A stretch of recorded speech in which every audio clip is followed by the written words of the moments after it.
the most realistic online racing sim ever made. This is iRacing. Detailed laser scan tracks, fully dynamic real world cars, and over 50 series to choose from. 6 online world championships offering over $100,000 in annual prizes. This is the original eSport racing game. This is iRacing.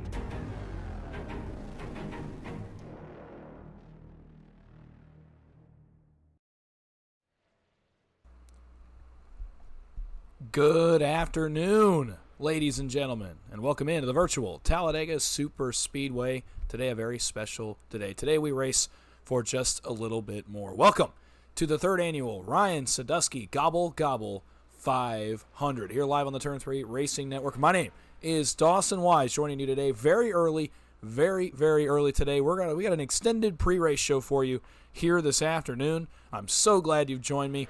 Happy Thanksgiving, happy early Thanksgiving week to everybody celebrating over the next 7 days.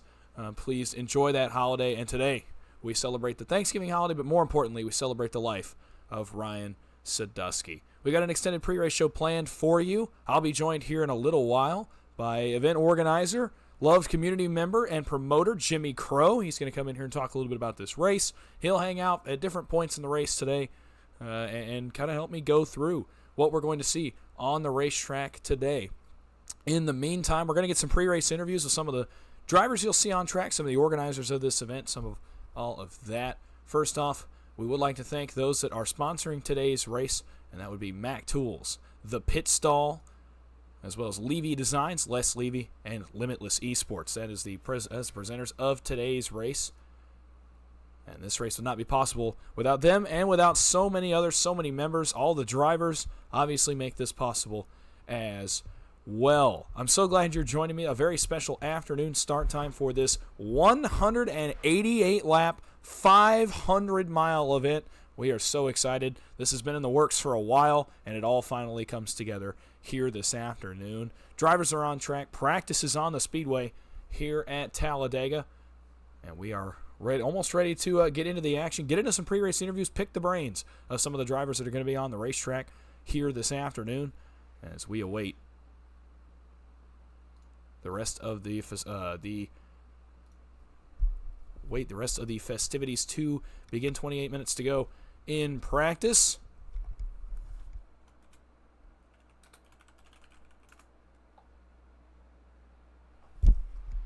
We'll probably go ahead and get right into some pre-race interviews. We got several members already in here, getting some practice laps on the speedway.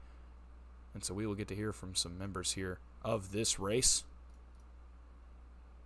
And let's see who we can start with here. Let's see who I can find.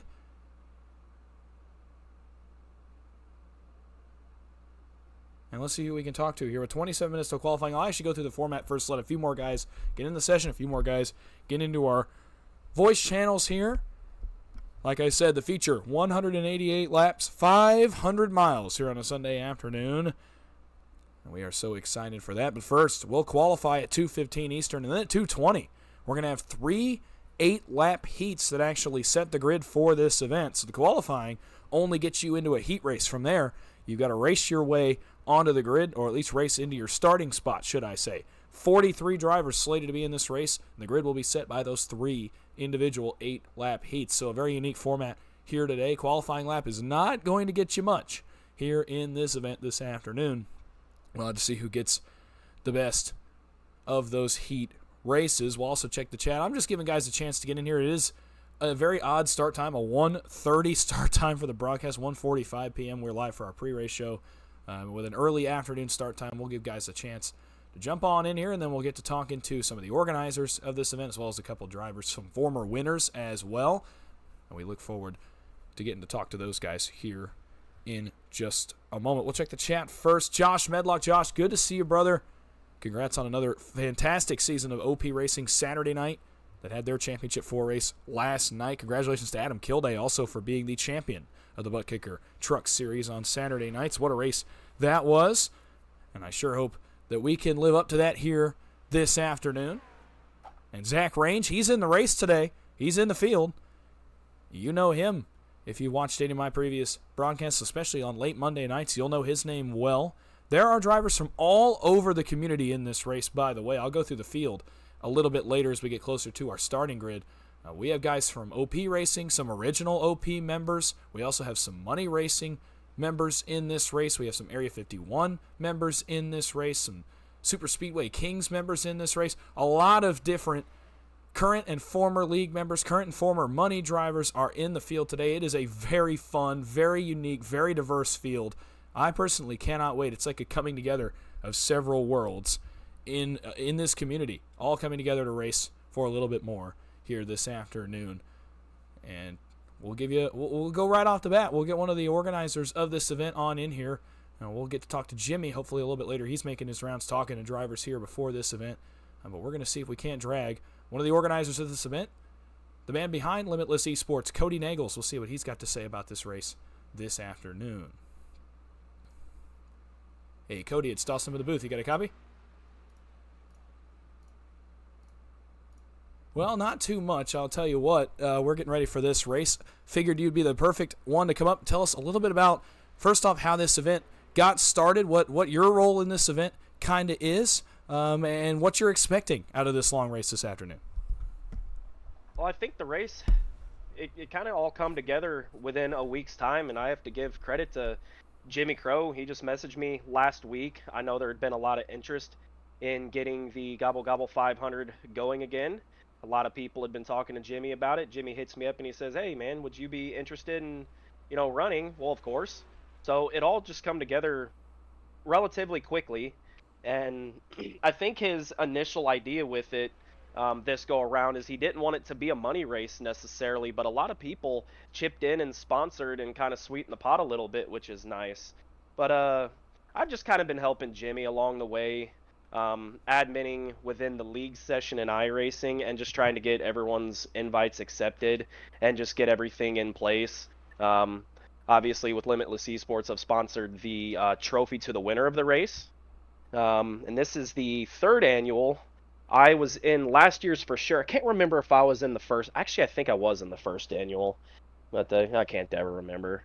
But yeah, like I said, moral of the story is it kind of all come together, pretty quick, and it's just nice to see guys from all different walks of life within the SS League scene come together, and a lot of us haven't even raced against each other in months, so this is going to be a very fun event. Absolutely it is, and I think you're also probably the best example of communities coming together. I mean, we've seen you all across the iRacing Super Speedway community, especially over the past several months. So kind of talk to me how it feels to have a very diverse field, but it's all guys you have connections to. You have several of your teammates in this race from different places. So just kind of take me through, just kind of how it feels to finally see all this come together and see all these communities come together here today to race for Ryan and also race for this big event.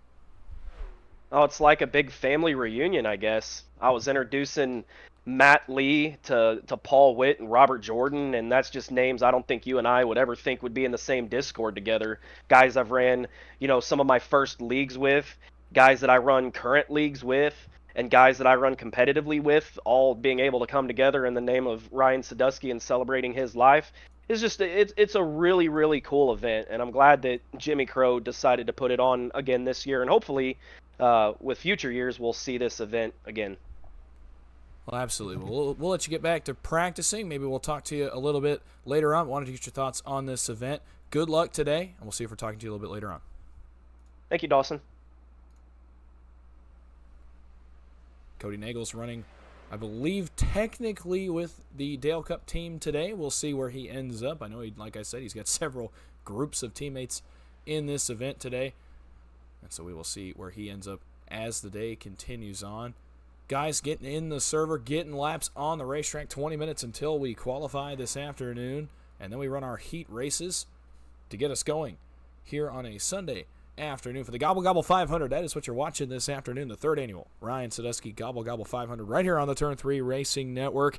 And I will say just briefly, grateful to have this opportunity, grateful to Jimmy and Cody and Kevin and all the guys that helped to organize this event. for giving me this opportunity to get up here and call it. It's an honor. It's something I personally didn't think I'd be doing about 5 months ago, so very cool opportunity, and I cannot wait to bring all the action to you, get to talk to these drivers, get to pick their brains, get to watch them do what they do best, and that is race. We've got some more guys coming in. I know at some point here, I'm giving them a second to get kind of situated in the session, but then we're going to talk to the winner of the inaugural Gobble Gobble 500, Gabe Butler. And so we'll see what his thoughts are in a moment. I'm letting him get settled, letting a couple other guys get settled. And obviously then we'll bring in Jimmy Crow, the organizer of this event, kind of get his thoughts, get his take on how all this came together and what he expects out of today as well. Let's see who I can find. Let's see if we can't get a word with the inaugural winner of this event. Let's see if we can't get a word from Gabe Butler, driver of the 88. Let's see if he is around and we can get a word from him this afternoon. Hey, Gabe, it's Dawson up in the booth. You got a copy?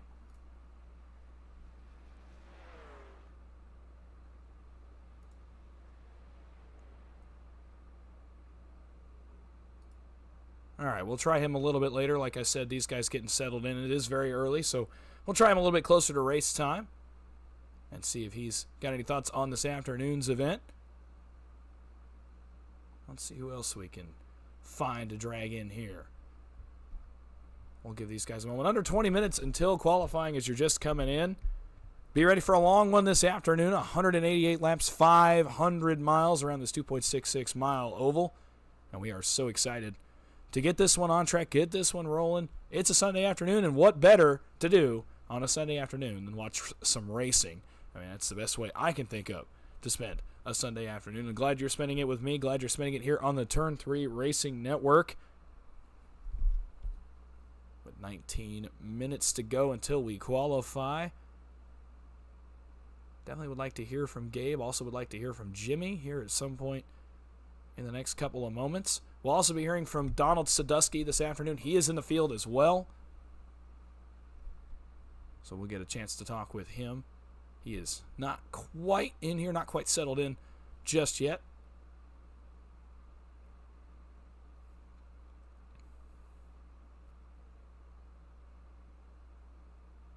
Again, glad you're joining me. If you hear me take breaks today, it's because I'm trying to drink a lot of water. I'm sure you can tell my voice is not 100%, but we're doing our best. I'm going to get through it. I've got a bunch of water next to me. We're gonna get through it here together. I'll give you all I've got this afternoon. I'll tell you that much. But if you do hear me take an extended break, it's probably because I'm taking a sip of water.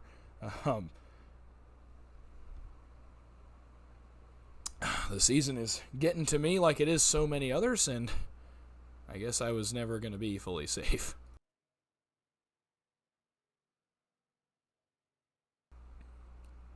We'll see if we're good for a little bit. We'll go through some of the field, actually, while we're getting guys situated, while we're getting guys in the session. We already heard from Cody Nagels. Gabe Butler, obviously an OP driver, a money driver as well. He is the winner of the first version of this event. And actually, he just reached out and said he is good to go. So we'll get to him in a minute, but I want to go through some of the field while we're on this topic. This is a lot of guys that you guys have seen before here over the years in the Super Speedway community. We've got guys from OP, guys from Area 51. I'm looking at guys like Les Levy. He is in the field this afternoon. Eric Laurie, Robert Jordan, one of our NSRA drivers on Sunday night. He'll be in the postseason race tonight with myself and Cody and others over on the Ghost Racing Network, which we'll talk about towards the end of this broadcast today. Looking through the field. Everett Lane is in the field. Prominent Super Speedway racer as well. Ernie Williams Jr. also in the field this afternoon. Vicente Guerrero, Logan Helton, David Overstreet, Ray Rittenauer, Mark Mann, Richard Sanchez, Matt Swope, Dean Wilkinson. A lot of league drivers in this field this afternoon, and we'll give them all their due as the afternoon goes on.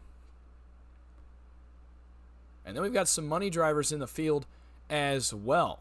Kenny McCullough Jr., former member of OP Racing, now a prominent member of the money racing community. He joins the field this afternoon as well. Good to have him in here. Matthew Baker, you might know him from Thursday nights, Tuesday nights, any of the money racing nights. You might know him as well. He is in the field as well as his teammate Matt Lee. So 2 of the drivers of the team, known as NBG Motorsports, are in the field this afternoon as well. Zach Range, I already mentioned him briefly. He has risen to prominence over the past several weeks through the PGR Thursday Night Heat Series, the Ron Morse Racing Tuesday Night Thunder Series, as well as the Dega Pros Little Guys Series. Zach Range making a name for himself in the money racing community, and he's come out this afternoon. Justin Mills as well. I know John Ward is in the field this afternoon. I don't think he's here quite yet, but he will be in the field, and his teammate Justin Mills will also join the field here this afternoon, as well as Bobby Forbes and Danny Barnes. They're both in the field as well. What a fun field this is. It's a bunch of different guys I've had the opportunity, the honor to interact with. And what an event this is going to be. All right, we've gone through the field. Now we're going to get to the winner of the inaugural Gobble Gobble 500, and that is Gabe Butler. We're going to hear from the driver of the 88 here this afternoon. All right, let's try that again. Hey, Gabe, it's Dawson in the booth. You got a copy? I do, my friend. Sorry about that.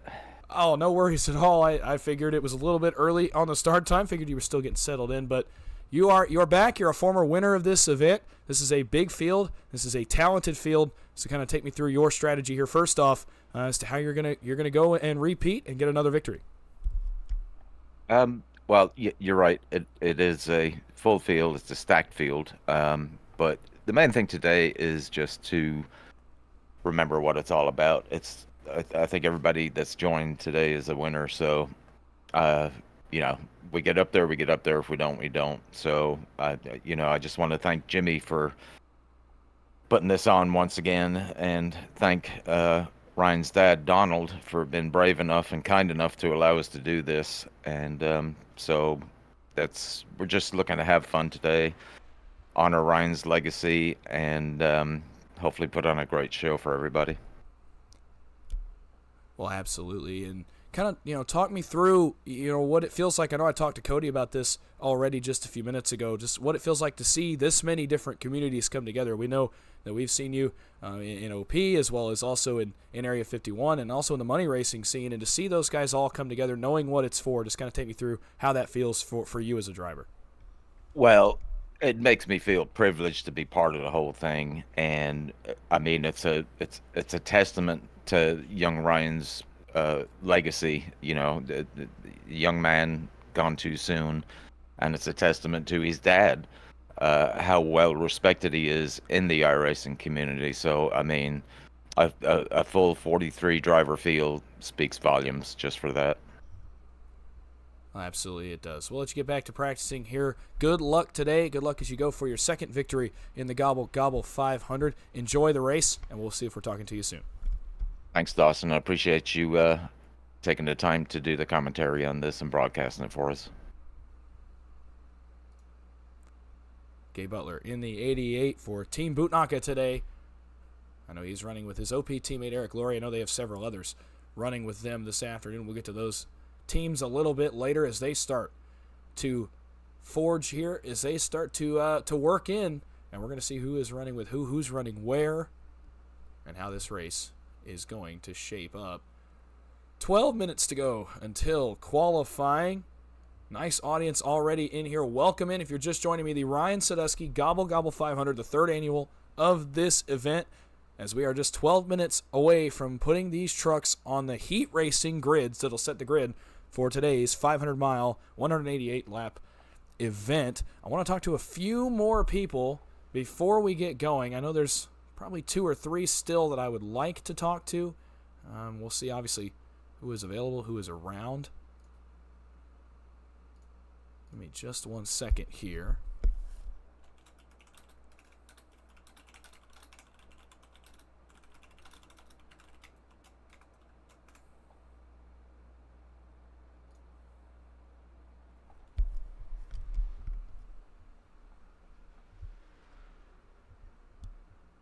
Going to see if we can get Donald Sadusky in here for a moment before we get going. Here on a Sunday afternoon, would like to get a word with Mr. Sadusky this afternoon. We'll see if he is up and around and available here. Obviously don't want to cut into these guys' time before this race begins.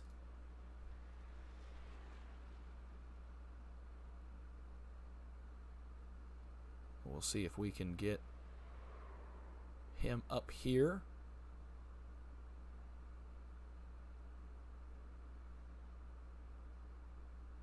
Let's see who else we can find. Let's see here.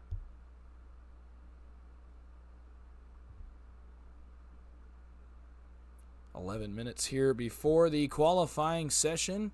If you're just jumping in, we've been talking to drivers, we've been talking to organizers, talking to everybody we can find here this afternoon before this race goes green.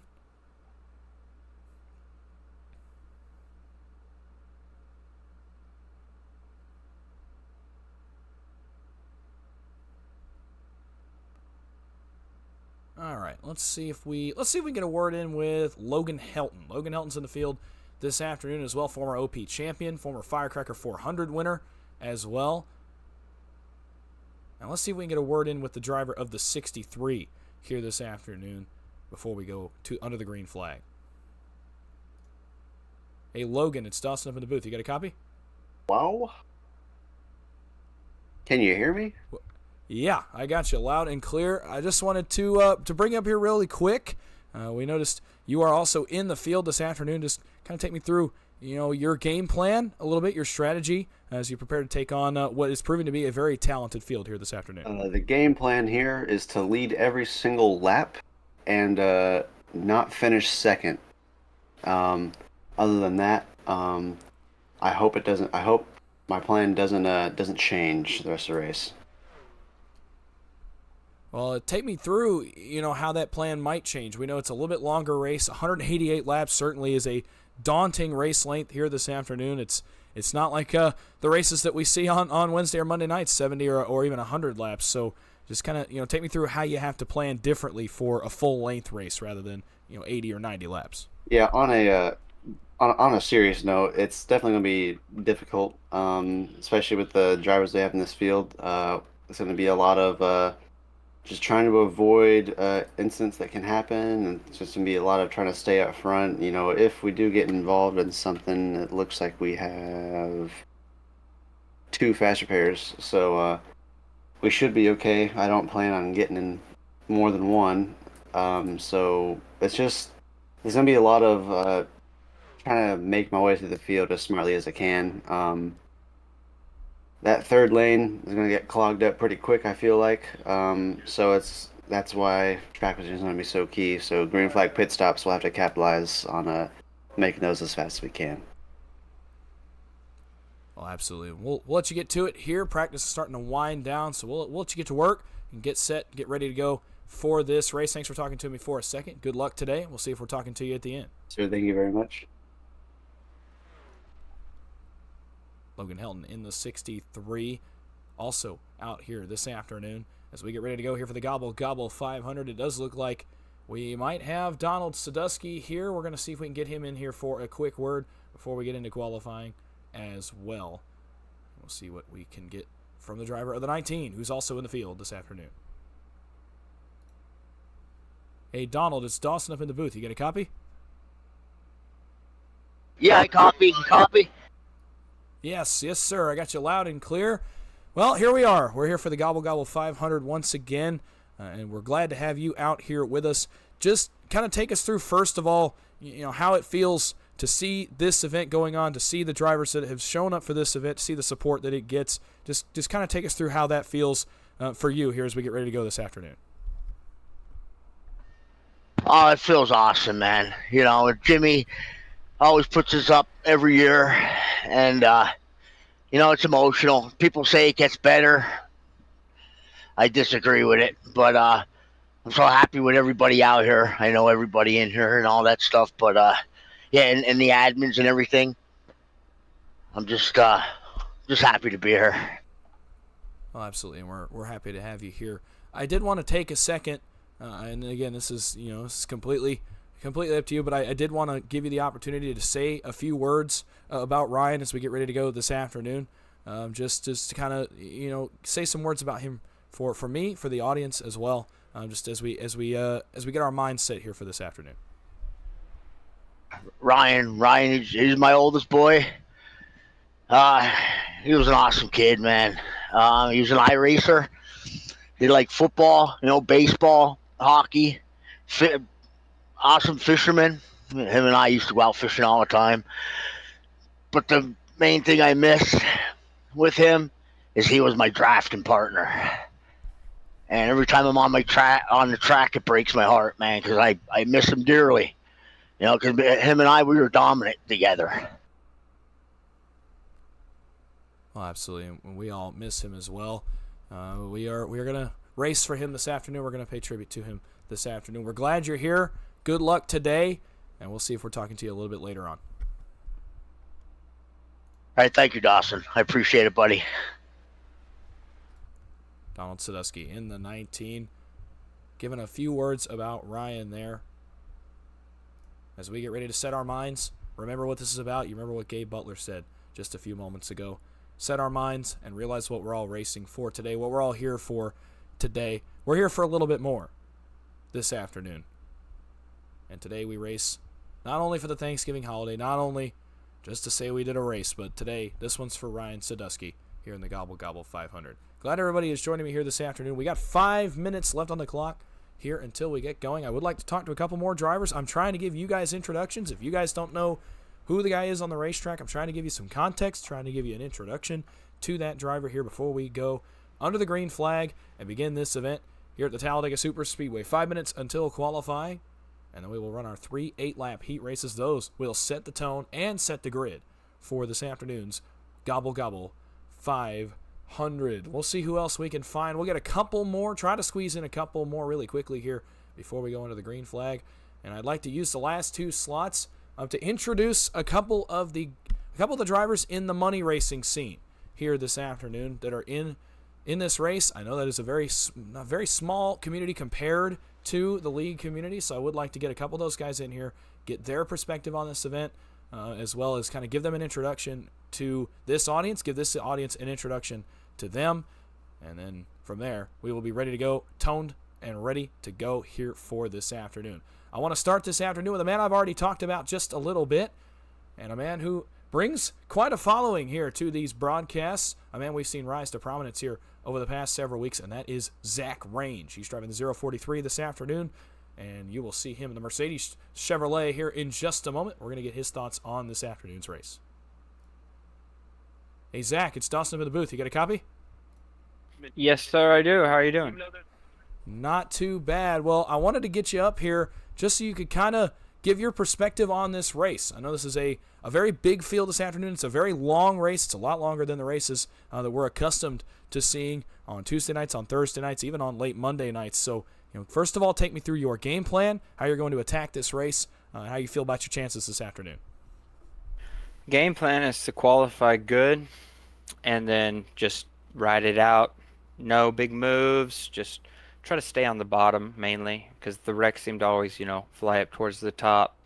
And, if we have green flag pit stops, I'm by myself today. So if we have green flag pit stops, I'm going to jump down with the group. As soon as I see a group jump down, going with them.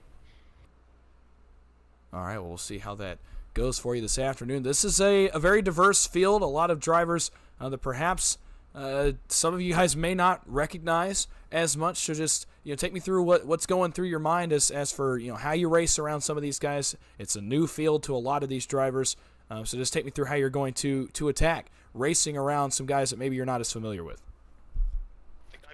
I adapt pretty well actually to the drivers around me, so it won't be too bad. And I've raced I'm looking through the names right now. I've raced a few of them that don't race money actually.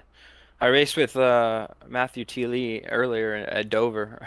I've been up since Formula One this morning, and then been doing Dover over and over and over. Practice for this. All right, well, we'll see how it goes for you here this afternoon. We expect that truck to be fast, to be up towards the front, and we'll see if we see you at the end. Good luck today. Enjoy the race, and we'll see if we're talking to you a little bit later on. Yes, sir. Thank you very much. Zach Range in the 043. Getting ready to get underway, about 1:45. We'll see if we have time for one more interview here before we get to our qualifying session and then into our heat races. I would love to hear from Matthew Baker. I believe there might be game planning strategy, but I would love to hear from him just here briefly. About 1.5 minutes. Let's see if we can get him. Let's see if we can get the driver of the 5, Matthew Baker, up here. A fellow broadcaster on Thursday nights, but a racer most nights, and certainly going to be one to contend with here this afternoon. Let's see if we can hear from him here before this race begins. Hey, Baker, it's Dawson in the booth. You got a copy? Yeah, what's up, man? Not much. Good to see you out here for this race. I just kind of wanted to know really quick here before we go into qualifying, what's your game plan? How do you attack this race? A full field, a full-length race. How do you go about attacking it? It's some of the best in the business out here. Combining of all the super speedway leagues and some of the money racers out here for a good cause. I think staying up front is going to be key. No matter if it's 188 laps or not, I think track position is still going to matter. So I think me and Lee's plan is to really just stay up front and try and maintain that lead, maintain that pressure, and try and get that win. Well, absolutely. And how do you adjust to a field of guys that maybe you're not as familiar with here this afternoon with a bunch of leagues coming together, like you said?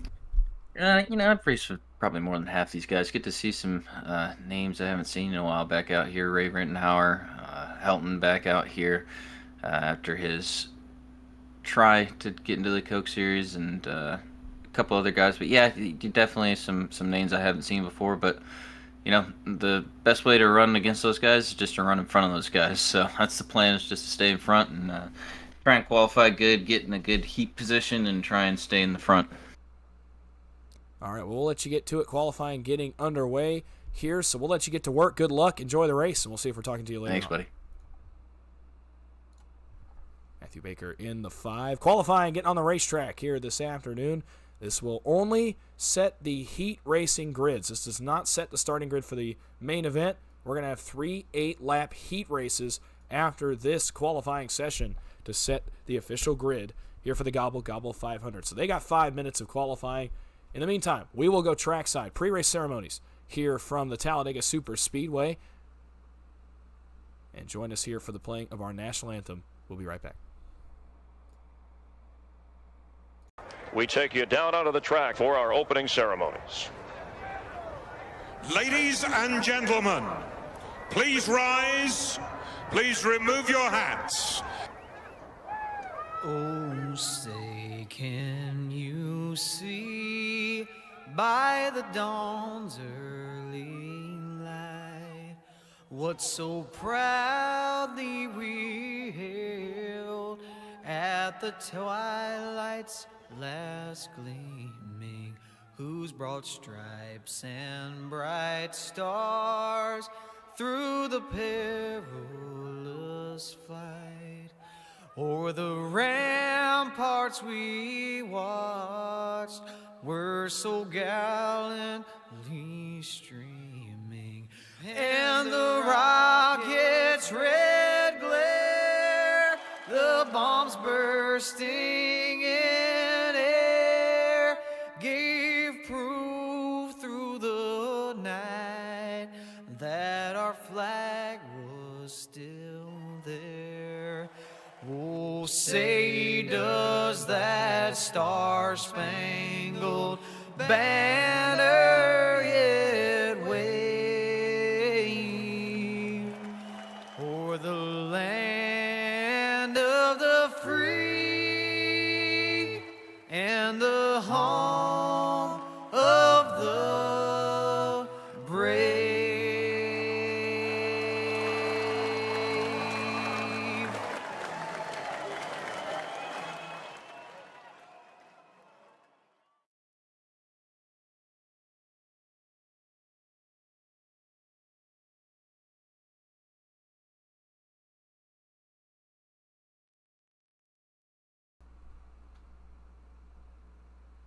We are geared up to get racing here from Talladega Super Speedway, qualifying for our heat races on the speedway right now. Top time, OP Monday driver Sebastian Marin with a 55.71.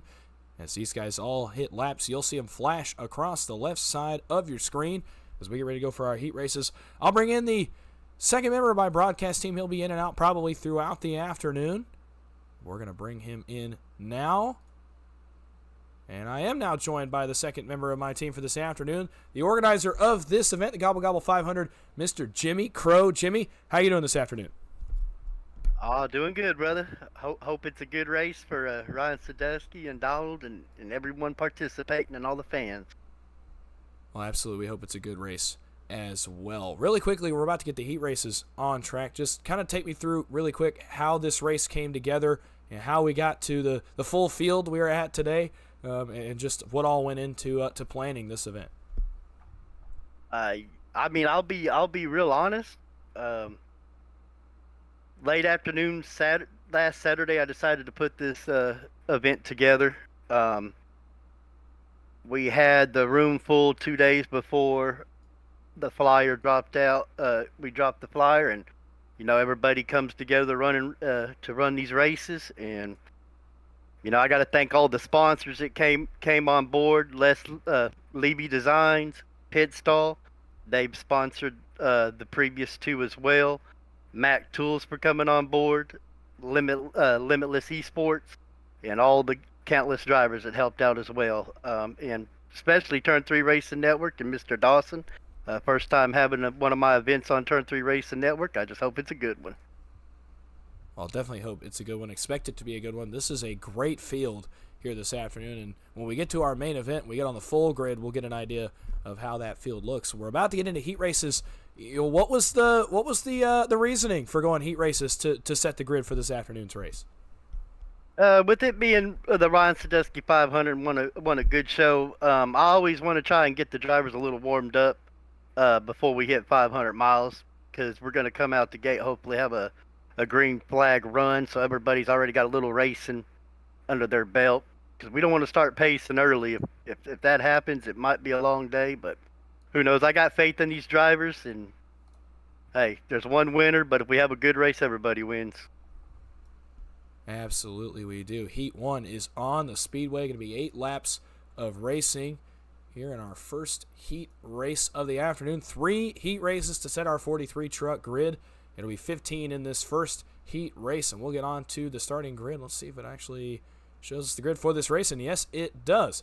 On the pole for heat race number 1, the quick time of the afternoon, Sebastian Marin in the 23 to his outside. OP Monday driver Vicente Guerrero for Dale Cup. Matthew Baker of MBG Motorsports rolls from row number 2 with Kevin Hash to his outside in the 03. Row 3, Eric Laurie in the 071 for Team Bootnaka, and Charles Johnson to his outside for TW Motorsports. Row 4, it'll be Joe Delavecchia and Richard Sanchez in the 510. Rounding out the top 10 will be Dean Wilkinson and Rick Seabrands. David Bone will roll from 11th. Robert Jordan will roll from 12th.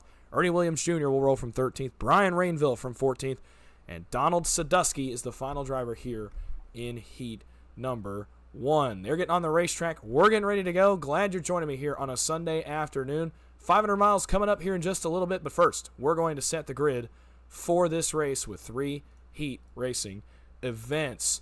Sebastian Marin, Vicente Guerrero, and all Dale Cup front row as we get ready to get this event this afternoon underway for the first time. All right, we've got our 15 truck field in here for heat race number 1. We've got Dale Cup on the front row. We've got some special paint schemes in the field this afternoon. Sebastian Marin sporting a brand new paint scheme. Matthew Baker sporting a brand new paint scheme, and several other guys in the spirit of Thanksgiving sporting new paint schemes this afternoon as we get ready for the running of the Gobble Gobble 500. Want to say once again, thank you to the audience. It does not happen without you guys this afternoon. You guys are the reason we are all here, especially today. Everyone coming together, all these different groups from different places coming together and getting set to run what is going to be an incredible event. Trucks are rolling at Talladega Super Speedway, and the afternoon is about to get underway. This is a loaded first heat of drivers. We've got some serious talent here in this first heat as we get ready to set the grid, set the starting lineup here this afternoon from Talladega. Check the chat once again. Yep, fast repairs. There are going to be 2 in the feature event. I don't believe there are any in the heat races. I don't even think we have time for a caution in the heat races, honestly. These are 10-minute heats to get the grid set. I believe it's going to be clean and green for 8 laps. No matter what, we will set the grid by the time we get through 8 laps of racing.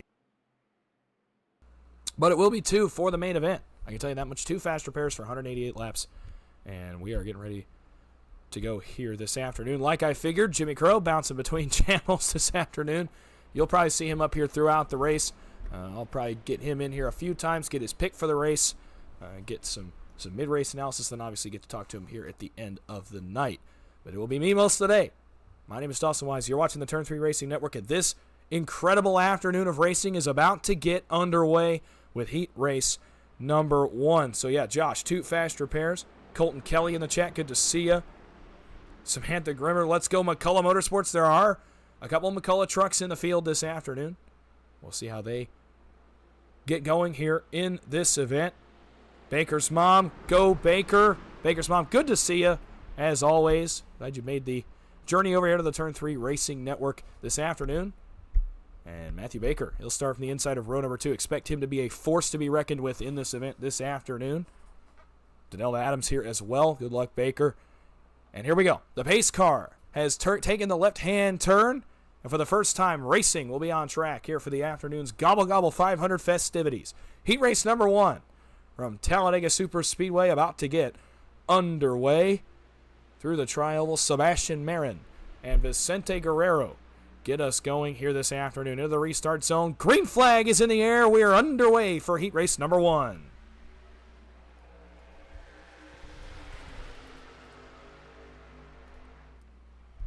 Through turns 1 and 2, it'll be Sebastian Marin pulling to the early lead. He's got help from Matthew Baker in the 5.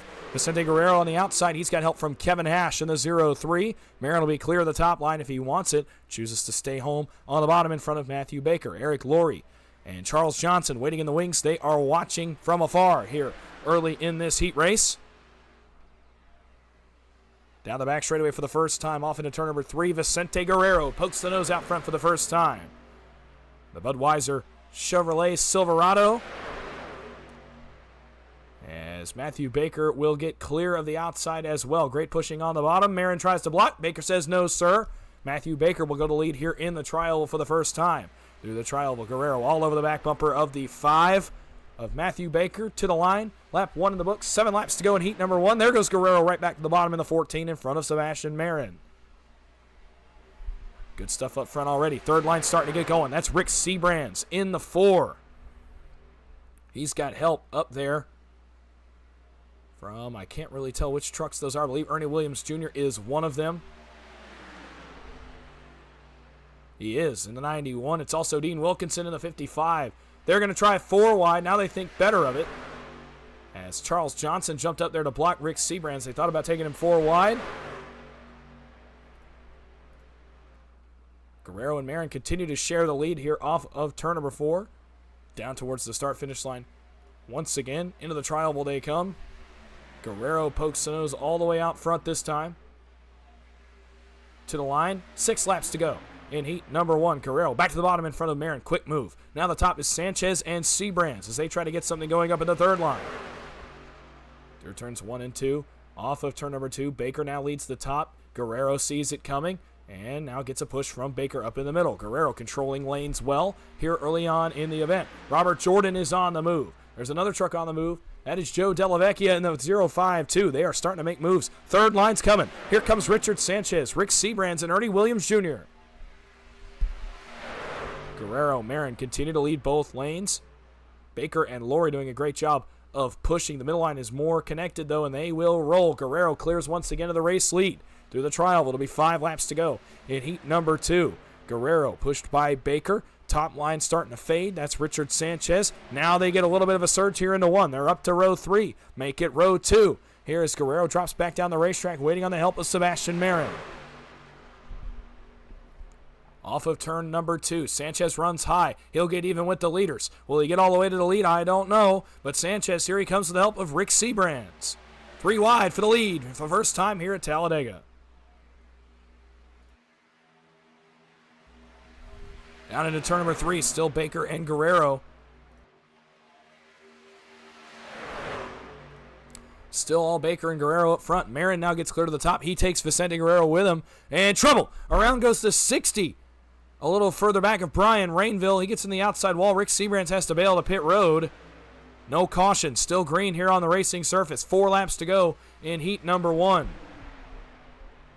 Guerrero, Marin, Baker, your top 3. Eric Laurie now leading the bottom. Guerrero tried to go down there. Now Baker tries to go down there. They make some contact, and they all get it sorted out somehow. Sebastian Marin now goes to the race lead. Eric Laurie in behind him. And now Marin goes up the racetrack. Laurie starts to go up and follow him. Oh, my goodness. Getting dicey here up at the front. Charles Johnson, Dean Wilkinson trying to make that top line work. Not really working so far. Through the middle. Here comes Sebastian Marin, Vicente Guerrero, Matthew Baker, and Kevin Ash in the 0-3. He's running a good race so far. To the bottom goes Guerrero in the 14. Alongside Sebastian Marin, they pile through the smoke here off turn number 4. But those drivers got sideways. Through the tri-oval, Marin continuing to lead. It'll be 3 to go at the line. Here comes Charles Johnson. Outside's got to run. The TW boys are winding it up here with 3 laps to go in heat number 1. Marin with Johnson now almost flanking his right rear quarter panel on the bottom. Guerrero and Laurie try to make something happen as they try to pull back to the leaders.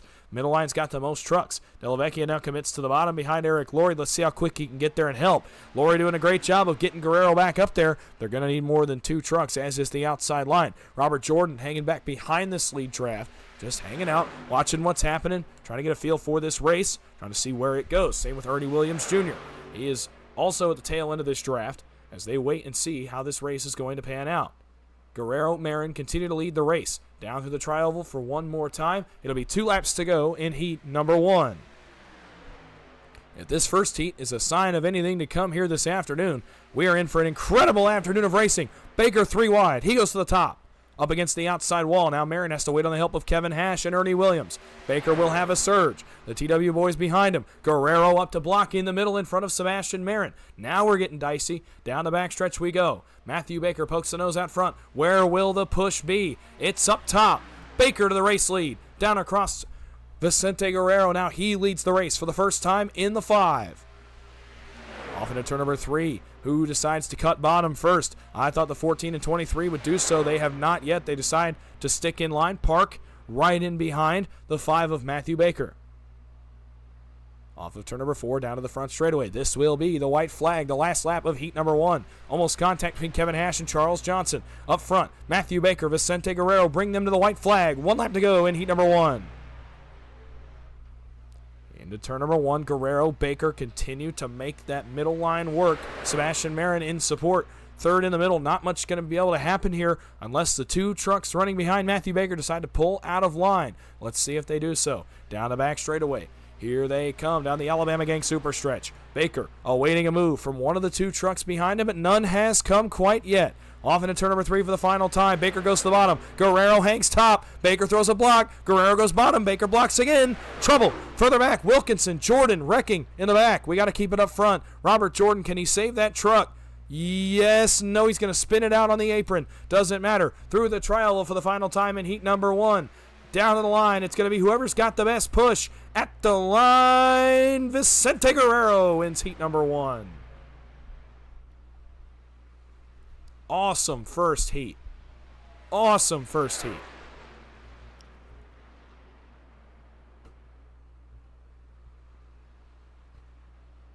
Good stuff there by all of these drivers in that heat. And Vicente Guerrero gets the best of Matthew Baker at the line. Normally I would say that would set the inside line for the race, but there are 3 heats. I'm not sure how that is going to play out, but I believe Vicente Guerrero is going to start in the top 3 of this event. He may even start on the pole. We'll have to see how it pans out here in a few minutes. But Vicente Guerrero gets the job done. He's going to try to come do a burnout. I don't know if he'll have time after a heat race, but let's see. Not quite. Not quite enough time. Regardless, we're going to get these trucks on track for heat number 2 here at Talladega Super Speedway.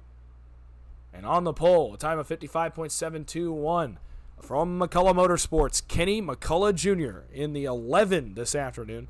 To his outside, the NBG and Dale Cup entry of Cody Nagels in the 6. Row 2, a former winner of this race, Gabe Butler in the 88. To his outside will be Everett Lane in the 24. Row 3, Justin Mills in the 2 for Hyper Motorsports, and Paul Witt in the 429, running today for Limitless, I do believe. Matt Swope for Warriors Motorsports rolls from 7th position with Danny Barnes for Hyper to his outside in 8th. Row 5, it'll be the Contender Series driver Logan Helton. To his outside will be Chris McCullough, also of McCullough Motorsports. Seth Groover will roll from 11th. Rick Cadot in 12th. Good to see Rick back out here. Rob Connors will roll from 13th this afternoon, and rounding out the field in 14th, it'll be the 08 of Dude Conrad.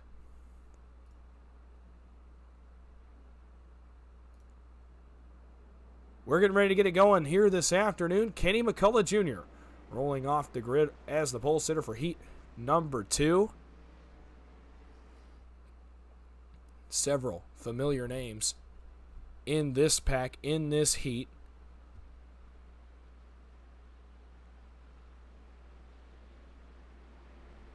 And if you see over there on the left, the drivers with their number notated in the tower, those are just the drivers that are on OP Monday nights. That's how they're denoted in the tower.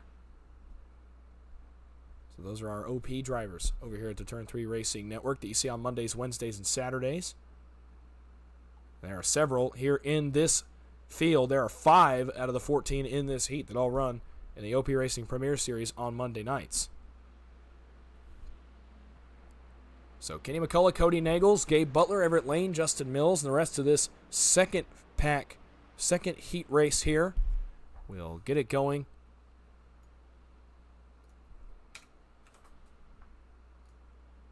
Here in just one moment. One heat left after this one.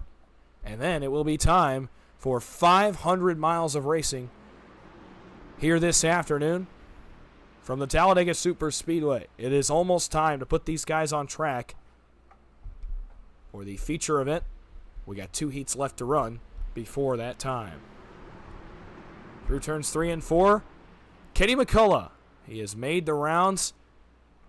He is known by all here in the Super Speedway community, and today he tries his shot at the Gobble Gobble 500. Can he get the job done? Could really make a statement here by winning heat number 2. The man who is outside, already a champion of the OP Super Speedway Series, winning the Wednesday night Super Speedway Series last week.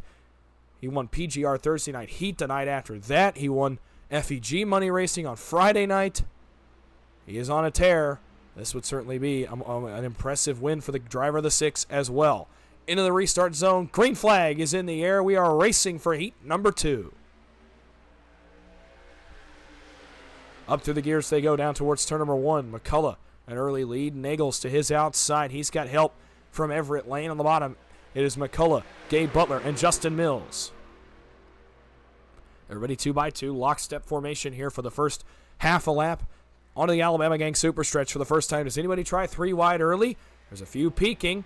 Nobody yet to go, at least at this moment. Down the back straightaway, Cody Nagels pokes the nose out front of that Martin Sports number 6 machine. McCullough got a strong pusher on the bottom in the form of Gabe Butler, though. Butler going to get that truck clear to lead. Let's see if Kenny jumps up in front of Cody Nagels. We saw a lot in the last heat. Nope. Going to park it on the bottom in front of Gabe Butler. Through the trial for the first time, heat number 2. Lap 1 at the line going to be led by Kenny McCullough Jr.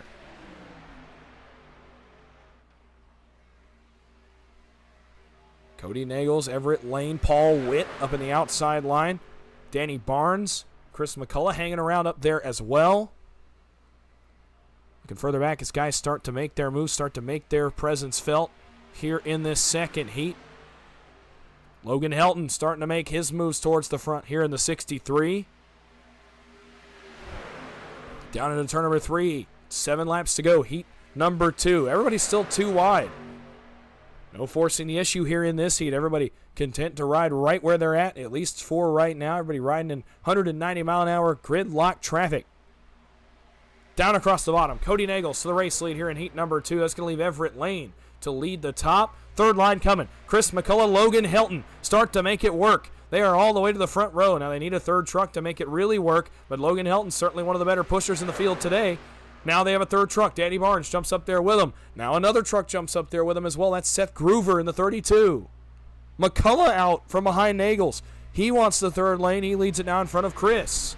McCullough Motorsports, strong showing, flexing muscle here in heat number 2. Kenny back to the lead. He's going to get clear to the middle if he wants it. He will stay up, try to get Chris McCullough clear. They are both clear. McCullough Motorsports here to the front of the field with 6 laps to go in heat number 2. Good showing by those drivers early on. Cody Nagels now on the bottom. He's got a push from Gabe Butler in the 88.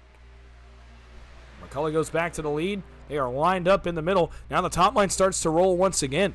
Logan Helton, Danny Barnes, Seth Groover, Rob Connors. Trouble. Around goes Kenny McCullough. He slides it to the bottom, rolls back up on the racetrack, and just like that, the 11 sideways, trying to get it back together. Now they slide. Oh, my goodness, they're Dyson up front, slicing back and forth. Chris McCullough trying to block all three lanes, can't do it. Now goes to where the speed is. That's up top with Logan Helton. Down the middle go these two. All the way to the bottom go Helton and Chris McCullough. Tough break for Kenny McCullough off the bumper of Cody Nagels. Seth Groover, Cody Nagels jump out of line here off turn number 4. They want the middle. They want to go forward. They try to bring Everett Lane with them in the 24. Paul Witt now third on the bottom. Helton jumps out in front of Groover. That leaves Chris McCullough with not much help on the bottom. Helton to the race lead, 4 to go in heat number 2. A lot of action in these heat races. I'll tell you what, if this is a sign of things to come, we're in for a really great event here this afternoon. Helton back to the bottom, down in front of Cody Nagels. That leaves Groover, Lane, and Dude Conrad to lead that second lane. Justin Mills is up there as well.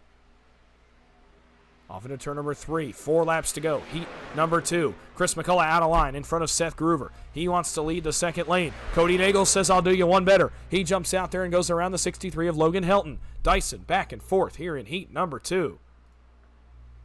Nagels clear the bottom. Let's see if he goes down and takes it. Nope, going to hang right where he is, park in the middle. Chris McCullough says, I'll do it first. Down to the bottom in front of Logan Helton. 3 laps to go here in heat number 2. Lane goes 3 wide out to the outside. Dude Conrad goes with him. Do they have a third truck to go with him? No, they do not. Middle's going to fade. Cody Nagels' momentum starts to fade just a little bit here in the middle lane. Let's see if Logan Helton goes back to the outside. Nope, no run out there. Paul Witt now gets clear as well. He wants it in front of Nagels. Trouble. Around goes the 429. We're wrecking further back. Nagels, Groover, Witt, and others involved in this one. Everett Lane slides to a stop after bouncing off the inside wall. Paul Witt's truck not quite under power. Smoke pouring out the back of that 429, and that has seriously split up this heat field. Butler to the outside with Justin Mills. Helton now has to push McCullough. Second group going to be a factor here as Nagels and Rit Cadot, Dude Conrad, Matt Swope, looks like all still have draft off each other. They're going to be able to come forward here. Butler to the lead with the help of Justin Mills. 2 laps to go in heat number 2.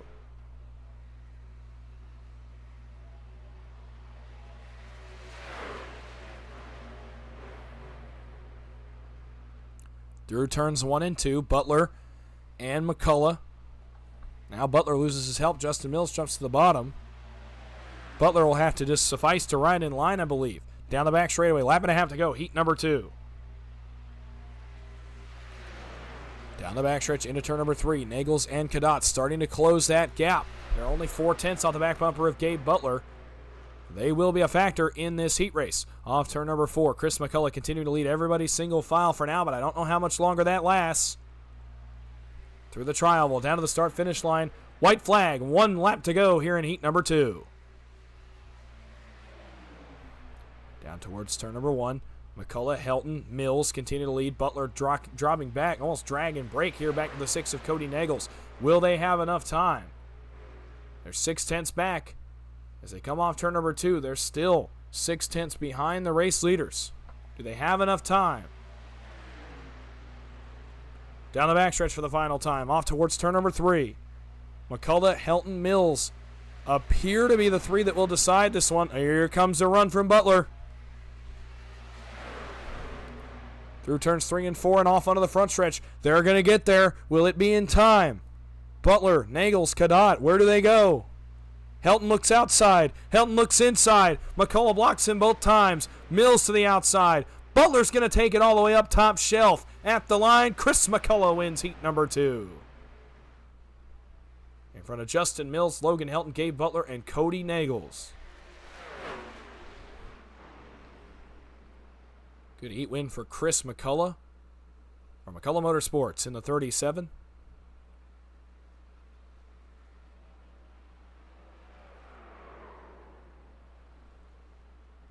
And what a heat race that was. Action-packed from start to finish. So we'll get you prepped here for heat number 3. Here in just a moment as these guys will get off track. Heat 3 will get on track. And here we go. Heat number 3 getting on the racetrack here from Talladega Super Speedway. The grid goes as follows. Steve Karosik and Matt Lee going to be on the front row for this heat race. Ray Rittenauer and Mark Mann will make up row number 2. Tom Dixon in the 411 and Zach Range will make up row number 3. Row 4 will be Les Levy and Patrick Groover. Row number 5, rounding out the top 10 will be Josh Ball and Bobby Forbes. Thomas Holder will roll from 11th, Bubba Winningham in 12th, David Overstreet in 13th, and Jim Mayer in 14th. 14 more trucks here on the speedway for heat number 3, our final heat race of the evening. And Steve Karosik will roll them off the grid. And we get ready for one final 8-lap heat race.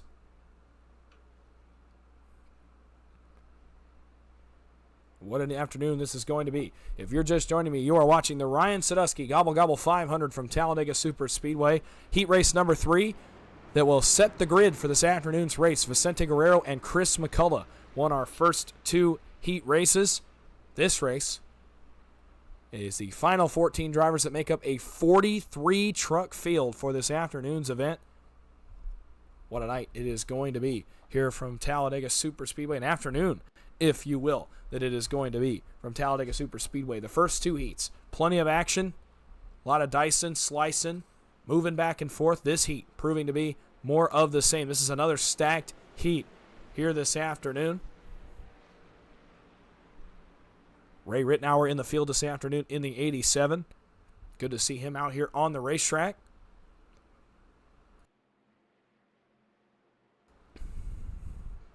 As well as some of our OP drivers.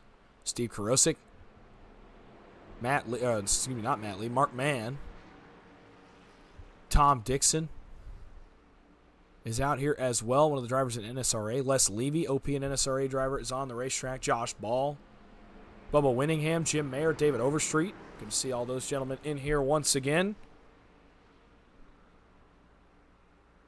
As we get ready to go here for the third and final heat race of the afternoon before we put them on track for 500 miles. 14 trucks in this final heat race. And then we will get it going here for 500 miles of action. Pace cars down, field in the hands of Dale Cupp's Steve Karosik.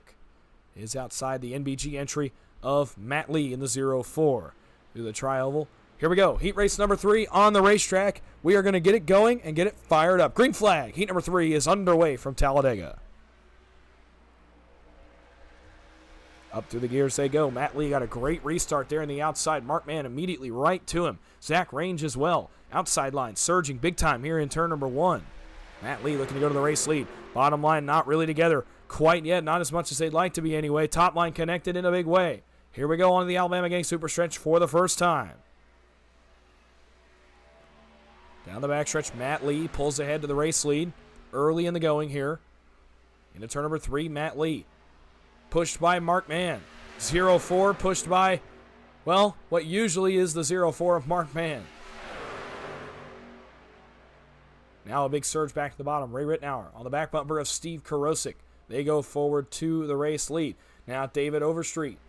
And I believe Bubba Winningham coming to the front. Yes, that is the yellow and pink entry. The 66 of Winningham. They want to try the third lane. How will it stack up for them? 7 to go in heat number 3. Final heat of the afternoon. And then we will go through the entire starting grid for this afternoon's Gobble Gobble 500. Up to block to middle, trouble. Around goes Patrick Groover and Josh Ball. Groover back up into the outside wall, as is Ball. And they go sliding sideways here at the back end of the field. It is important to note, every driver in these heat races will make the race. The 43 drivers are locked in. Nobody's going home. It just sets your starting position. So it only sets your spot on the grid. You still get to race. You just may have to start the tail end of the field. Matt Lee deked out Steve Karosik. Zach Range jumps up to the high line. Nobody really goes with him now. He has to either commit to it or stay where he's at. He commits. Les Levy hanging between lanes. Now he pulls one higher. Range blocks him to the wall. Zach Range into the outside wall. Trouble. Around go Bubba Winningham. Jim Mayer's involved. There's one other truck involved. I can't quite tell who that is. I think it's Ray Rittenauer. Zach Range a little bit late on the block. Gets off the nose of Les Levy. Somehow those two keep it going. And it's all happening behind Matt Lee and Steve Karosik. Lee up to block Les Levy up against the outside wall. Now Lee back down in front of Steve Karosik. Mark Mann now has made his way to the bottom. Top line, Levy, Overstreet, and Forbes. Levy and Overstreet hang Matt Lee out to dry, and Forbes goes to the bottom. No help coming for Matt Lee. Now Tom Dixon gets in the middle. That's going to leave the lead to Mark Mann. Les Levy trying to get the lead. They disconnect up there in the top for a moment. Levy and Overstreet do. Karosik and Matt Lee now coming back forward. Trouble. Zach Range, Karosik into the outside wall. Now Overstreet, Forbes, and others crash. Huge crash. Tom Dixon involved. And several other drivers piling in. Jim Mayer hard into the inside wall. Rob Connors is involved as well. And now we are all of a sudden left with 3 here at the front of the field.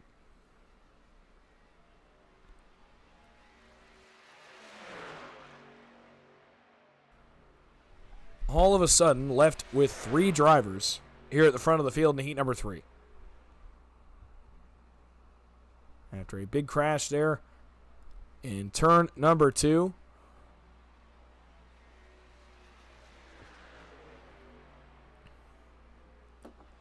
So 4 laps to go here in heat number 3.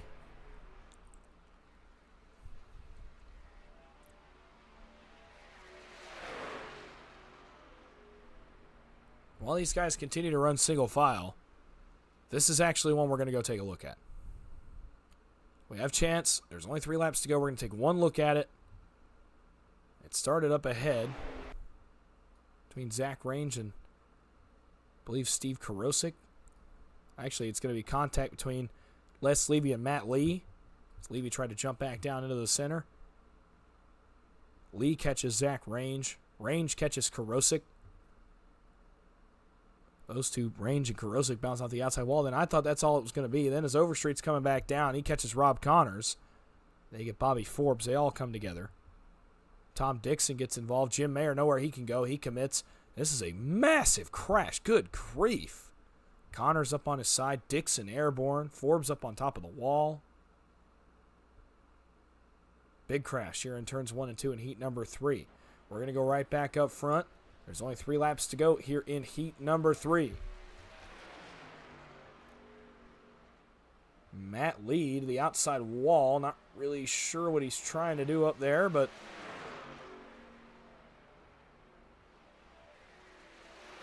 maybe trying to pick up a 4th truck for this lead group, perhaps. I think that's exactly what he's going to try to do. Oh, okay, well, maybe not.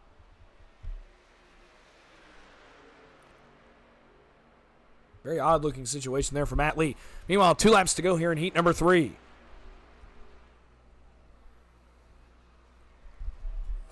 Down through turns 1 and 2, Mark Mann, Les Levy. Now Matt Lee has some help in the form of lap truck Patrick Groover. They've got more lap traffic here up in front of them. I believe it's the Josh Ball and Tom Dixon machines than it is.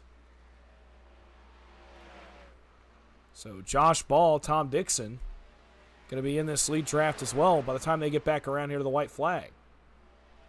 Mark Mann, Les Levy, Matt Lee in contention for the win here in heat number 3. Off onto the front straightaway. Down towards the start-finish line. It'll be the white flag when we get back around. Through the tri-oval. Matt Lee, I think, is just trying to manage his run here. White flag. 1 lap to go. Heat number 3. Into turns 1 and 2. I don't know if they're actually going to catch the ball in Dixon machines. We'll have to see here if they become a factor. Levy and Mann now disconnected. Very discombobulated finish here to the 3rd and final heat race.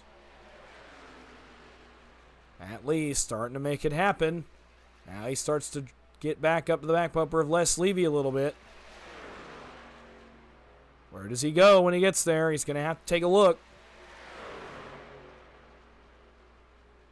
Closes to within a car length. Here he comes. Got to go high. He does. Levy blocks him out of the wall. Groover stays with him. Now Lee's got the push all the way home in the tri-oval. Groover all over the back of the 0-4. Perfect execution. Matt Lee wins heat number 3.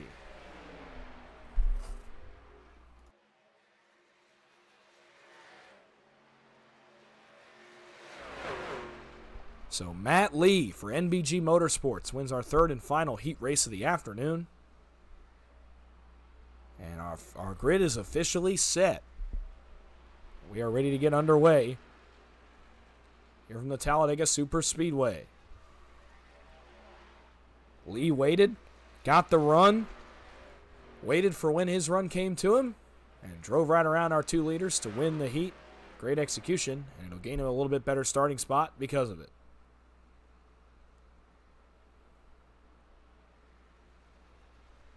So here we go. Unsure if we have a 5-minute warm-up. We might. We'll see. As we wait for these cars to get off the racetrack here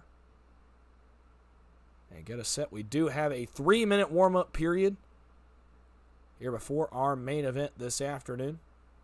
43 trucks have made the trip to Talladega Super Speedway and are ready to get it going. Get it underway here from Talladega. What an event this is going to be.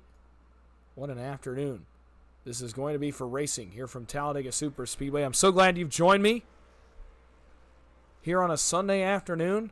30 people out here watching this afternoon. To say I'm grateful, to say I'm blessed is an understatement. Share the link right now. Tell everybody you know that loves racing. We're about to go green. We're 2 minutes from the green flag of the Gobble Gobble 500. 188 laps of the Super Speedway community's best. Going at it here from Talladega for a great cause as we celebrate the life of Ryan Sadusky here this afternoon. So tell everybody you know. Get them out here. Tell them we are about to go green. The field is set. The grid is set. These drivers are tuned up. They are ready to go and ready to get underway here from the Talladega Super Speedway. Heath Job making his presence felt on a Sunday afternoon at perfect timing here for the Gobble Gobble 500. The definition of perfect timing. Heath, good to see you, brother. Hope you are doing well this afternoon. Hope everybody's doing well. It's a great Sunday afternoon for racing, and I'll be bringing you every single second of the 188 laps we are about to witness here from Talladega Super Speedway.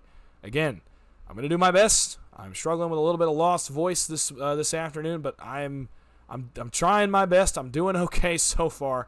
We will see how it goes. We'll see how much voice I have left by the end of this thing. It is going to be an exciting one. I cannot wait. I hope you are prepared as well.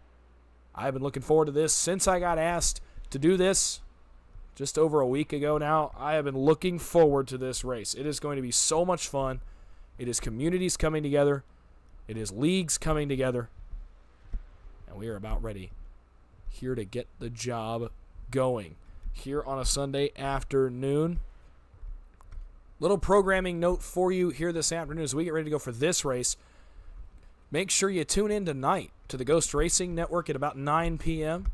for tonight's running of the NSRA Sunday Select Series playoff opener, the Craftsman Trucks at the Daytona International Speedway. I will be on track in that race as myself and 15 others begin the quest for an NSRA championship over the next 5 weeks. So tune in after this race at about 9 p.m. to check us out over there, watch some NSRA racing, some more great Super Speedway racing. Many of the drivers you see in here will be in that race tonight.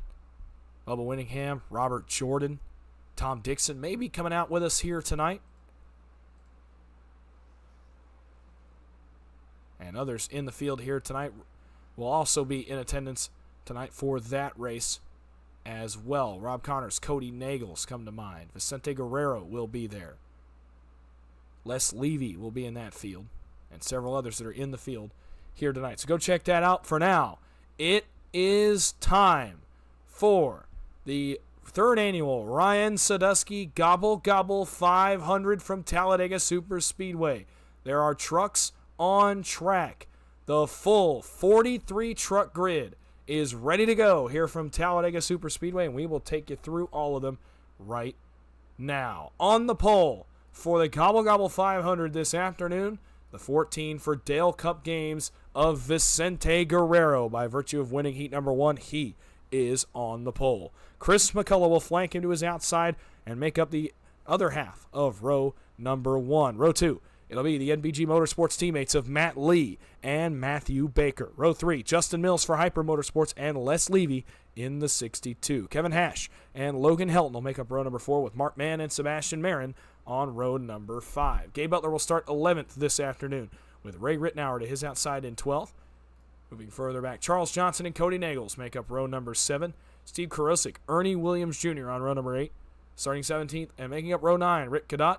And in 18th, it'll be Bobby Forbes. Rounding out the top 20, Eric Laurie and Danny Barnes. Bubba Winningham in the 66 starts 21st, with Joe Delavecchia to his outside in the 052. Row 12 will be Rob Connors and Jim Mayer of Alliance Motorsports. Dean Wilkinson for TW Motorsports rolls from 25th, with Duke Conrad to his outside in 26th.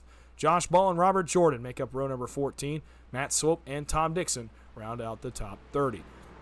Row 16, Richard Sanchez and Everett Lane, with row 17 to be Patrick Groover and David Bone. Row 18, Seth Groover and Zach Range, 35th and 36th. Brian Rainville starts from 37th, with Paul Witt to his outside in 38th. Last 5 trucks in the field this afternoon. David Overstreet in the 68, Rick Seabrands in the 4, that's your top 40, and then Kenny McCullough Jr., Thomas Holder, and Donald Sadusky. We have waited for this race. We have looked forward to this race, and it is finally here. It is race time.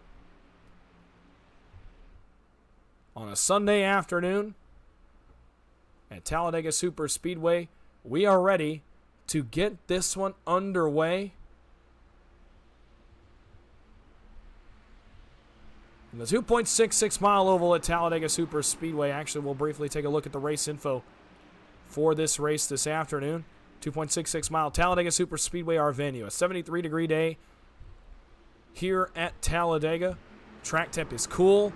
Temps probably not going to be much of an issue here this afternoon as we get ready to go for the Gobble Gobble 500.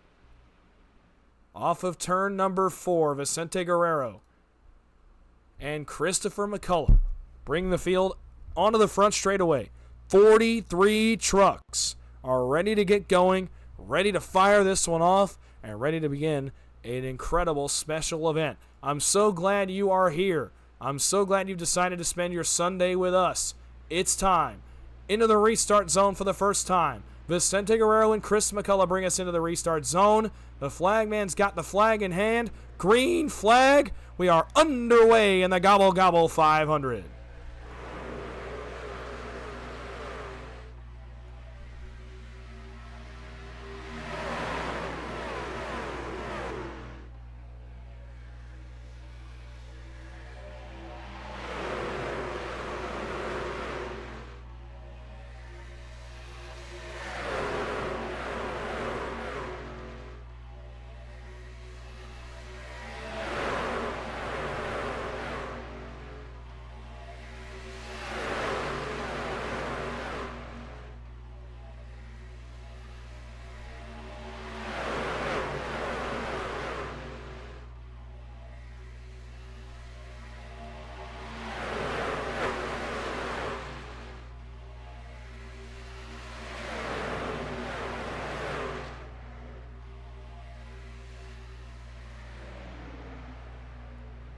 Lap 1 in the books. Leader at the line, Chris McCullough.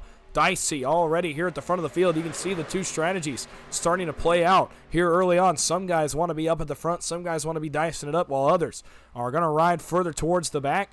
Les Levy immediately made the right-hand turn out of line. He went to the back. Jim Mayer, Bubba Winningham, and others also going to the back here early on in this one. Lap 2 on the board. 188 scheduled for today's event. Into turn number 3, Matthew Baker, Chris McCullough lead the field here early in turns 3 and 4. And off of turn number 4 and onto the front straightaway here for the second time in this race. They are up to full song. Cody Nagel, Steve Karosik trying the top.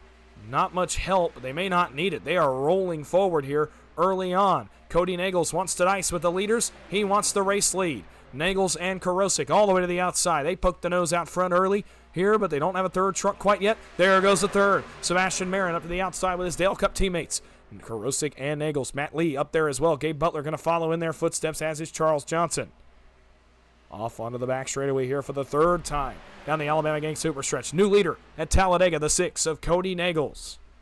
The OP Grand National Series champion here in season number 11. He wants to go to the front early. So too does his Dale Cup teammate Steve Karosik, Sebastian Marin as well.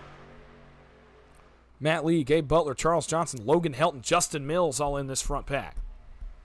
3x3 at the front of the field. Some guys just choosing to hang back, try to bide their time. Off onto the front stretch and at the line, lap 4 goes on the board here from Talladega. Kurosik to the race lead. Now he drops across the nose of Matthew Baker. Going to be Lee, Marin, Butler, and Johnson in the outside line. Middle line is Kurosik, Baker, and Helton. Bottom, Nagels, McCullough, Guerrero, and Justin Mills. Jim Mayer, Josh Ball, Kevin Hash coming to the party here on lap number 4. They have made their way to the lead track.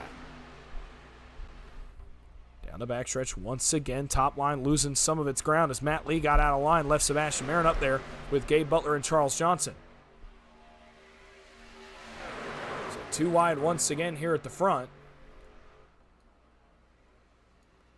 Off turn number 4, Kurosik, Nagels. Now everybody's back in line 2 wide. And we will run lockstep gridlock formation here at the front of the field for the first time on lap number 5. Dicey early, now 3 wide once again. There go the Alliance trucks of Logan Hilton and Jim Mayer. They bring Josh Ball along with them in the 1. They try to get it rolling. Sebastian Marin may go out there with him. Nope, he may stay middle here. He sees his teammates up at the front of the field. Nope, he does decide to commit. Matthew Baker right out in front of Logan Hilton. Leaves Kurosik in the dust here in the middle lane. Matthew Baker trying to go back to the race lead here in turn number 3. He's got Logan Hilton all over the back of him. Baker back to the middle in front of Kurosik. He goes back to the lead. Now Logan Hilton. He'll have some help from behind from Jim Mayer and Josh Ball. 3 wide, 3 rows deep. About to be 4 rows deep here at the front of the field. Nagels leads the bottom. Baker leads the middle. Hilton leads the top line.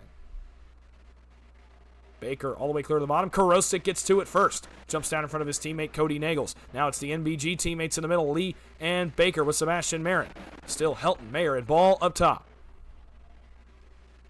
The Groovers starting to come forward. Patrick and Seth, 54 and the 32. Same with Eric Laurie. Mills back down to the bottom. Leaves Gabe Butler a lot of empty real estate here in the middle of the racetrack. Down the backstretch once again. You can see how hard they're pushing already. It's lap 6 of 188, and these guys are shoving so hard already. Quick pace here in this event, as we expected. Kurosik back to the middle. In front of Matthew Baker.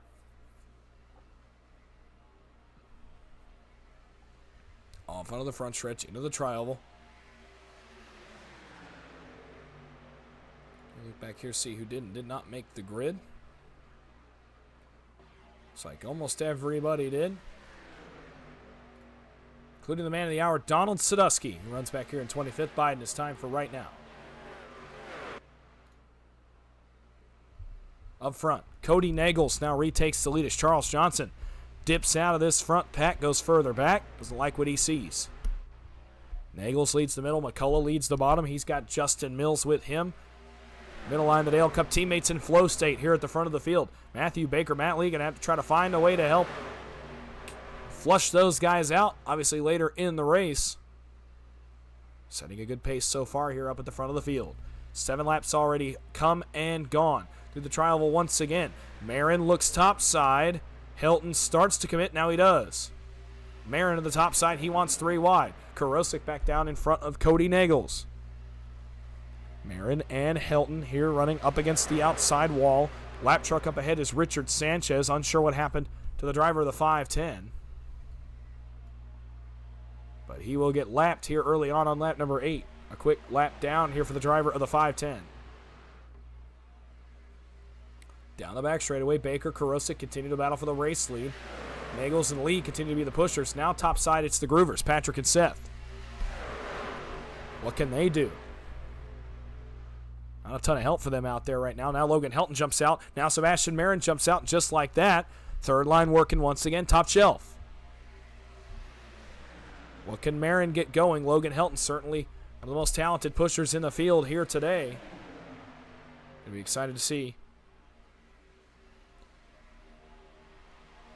I can tell you it's listing the cars as out because for some reason, and I still have yet to find a solution for this, the simulation will not draw me all the cars. It's complicated. It's an issue I've had for a long time that I have tried every single fix to, and it still has not been fixed. So it is an iRacing issue. Apologies for that in advance. They are not out of the race. In fact, if I go on back here, I can see the back of the field. you'll notice takes a second to load them in. So here's the back of the field. We go all the way back as far as Holder. Back here, there's Donald Sadusky. And see, it's going to cycle them forward in the scoring. So they're not out of the race. They're just running at the tail end of the field, and it is a complete iRacing issue. I don't know how to fix it, and it is a very complicated issue. The positions are accurate as on the scoring, but so like the position for Donald Sadusky right now is 39th, but unfortunately it does not draw his truck. And I've tried every fix, but we are going to get through it. The positions on the ticker are accurate, and those drivers are running off the tail end of this lead draft. They all are still in the event this afternoon, all the way back to our last place truck in the field right now, which is Richard Sanchez, who you just saw a moment ago get lapped by the lead truck. He scored right now as the first truck a lap down. Karosik, as this front of the field gets dicey here. Karosik up in front of Cody Nagels to try to go get him. That's going to allow Matthew Baker and Matt Lee, the NBG teammates, to clear here to the middle. Josh Ball may also go with him. Lee gets hung out to dry. Ball beat him to the punch. Ball goes all the way to the bottom in front of Chris McCullough. How about the driver of the one?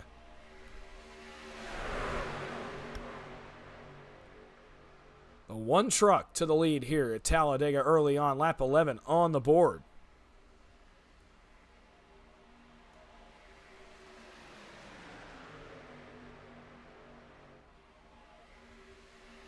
As Marin goes to the bottom of Baker, now we've all of a sudden settled it back out to 2 wide.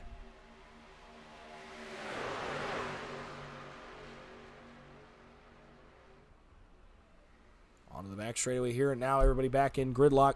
Bumper-to-bumper traffic here on the back straightaway on lap number 12. It's been hot and heavy a few times already in this race.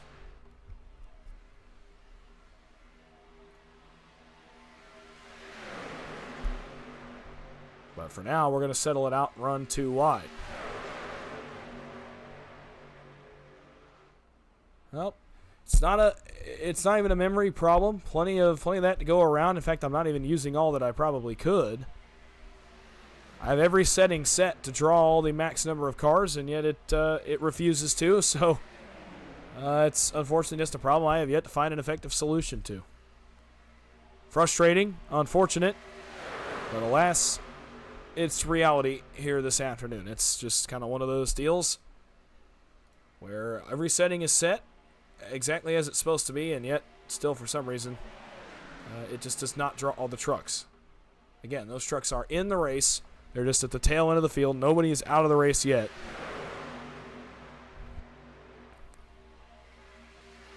Whoa, Sebastian Marin loose on the bumper of Matthew Baker. Holy cow, that was a close moment at the front of the field. He was dead sideways, pointed at the inside wall. Somehow he gets it back together, but that scared the field quite a bit, I would imagine. A bunch of trucks here now in this lead draft. Make it 22 trucks here under a blanket here in the lead draft. First truck not in this lead draft is 23rd position, Ray Rittenauer. Josh Ball, Sebastian Marin continuing to lead the way down the back straightaway on lap number 14. Cody Nagels steps out of line. He's got Seth Groover going with him in the outside, and that leaves 2 in the middle. Matthew Baker says, I want to go one more. They all go to the outside and leave Josh Ball all kinds of hanging out to dry. Baker back to the lead, just hops over and leapfrogs the one of Josh Ball.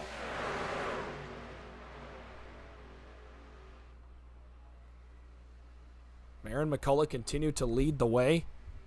Josh Ball says, I don't know if I liked that very much. Now jumps out in front of Cody Nagels to lead the third line. Great racing up front here on lap 15. Off into turn number 1, Ball, Marin, McCullough lead the 3 lines now. You can see how hard they're pushing. Mills, Baker, and Nagels, they are pushing very, very hard. On the back straightaway, still all Sebastian Marin, Josh Ball, Chris McCullough here, and still in the early stages of this race.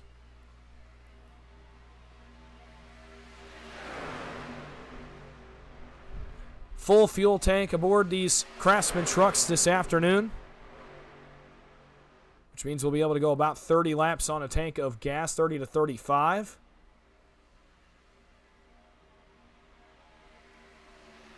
So prepare yourselves for green flag pit stops. We're about halfway through this first fuel run. And we'll see if we end up needing those green flag pit stops. So far, so good up at the front of the field. But how long does it stay that way? Through turns 1 and 2. Now onto the Alabama Gang super stretch once again. Marin gets hit out of line by Baker. He went up in front of him. Baker said, "I'm not lifting for you, my friend," and moved him out of the way there on the back straightaway. So Marin now has to go and suffice with running the top. Baker drops to the bottom, and all of a sudden, here is Alliance Motorsports and Jim Mayer at the front of the field on lap 16. An OP Monday winner from this season. An OP Monday playoff driver, a Saturday playoff driver as well. The veteran member of OP Racing has found his way to the front in situations like this before. Today, no different. The 95 Red Hot Chevrolet you knew was coming to the front of the field.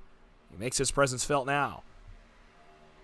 Baker now has to just be content on the bottom. Kind of stuck down there. He's got help from Chris McCullough, but the middle's so good here at Talladega when you have guys lined up under this new build of these Craftsman trucks. And if you think the racing looks a little bit different than perhaps it did 4 months ago, well, then that's because the update to these trucks about 3.5 months ago now radically changed the way you draft, the way you push, the way you race in these trucks. Controlling lanes now essential. You can slam draft. You're going to see guys just basically hit the guy in front of them now and be able to lock onto the bumper, lock bumpers, and push forward. That's how you make ground. And these guys have mastered it over the past several months. Jim Mayer right back to the race lead. Sebastian Marin going to go forward to second. Josh Ball locked on to him. Trouble. Zach Range is around. He catches Vicente Guerrero. Everybody keeps it going. I believe we're going to keep the race green. Green flag still on the speedway. Guerrero and Range got together, and somehow everybody kept it going.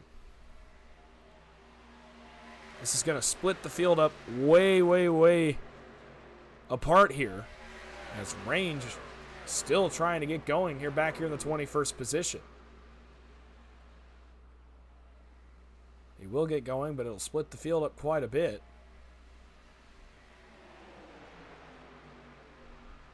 To the start-finish line. Now this lead draft is basically 14 trucks back to Vicente Guerrero, so it's shortened up this lead group quite a bit. Jim Mayer, Chris McCullough continue to lead. Justin Mills, Matthew Baker, Logan Helton, Gabe Butler, Patrick Groover, Cody Nagels, Tom Dixon, Sebastian Marin, Steve Karosik, Josh Ball, Vicente Guerrero, and Dude Conrad. That's your lead draft right now.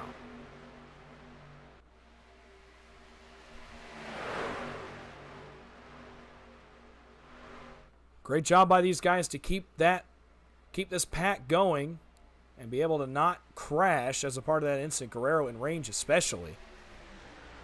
A near moment, but still green here at the Talladega Super Speedway as lap 20 goes on the board.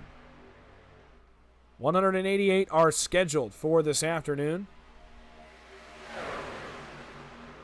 So a long way still yet to go here for this afternoon's race. Dicey up again at the front. Logan Helton now goes to the lead. The Contender Series driver making his return to super speedways here this afternoon. And looking like a natural here up at the front of the field, as he did on OP Racing Monday nights, where he was a 3-time winner this season. A playoff driver. Was going to have a playoff spot reserved for him, but unfortunately with the scheduling conflict with the Contender Series, he was unable to compete in the OP Racing Premier Series playoffs.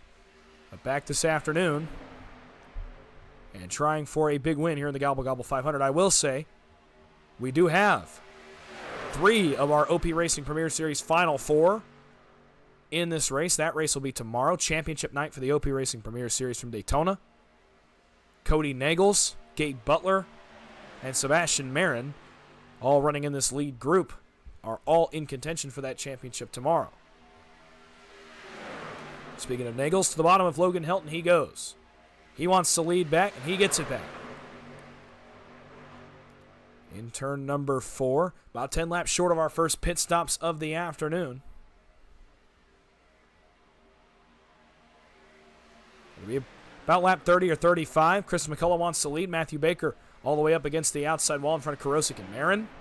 He actually goes to the lead here at the line.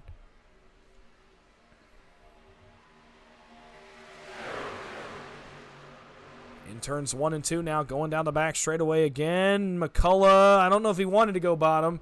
Logan Helton did not give him an opportunity, and that stack up allows Matthew Baker to go right back to the race lead.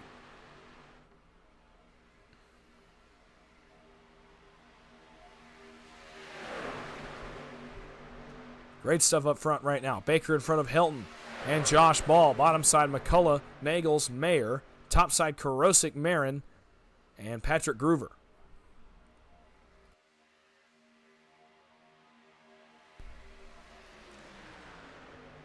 To the trial, lap 23 of 188 will go on the board. Now Karosik has to push up in the outside line as he looks to try to lead some of his first laps of the afternoon. Field's really settled down over the past few laps. And right as I say that, McCullough jumps out from behind Matthew Baker. He wants the race lead back.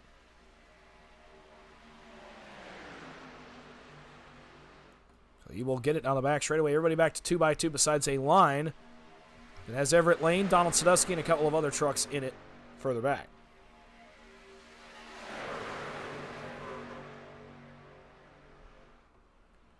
Off turn number 4, lap 23 on the board, getting closer and closer to that first green flag pit stop of the afternoon.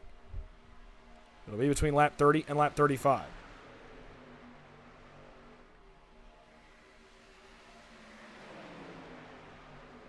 Everybody back to 2 wide. Settling down, probably a good idea, probably a smart idea. Still very early on in the race. No reason to go dice it up.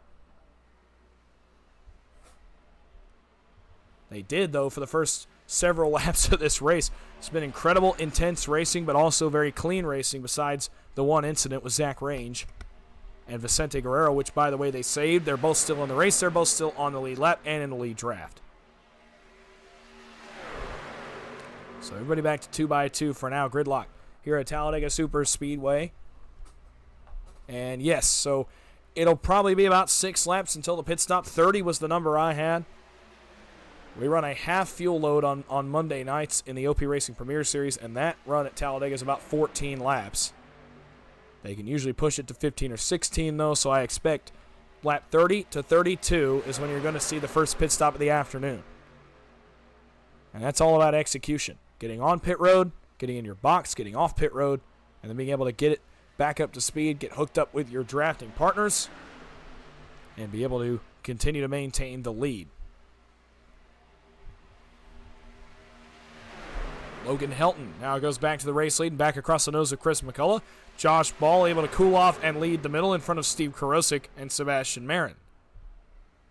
Off turn number 4. Ooh, a couple of trucks out of shape further back. Everett Lane, Rob Connors, David Overstreet. They get it going. Through the tri-oval.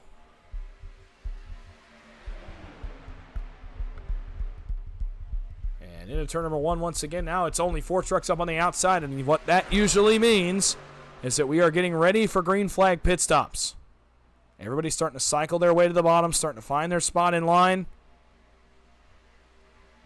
Trying to get positioned here for this first pit stop. First one sets the tone for the rest of the race. You're only going to make probably 6 pit stops in this race max. It probably is going to be 6. The last one coming on, well, my guess would be lap 168 would probably be your last pit stop. Ish, if you ran the tank out all 5 times, or 6 times, excuse me.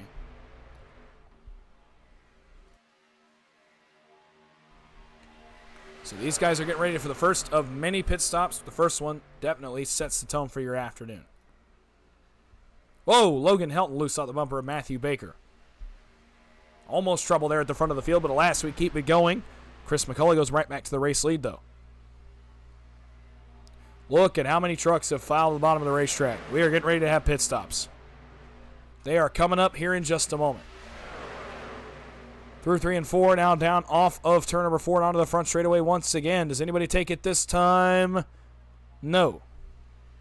Not pitting yet.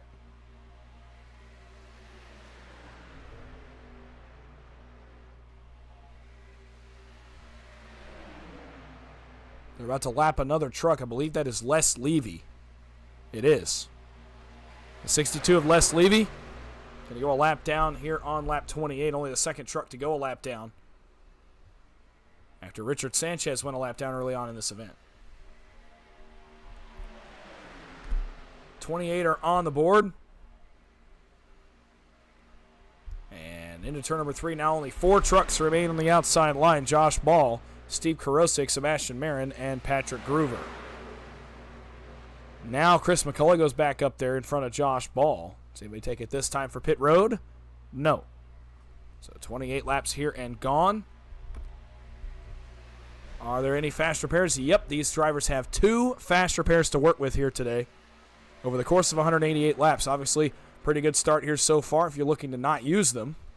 And as we're almost 30 laps in the books, no serious incidents, knock on wood, quite yet.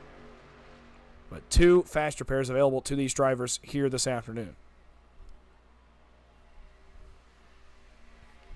Helton, McCullough, Ball, Baker, Karosik, Nagels, Marin, and Jim Mayer are your top 8. And then Kenny McCullough Jr. and Patrick Groover make up the rest of the top 10. Off turn number 4 here on lap number 29. Does anybody take it this time? No, they do not. Pit stops are coming up. Whoa, big moment there. Chris McCullough blinked for about 3 seconds the entirety of the trial. Comes back, luckily, no harm, no foul. But good grief. Close moment there. Lap 30 on the board here from Talladega.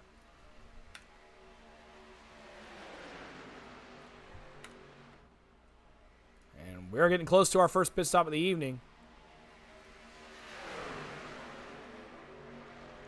Off of turn number 4. Does anybody come down? And even lap 30 on the board now. Still no takers. 1 further back, 2 further back. Everett Lane, Rob Connors, Brian Rainville, Donald Sadusky will hit pit road. They are the first to pit on lap number 30. Pit stops are underway here from Talladega for the first cycle.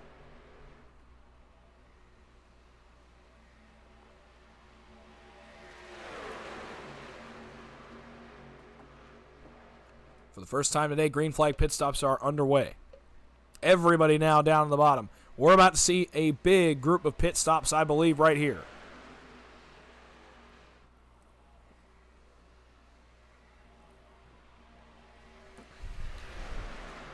If you could stretch it to lap number 32, you could probably make it on 5 stops instead of 6. But here comes another group.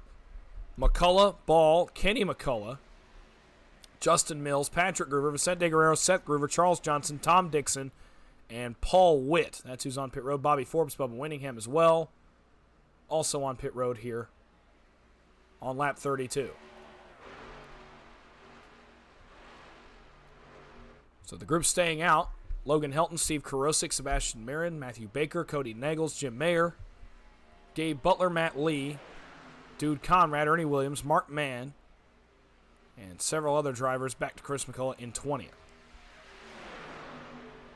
Through turns 3 and 4 once again, I'd expect the last round of pit stops right here. You'll be able to go on 5 stops pitting here if you can make it 32 laps every run. And here they come. The rest of the field onto pit road. Helton is hot on pit entry. So was Marin. We'll have to be able to wait and see if they made pit speed. It was awfully close.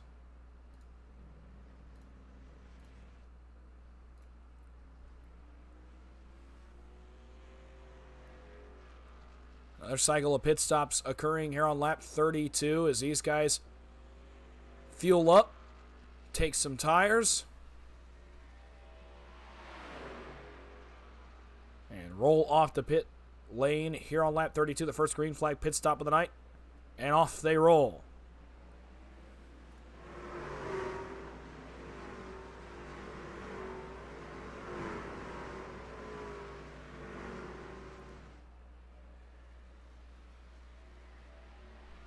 Busy place, Talladega Superspeedway pit road here on lap number 33 as it now goes on the board.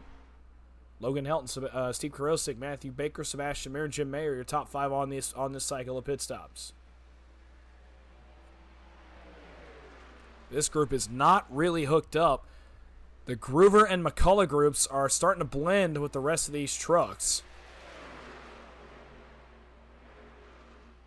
And good information here from Heath Job. He actually says a fuel run is 34 laps.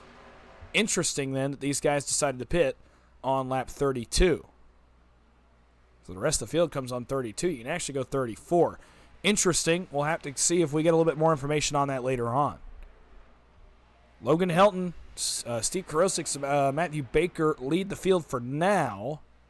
But they're going to have company here very shortly, I would imagine, as that second group starting to get lined up, starting to get together.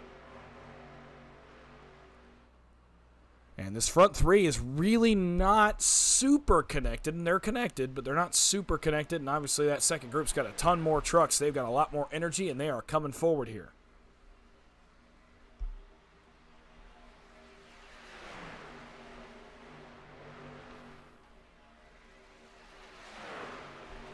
We'll see what they can get done. See if we can have one big group. One big incorporated group here at the front again. They are closing the gap. Here comes the second group. Helton, Karosik, Baker about to have some company.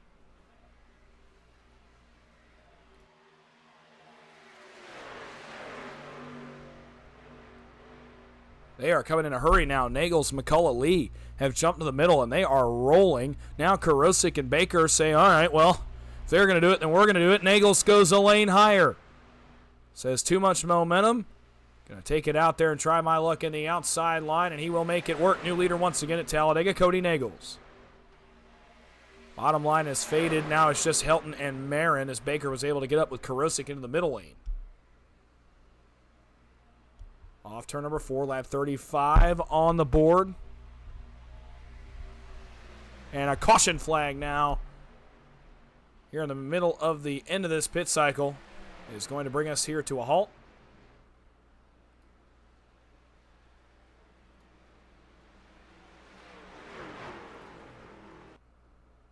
And we're going to have to go try to figure out where this caution occurred.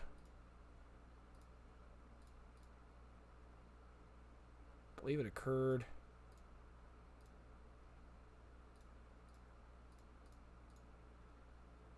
in the back, and the car it's crediting is not showing up. Possibly a connection-related caution as well. Perhaps a blink brought out a caution, but regardless, we're under caution here on lap number 36 of 188. First caution flag of the evening.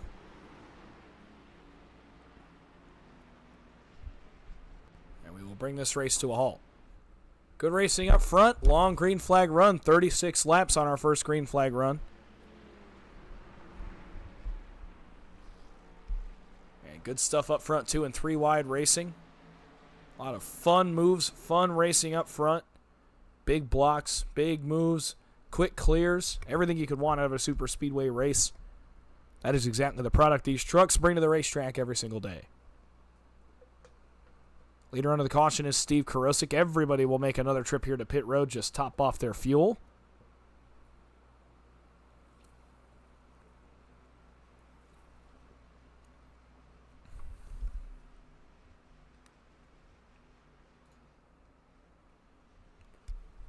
Get a look at the beautiful facility, Talladega Superspeedway, our venue for today's event. One of the more picturesque superspeedways in the country for sure. Wide, sprawling grandstands scramble off pit road. Karosik, Nagels, Baker, McCullough, Lee, your top 5 off that quick round of pit stops.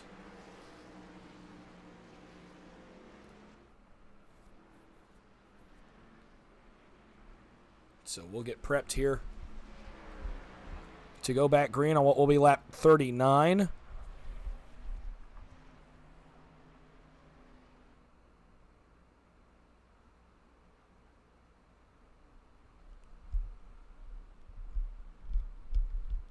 Some guys trying to get their laps back here. We'll see how this cycles out.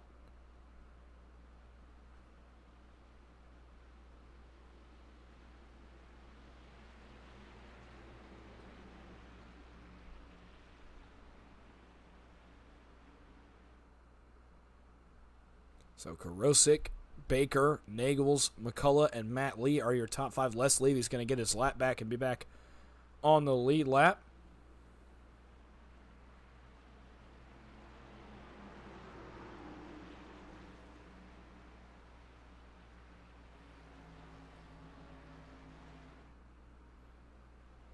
We'll get it back going here, just short of lap number 40. Still a very long way to go in this one. Lots still to happen, lots still to be decided.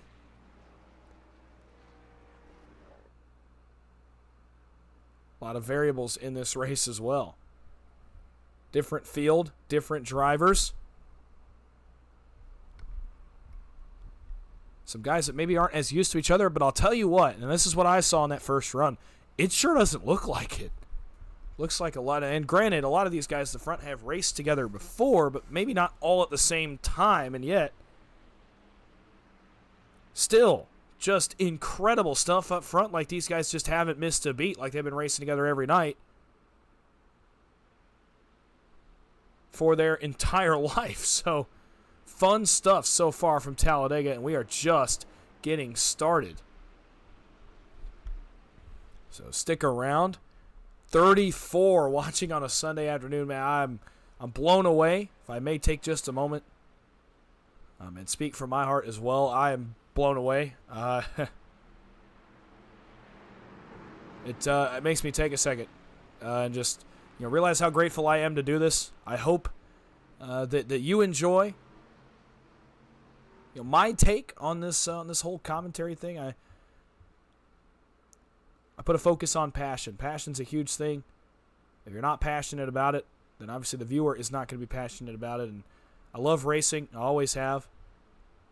And this has been a great privilege for me over the past several months to get to bring you action from across leagues, from across money racing, get to meet great people,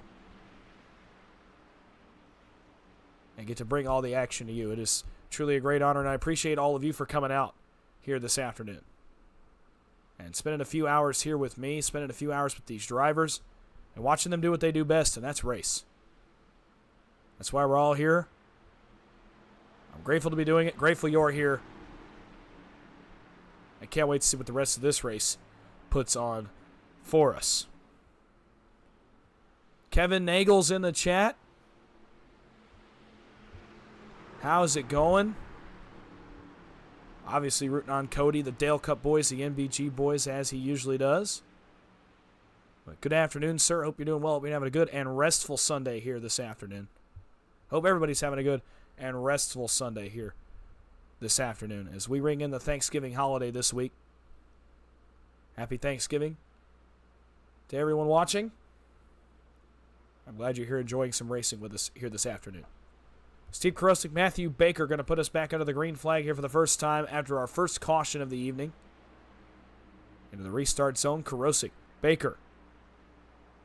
Into the restart zone, green flag back in the air. We are back underway on lap number 38 of 188. Make it 39, 150 laps still to go from Talladega. Baker, Karosik to an early lead. Everybody 2x2 lockstep formation here in turns 1 and 2. Karosik clear of the top line, clear of Matthew Baker. Not quite. Here comes the top. Baker, McCullough, Marin, Mayer start to surge on the outside of the racetrack. Start to make their way back forward as these trucks get back up to full song. Down the back straightaway into turn number 3. Baker's got some help. Not really surging to him yet. Now Karosik a quick clear up across the middle lane. Leaves Nagels and Lee on the bottom line. They have no help. Logan Helton's coming, but it's going to be a minute before he gets there. The top line's got 4 trucks all lined up, and they are flying. Lap 40 on the board. McCullough beats Baker to the punch, goes back to the bottom, and now he has no help. He waits on Cody Nagels as Matt Lee got out of line. Bottom line, dysfunctional, dead in the water here on lap 40. Now Marin goes down there. Nagels flip-flops, goes up to the top. As Karosik blocks his teammate Sebastian Marin. Now topside, it's NBG Motorsports, Matthew Baker and Matt Lee. Jim Mayer also up there. Now Chris McCullough bails. He goes to the top. He's got Logan Helton with him as Baker crosses back over, goes back to the bottom. McCullough now back to the bottom. Everybody flip-flopping, dicing back and forth, trying to pick a lane. Matthew Baker, Steve Karosik back to the front of the field. Baker shakes the 27 here off turn number 4, goes back up in front of his teammate Matt Lee, who will give him a hard shove at the tri-oval. We're almost going to crash. Almost trouble. Matt Lee, an off-center push to his teammate Matthew Baker. They almost crashed there in the tri-oval. 3 wide now as Lee tries to get it back up to speed. He's got Vicente Guerrero, Paul Witt, Donald Sadusky, and Bubba Winningham. Alliance pulls out to the outside lane. They want to go at the lead. Bottom lane surges. Sebastian Marin back to the lead up in front of his teammate Steve Karosik. Chris McCullough, Gabe Butler, David Overstreet working the bottom line now. Cody Nagels in between that group as well. Oh, Butler follows the 37 up the track. Trouble. Jim Mayer to the outside wall. And now we're going to wreck big. Big wreck behind the leaders. Several trucks involved. Matt Lee, David Overstreet, Rob Connors, Overstreet barrel rolling. Tom Dixon involved. Everett Lane involved. Patrick Groover involved. And our first big one of the evening occurs on lap 42.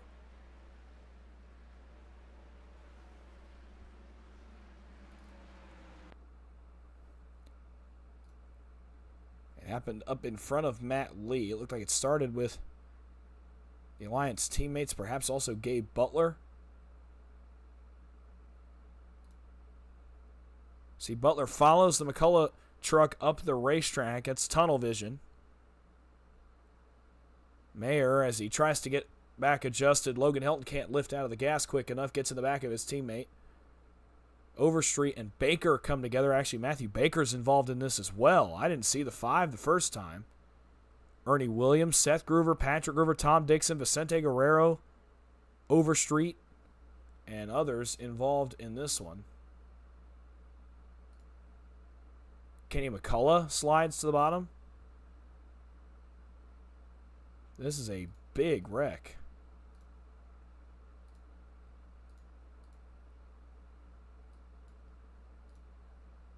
And it continues on. Overstreet actually gets hit and goes up and over here.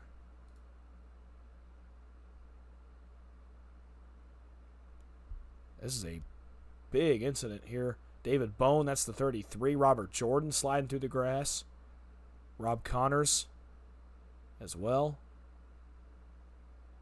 Big incident here. Still pretty early in the going. Lap 42, and the big one has struck for the first time at Talladega Super Speedway. Lucky Dog gets is Zach Range. He gets his lap back. He'll be back on the lead lap here when we go back green in just a moment. Ray Rittenauer stays out here on this cycle of yellow flag pit stops. He'll inherit the race lead as we await the race off of pit road. Big wreck close to the front of the field here early on in the Gobble Gobble 500.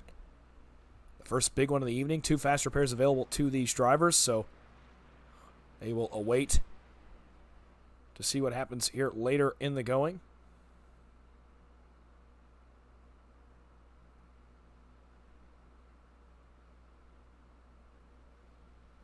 Off turn number 2 as we pace. Ray Rittenauer, Sebastian Marin, Gabe Butler, Ernie Williams, and Cody Nagels, your top 5. And that shakes up the running order quite a bit. I will tell you, Richard Sanchez is back on the lead lap. In the 5:10, he runs 11th now.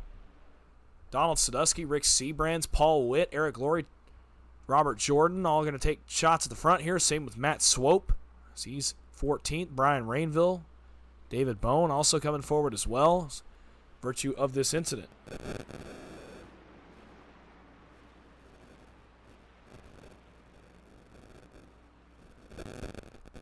Through turns 3 and 4. We'll go back to green on lap 45 of 188.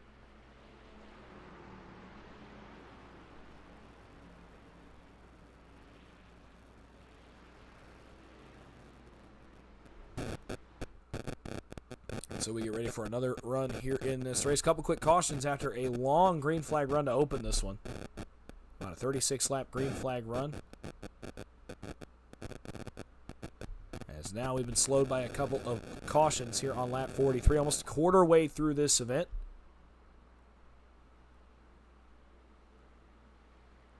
Still a long ways to go.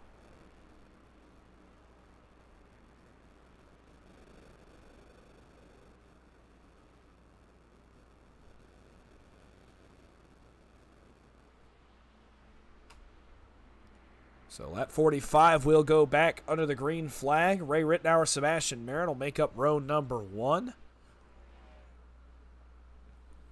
And all those guys involved in that incident, Vicente Guerrero, David Overstreet, Seth Groover, are all now back in the 20s and 30s of this race.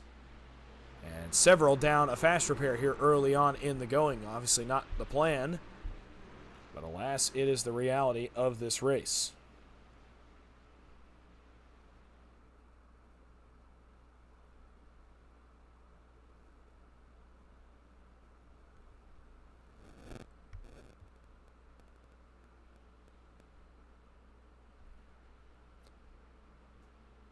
Later on in the going, we'll get some in-race interviews going with some guys you didn't hear from pre-race. We'll just see how the race turns out, see how it's going, and see who we can get to talk to throughout the event this afternoon.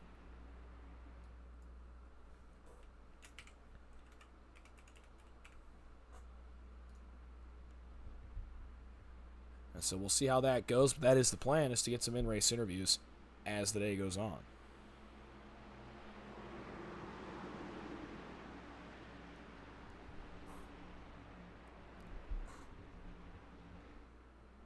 Ray Rittenauer, Sebastian Marin, Gabe Butler, Ernie Williams, Cody Nagels, Paul Witt, Donald Sadusky, Eric Laurie, Rick Seabrands, and Richard Sanchez. Get ready to get us back under the green flag.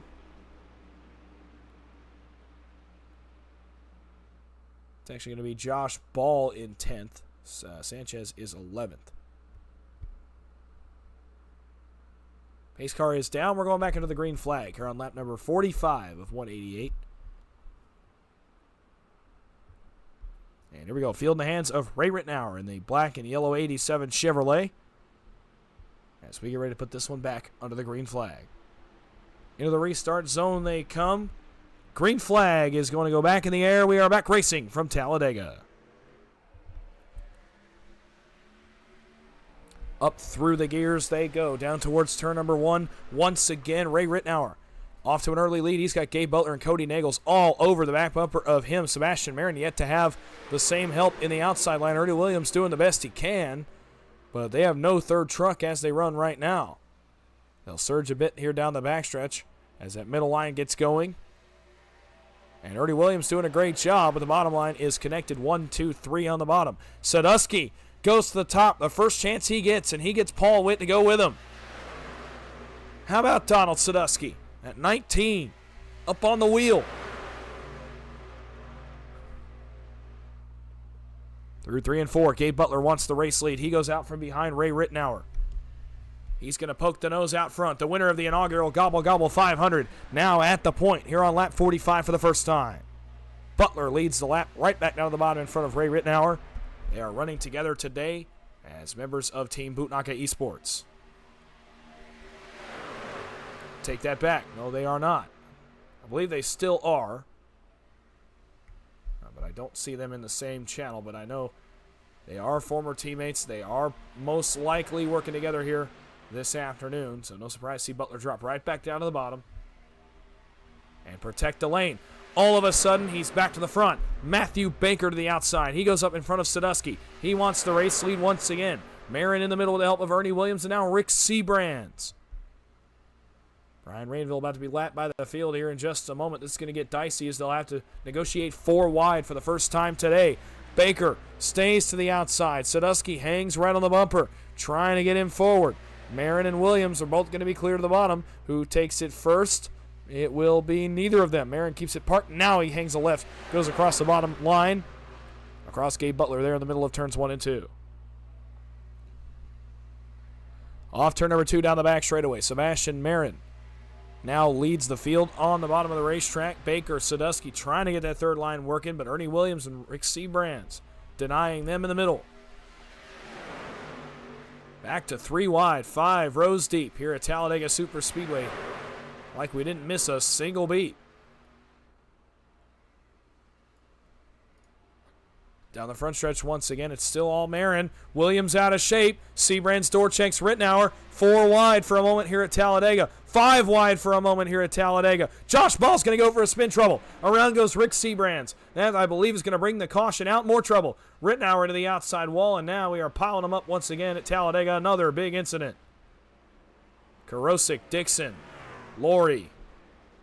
Several others involved. It's back here to see who gets through it. Logan Helton is involved. Karosik. There he is. Josh Ball, I believe, got a piece of this.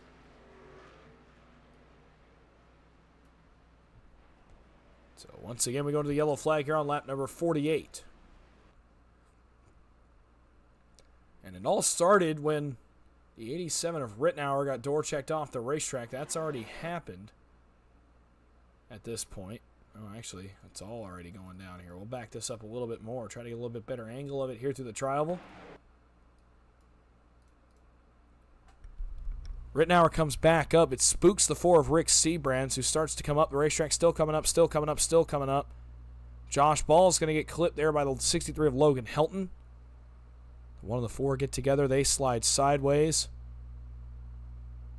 And as they start to get it back together, Ball hangs a left and is going to collect Steve Karosik. Helton is going to collect Ray Rittenauer. Eric Laurie gets in it. Justin Mills gets in it. Patrick Groover gets in it. Chris McCullough looks to be in it as well. And this basically blocks the entire racetrack. Karosik fills up the outside line. Ball and Helton are going to block the inside line. Danny Barnes just says, I want to get past the wreck. Well, and he gets collected there by Bobby Forbes. Dixon collects Kenny McCullough. Les Levy trying just to get through it any way he can. This is a big incident here. Again, another significant incident here early on in this race. You see him start to spin out of shape. Head down towards turn number 1. You're going to see how quickly this wreck turns into a track blocker. Laurie, Karosik.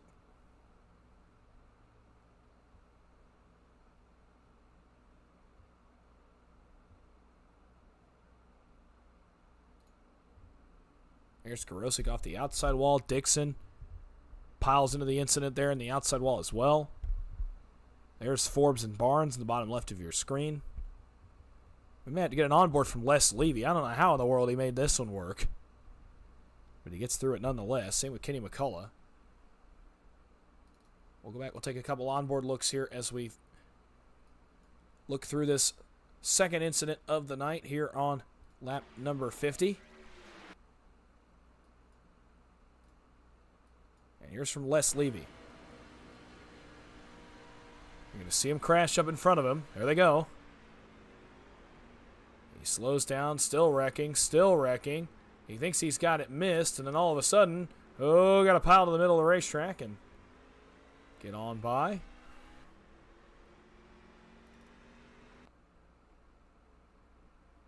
We'll go to an onboard as well from Kenny McCullough Jr.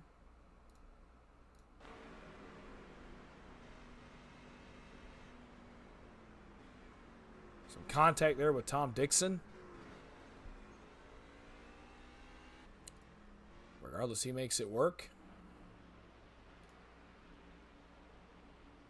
And we are under caution here on lap 50 of 188. 2 big incidents in the span of about 6 laps of racing. How will that change? How these drivers approach this race, approach the racing up at the front of the field? I don't know if it will.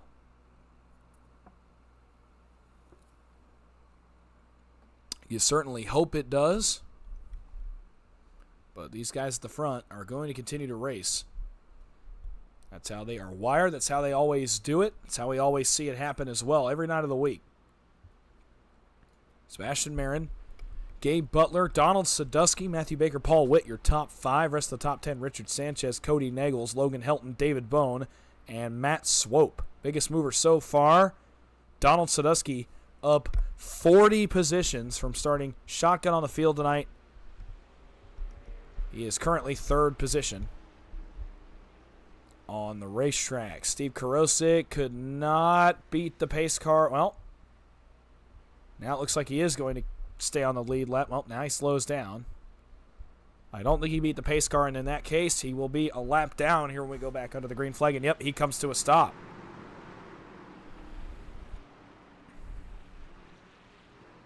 So Karosik, unfortunately going to lose a lap here, could not quite beat the pace car out. And now he's stuck a lap down, at least for the time being.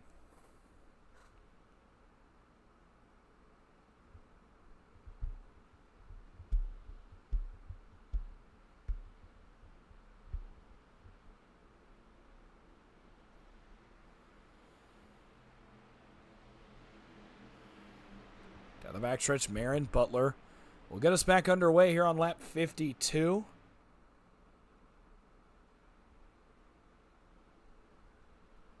We'll see how this one starts to pan out.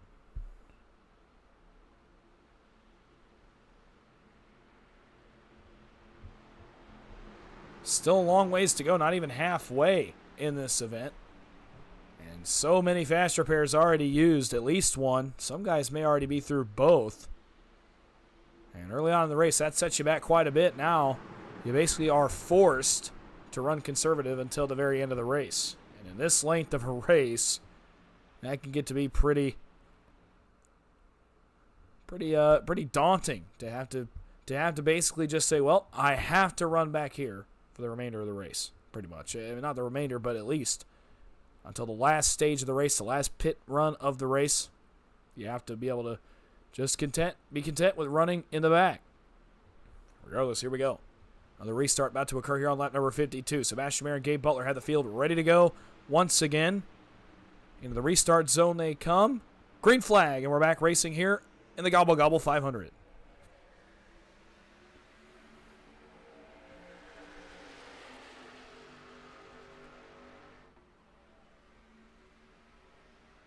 Into turn number 1, Marin surges to the bottom with help from Donald Sadusky. Top line, Butler and Baker. They will surge here once they get to the exit of turn number 2. Let's see if Marin blocks the outside line. Nope, going to stay parked. Now decides to come up in front of Gabe Butler.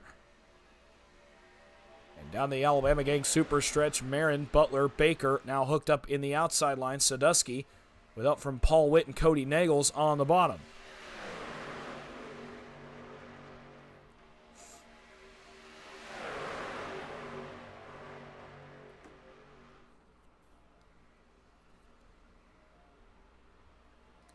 Sadusky now goes to the race lead with the help of Paul Witt on the bottom. Great push by the 429. Sadusky leads lap 52. And the 19 is out front for the first time tonight. 53 laps on the board. Everybody now content to run 2x2, at least for the time being. Lap 53 of 188. Looking further back as guys start to make moves. Guys start to make things happen. Still all Sadusky up front. Paul Witt, Cody Nagels doing an excellent job keeping him up at the front of the field here. Marin, Butler, and Baker will now surge to the front once again. Marin will get the lead on the exit of turn number 4, I believe.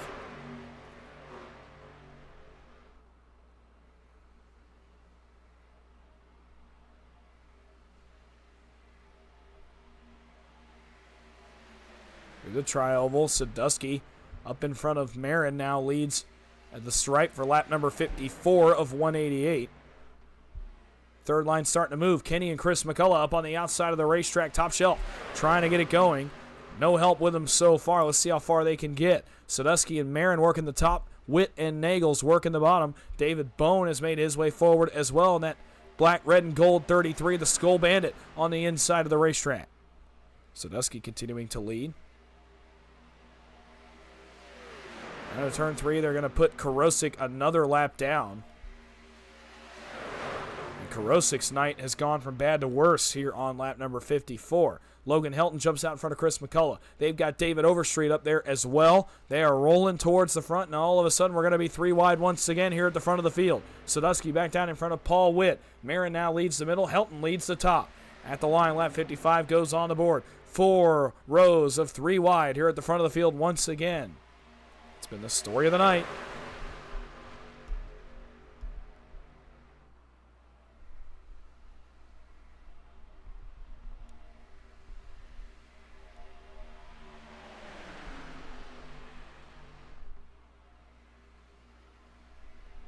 On the backstretch, Helton in front of the middle. Same with Chris McCullough. Kenny and David Overstreet stuck up top against the outside wall. Sadusky still working the bottom, and now Logan Helton goes back to the race lead. Here in turns 3 and 4 once again. He knew the 63 would eventually find his way back forward. He does here on lap number 55. Through the tri-oval, Helton's got help from Chris McCullough. Now Justin Mills, Rick Seabranch jump out of line. They want to take the third line as well. Coming to the aid of David Overstreet and Kenny McCullough up in the outside line. Now Les Levy's going to join his Checker Flag Motorsports teammate up against the outside wall. He brings Justin Mills along with him. Third line's got some momentum. It's got trucks, and they are coming to the front once again. 2x2 up front. Chris McCullough goes all the way to the race lead, jumps down in front of Donald Sadusky. Now he will lead in front of Logan Helton. Now Logan Helton will go back to the lead about halfway down the backstretch.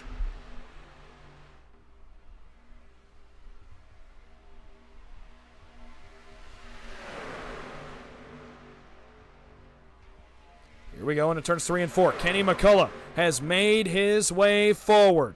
The 11 is chipping away at this lead here. He wants a shot at the front for the first time tonight. The 11, the Georgia Bulldog Chevrolet, coming forward here through the tri-oval. He's got great help from the teammates Overstreet and Levy, as well as Justin Mills and Ernie Williams. Trouble! Around goes Helton. Up in the air and another big crash. Helton slides to the bottom. Tom Dixon is involved. We're piling up once again. Levy, Vicente Guerrero also involved, as well as Bubba Winningham. And the caution flag is out for the 4th time on lap 57.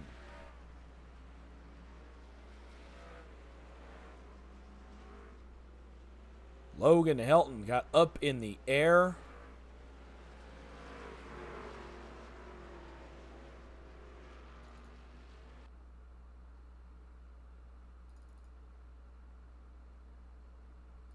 See what happened here. Right at the start-finish line, basically, he's running in front of Sebastian Marin.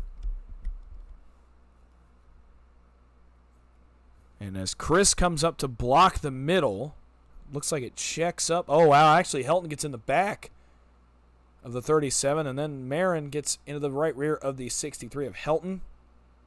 Helton bounces off the wall. Is actually going to get lifted into the air by Kenny McCullough.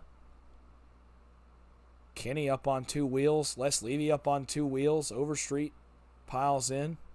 Justin Mills piles in. Tom Dixon's going to get a piece of this, as is Matt Lee. Vicente Guerrero gets a piece of this. Steve Korosik gets a piece of this. There's Winningham. Nowhere for him to go. He hits Les Levy. Danny Barnes is involved further up in the 7. He goes flying back up the racetrack. And Brian Rainville is involved in the 60 as well.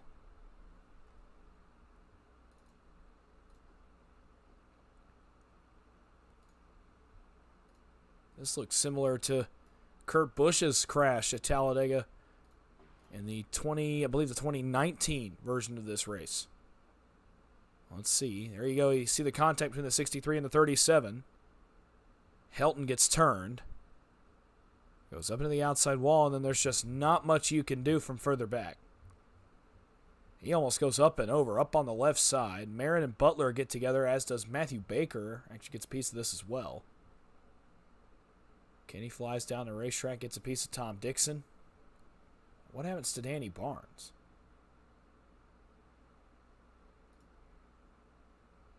I think he's going to get hit by Matt Lee as they both try to miss the wreck, and as he hangs a right to miss the sliding Tom Dixon machine, he gets hooked by Matt Lee, and he's going to pound the outside wall and slide it to a stop here on the apron in turns 1 and 2. 4th caution of the night. Logan Helton involved in that one. And we are almost a third of the way into the Gobble Gobble 500, about 4 laps short of being a third of the way through this event. And another pretty sizable incident here on lap 59. Steve Karosik, by virtue of getting damaged in that incident, he did not get the lucky dog. It would have been great timing for him, actually, if he had been able to catch that caution without being involved. Instead, he ends up damaged. And now has to try to get some lucky dogs, or get some wave arounds, excuse me.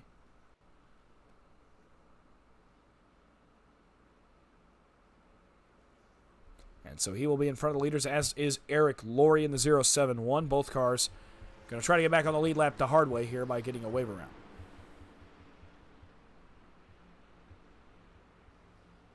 Dawson Sadusky leads here at Talladega. Cody Nagels, Matthew Baker, Gabe Butler, Sebastian Mayer in the top 5. Rest of the top 10, Richard Sanchez, Paul Witt, Josh Ball, David Bone, and Bobby Forbes.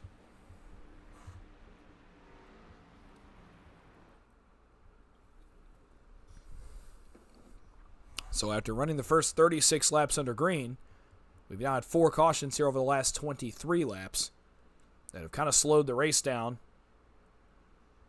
here in the middle stages.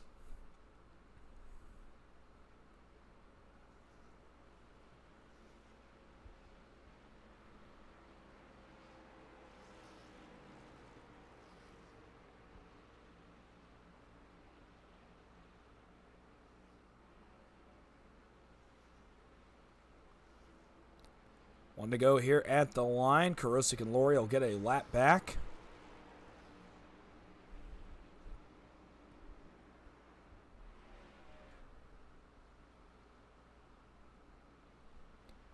And so Dawson Sadusky chooses the bottom of the racetrack for this restart in front of Matthew Baker. Leaves Nagels and Butler up top. For another restart on lap 61. There'll be 128 laps to go here from Talladega Superspeedway.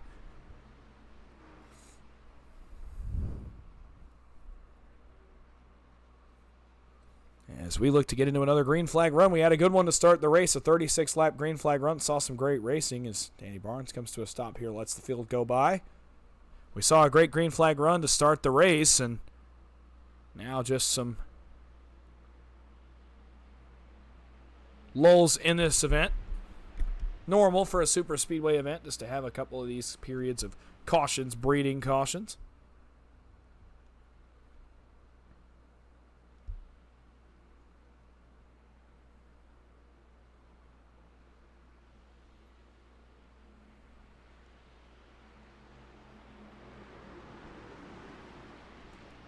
We'll get going here again in just one moment. Want to thank our sponsors of this race one more time: Levy Designs, Limitless eSports, Mac Tools, and The Pit Stall.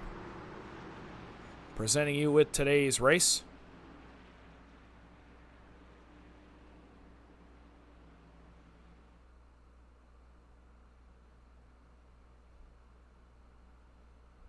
And thank you to them for putting this race on, and even offering up some prizes to the race winner. We'll get into those a little bit later on under maybe our next caution, or later in the race, whichever comes first. Danny Barnes is in front of the field right here. I'm not sure what's going on the scoring tower.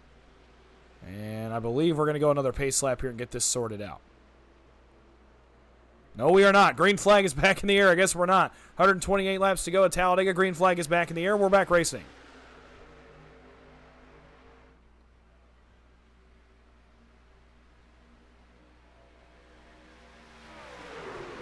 To turn number 1, Barnes going to have to just kind of bail out of the way of the leaders here as they go on by. I'm not sure what happened with the scoring, but regardless, Barnes out of the way, no harm, no foul, and the leaders go on by. Sadusky Nagels lead the race now down the back straightaways. The field gets back up to speed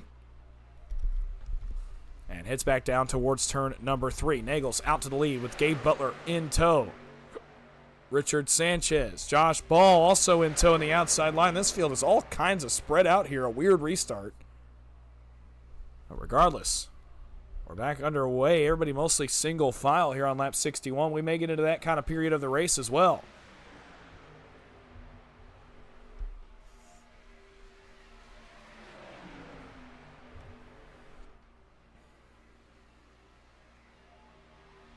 Donald Sadusky surges back to the lead. Great run today by the 19. He jumps right back up in front of Cody Nagels. Good stuff up front by Sadusky. Nagels takes advantage of that, though, and goes to the middle. Does he cut him slack? No. He does not. Thought he was going to. He did not. That slowed up Nagels' line quite a bit.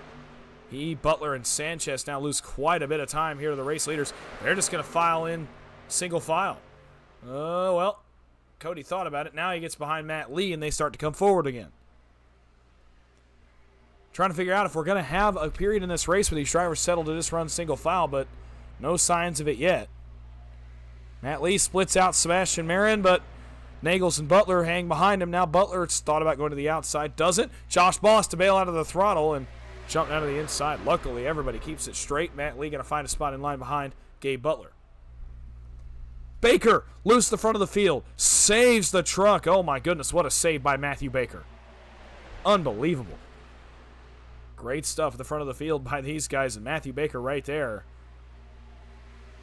That was a panic moment for the driver of the 5. He was all kinds of loose there on corner exit and kept that truck straight. Nagels, Butler, Lee, Sanchez coming back to the front here once again. Another big surge from the outside line. Nagels to the outside of Baker.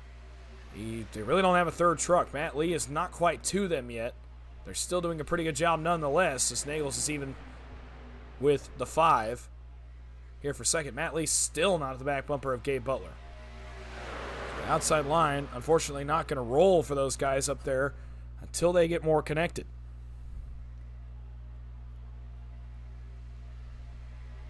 Sebastian Marin, meanwhile, he loves what he's seeing up here at the front of the field. It's all going on behind him. As he continues to lead, now Cody Nagels surges back to the outside of our race leader. Top line working, Sadusky, Lane, and I believe Rob Connors are the trucks up there in the outside line. They try to get that third lane working. Marin up in front of Cody Nagels.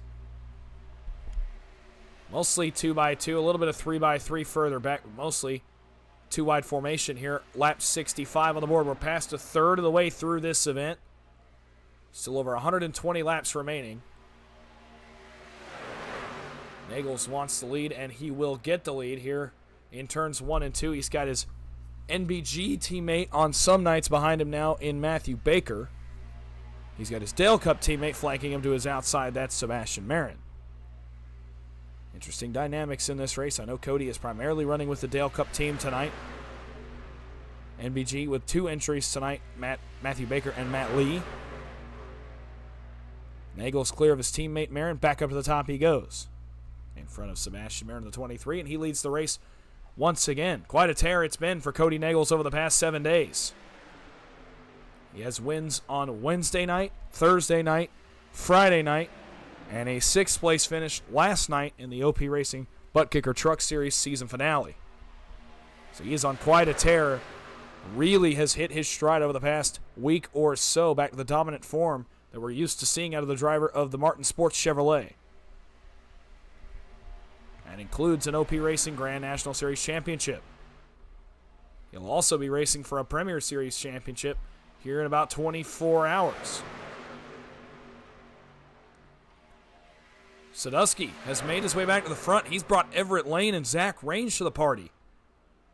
How about that? The 19 right back to the front of the field. Nagels continuing to lead, but Sadusky has something to say about that as he comes forward once again to the start-finish line. 67 laps on the board. Down into turn 1. One more time.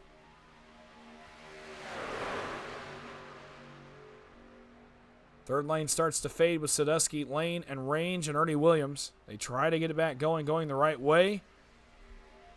Just nothing doing for them right now.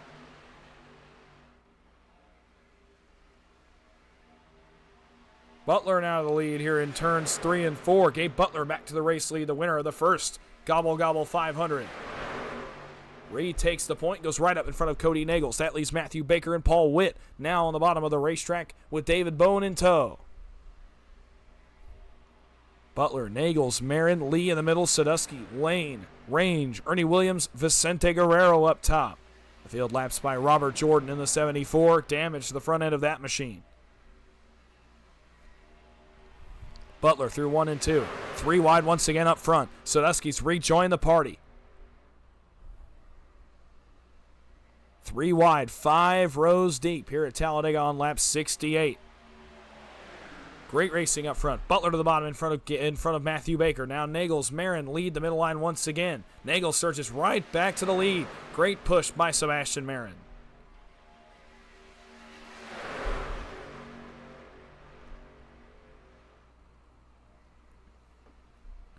An update for you on Steve Karosik, by the way. Got a penalty trouble. Matt Lee, Vicente Guerrero go around, and we're wrecking again. Further back, they slide to the inside. Ernie Williams, David Bone, Bubba Winningham, Kenny McCullough involved. And another incident close to the front of the field brings out another caution here on lap 69.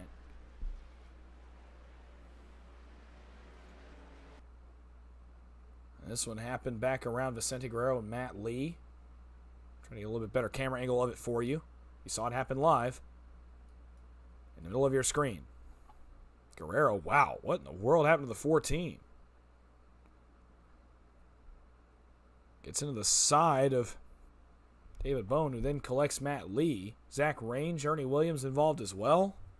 I think Richard Sanchez is going to get in this. Yes, he is, further up.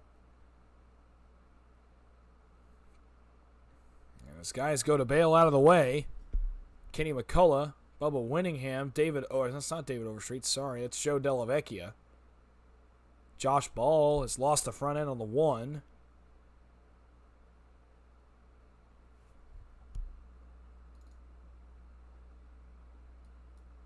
So a lot happening here in a very short period of time.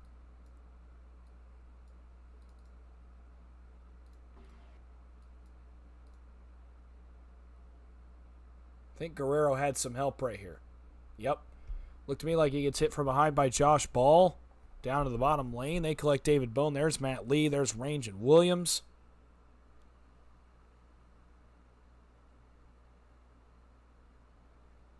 And this is a sizable incident.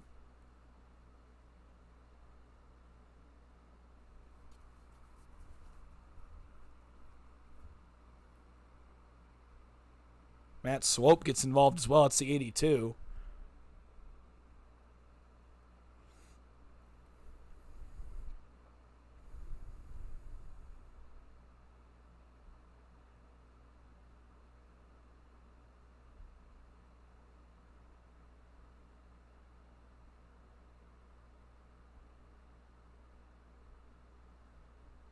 Big wreck there on lap 69. Puts us under our 5th caution of the night.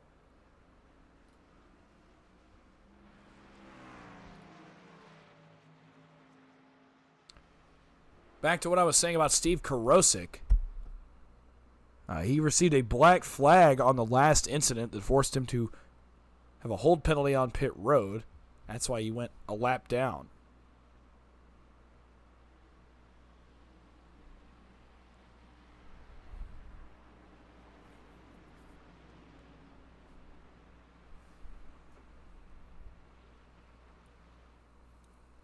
So tough break for Steve Karosik. Unsure what the reasoning for the black flag is, but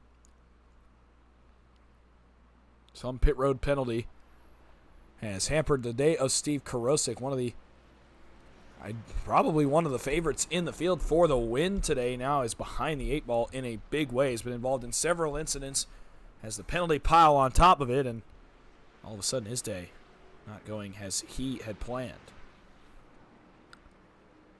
Sebastian Marin leads the race here under our 5th caution of the day. Ryan Sadusky, Cody Nagels, Gabe Butler, Paul Witt, top 5. Everett Lane, David Bone, Chris McCullough, Logan Helton, and Rob Connors are your top 10 here on lap number 70. We are slowly approaching halfway home in this race. And from there it will be downhill. From there you'll wind the laps down to the end of this race and start making your moves. But for now, still in the relatively early stages, still not a lot here that you can do, but Nonetheless, these guys have been racing like it's the last run basically since we went green. That's pretty impressive if they can keep it up for the entire 188 laps. But obviously, faster pairs will start to run low. Trucks will start to have to bow out to this race. Bow out of this race, excuse me. And we may start to narrow the field down, but for now, these guys are just going to continue racing like it is the last run of this event. And boy, has it been a fun one. Boy, has it been exciting here at the front of the field so far. A lot of action already in this one.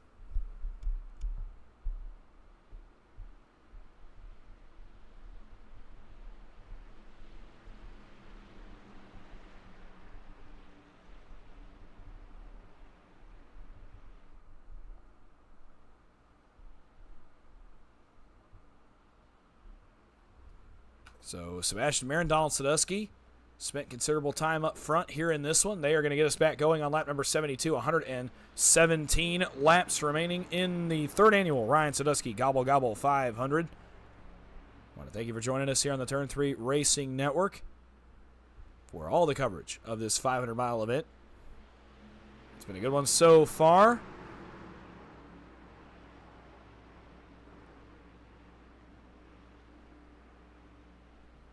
And lots more still here to come. Pace car is downward to get back to green on lap 72. And I believe everybody is still on the racetrack. Not sure anybody has called it a day quite yet. I believe all 43 cars are still on the racetrack here on lap number 71.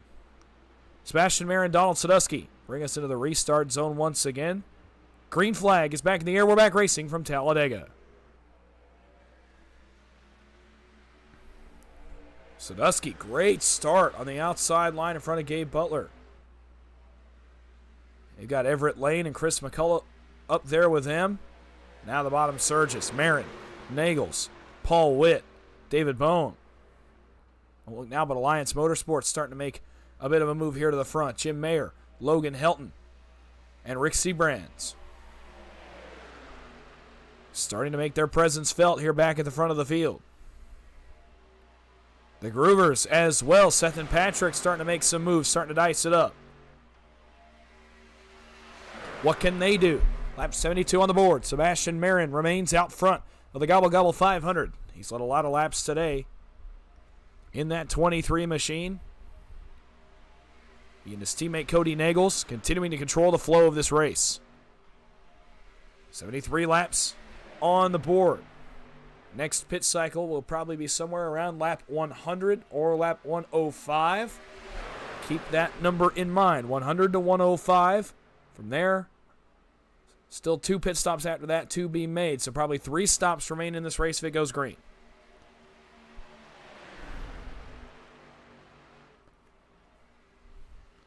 If you pit on lap 100, it'd be a stop on 100, 130, and 160 if you go 30 laps even. 105, you'd go about lap 137, lap 169. We'll just have to see what these guys decide to do, and if it stays green.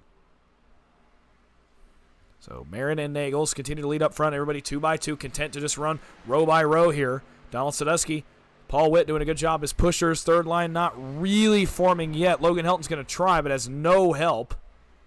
His Alliance teammates now go with him, but they don't have much of a run anymore. Marin back to the bottom. Sadusky now leads the middle. Butler right to the back bumper of the 19. Alliance starting to make some hay up on the outside line against the wall. Seabrands, Mayer, Helton trying to make their way towards the front.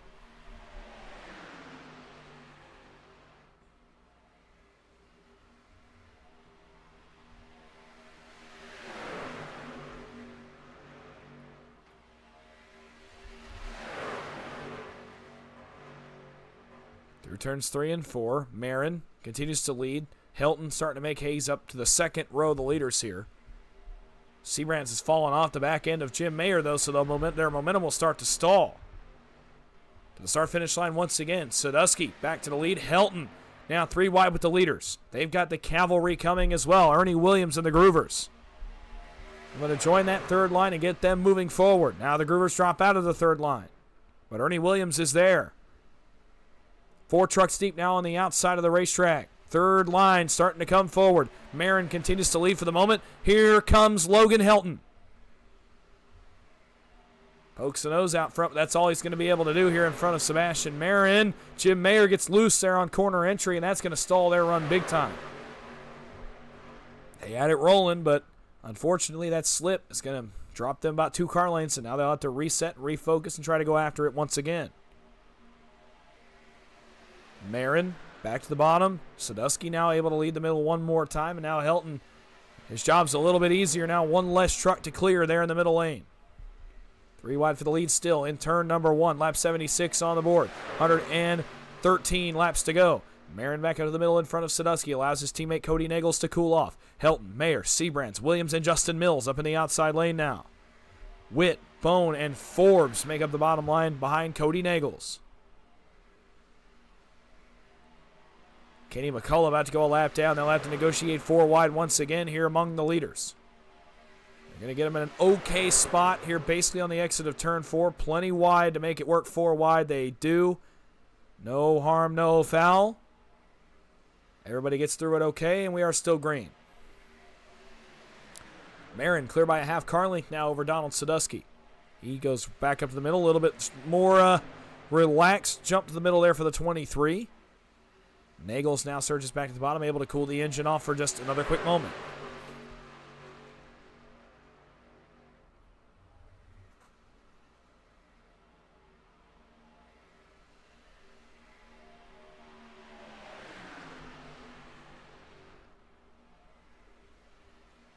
Marin back in front of his teammate Cody Nagels. Sadusky, Butler, Lane just trying to get something working in that middle line. They just are stuck. It looks to me like they are literally stuck. They can't get much going in that middle lane. Josh Ball, by the way, about to go a lap down as they are going to negotiate that truck pretty easily. They get him in a really good spot in the tri-oval and are able to drive right around him with no issue. Sadusky back to the race lead. Now they're able to move that line forward. Into turn number 1. Marin back to the bottom of the racetrack in front of Cody Nagels. Logan Helton, give props. He's trying to keep that third line working, but at this point, Jim Mayer's temps are running hot. They have no more momentum, and I don't think it's going to work out for them. They're going to need somebody else to jump out there to allow Logan Helton to be the pushing truck for that line to move forward. Marin back to the lead on the bottom of the racetrack. Imagine he'll jump up here in front of Donald Sadusky off turn number 4. Make the move up to that middle lane. Nope, stays parked.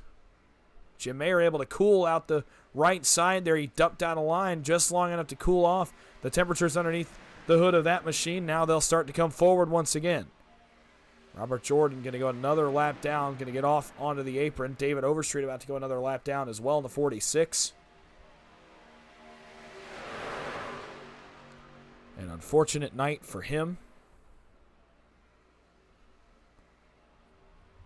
We'll see if he can get any of his laps back as the night goes on. Actually, I believe he's only now 1 lap down.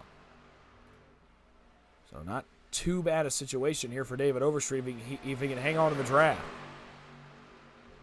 Marin and Nagels now side by side for the lead. Nagels able to pull alongside his teammate this time.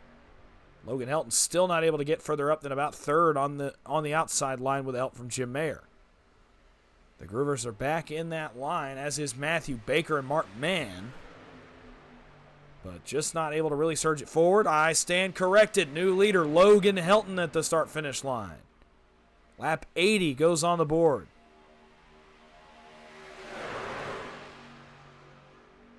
Well, he got to the lead. Now he loses the lead again in 1 and 2. He'll try to surge back to the front, but now Sebastian Marin gets a nice push down the backstretch from Sadusky, who jumps out in front of Cody Nagels. Now leaves Gabe Butler to be the pusher in the middle. Sadusky leads the bottom and leads the race. Marin, help from a familiar drafting partner of Gabe Butler. As those two look to get it going there in the middle, now Sadusky back up in front of the middle, allows Cody Nagels to once again lead the bottom.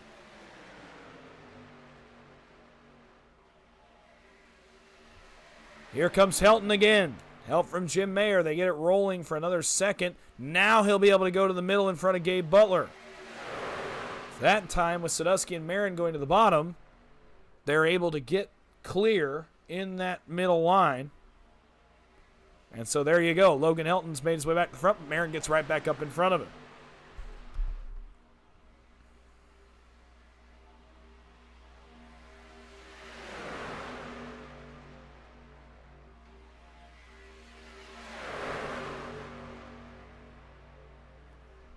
Through 3 and 4, still Marin and Sadusky even for the race lead. Now Jim Mayer leads that top line with Rick Sebrands, Ernie Williams, and Mark Mann in behind him. 3 of the 4 Alliance trucks still up in the outside lane trying to make that line work.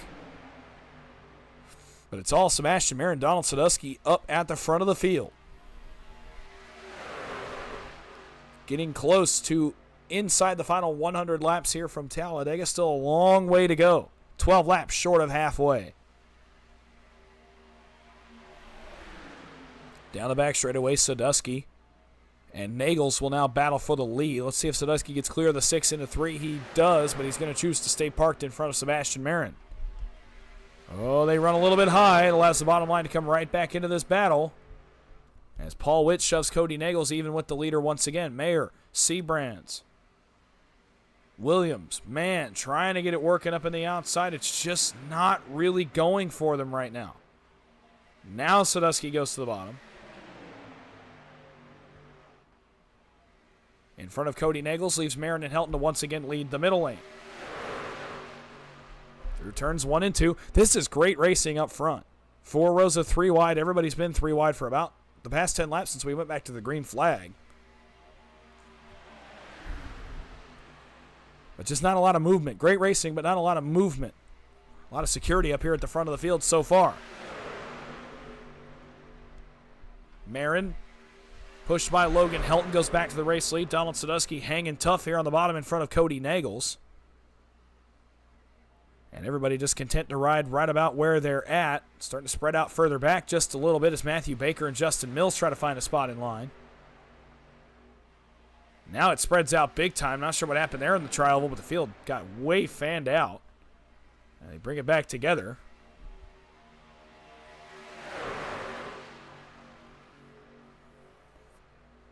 Sadusky, Nagels continue to lead the way. Jim Mayer is hanging tough. Props.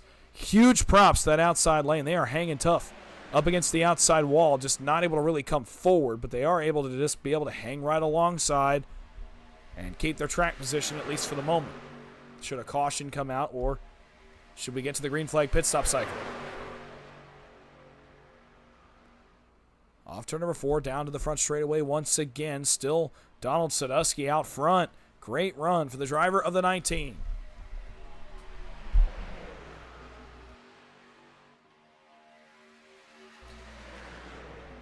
Butler out in front of Jim Mayer. That's the first big move.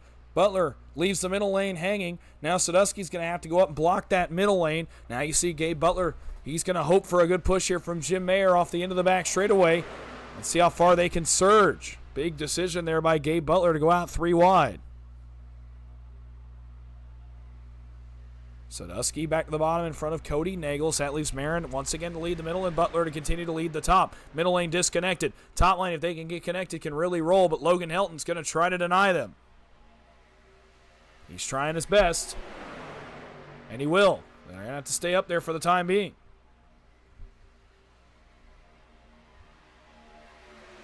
Lap 86 will go on the board this time. Quick update for you. Brand new prize here in this race. The leader of the halfway lap, 94, is going to get a new Mac Tools Carry Box driver set.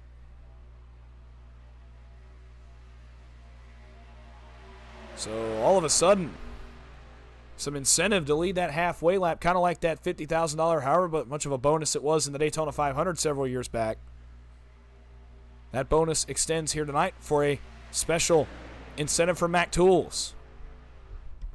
Marin, Butler, Nagels, once again the top 3. Donald Sadusky relegated to pushing. Butler gets that third line to work just enough to get him up towards the front of the field. Great stuff by Gabe Butler.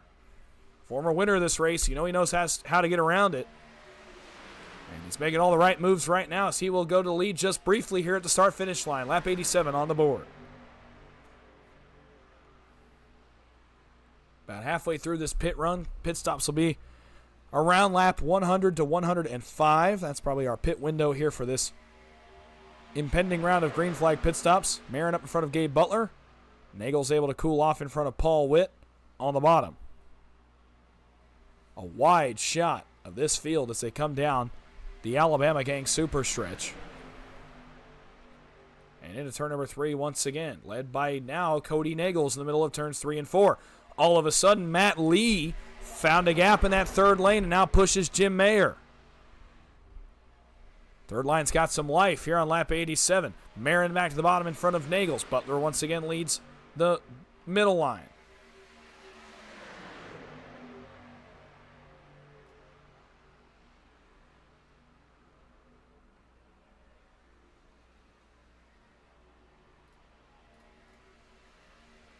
Lap 88 on the board. You see your top 5 there on the top of your screen on the ticker. Gabe Butler continuing to lead the race here. Down the back straightaway and off into turn number 3. Marin back to the inside. Got his teammate all over the back bumper of him. That's a huge push from Cody Nagels. My goodness. Single-handedly gets Sebastian Marin clear back into the middle. Closing in on halfway home here at the Talladega Super Speedway. An incentive on the line. A new set from Mac Tools on the line for the leader of the halfway lap. We'll be there in about 6 laps from right now. Teammates now lead the race. Marin and Nagels. Top line is faded. Everett Lane got up in front of it, but it really didn't go anywhere. Now Logan Helton and Matthew Baker want to play here at the front of the field once again. They go back to the top.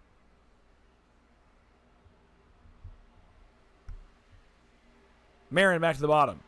In front of his teammate Nagels. Helton and Baker have made it to the front of the field. What can they do when they get there? Everett Lane is following them forward. Rick Seabrands abandons the top, now goes back to the bottom. Steve Karosik's in this lead draft, but he's not on the lead lap. He's got to be careful. Logan Helton, I thought was going to get clear of the middle. Not quite. Instead, continuing to lead the top line outside of Gabe Butler. 3 wide for the race lead once again. Lap 90 on the board. 99 laps to go here from Talladega Super Speedway. A long way to go, but you would not think that is the case.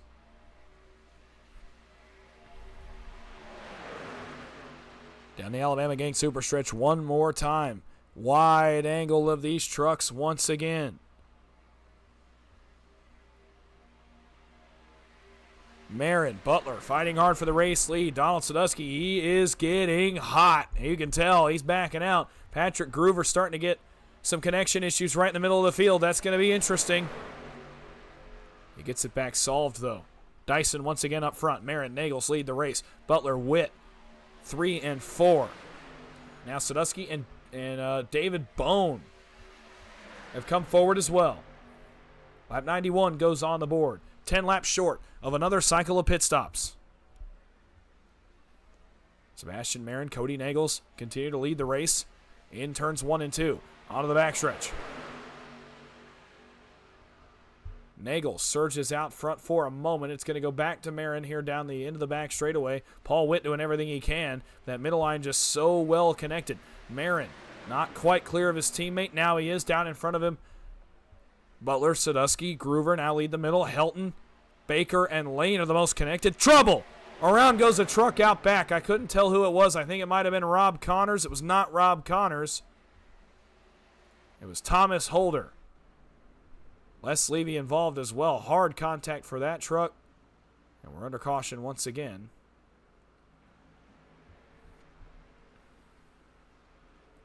You're on lap 92.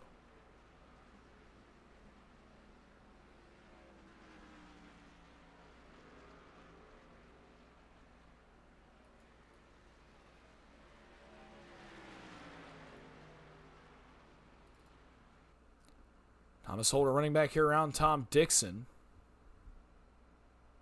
And Dixon gets into the right rear of the 00. And big contact to the outside wall.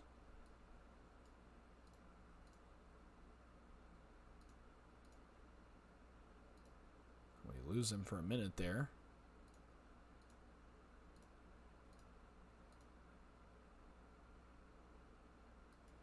losing for a while there.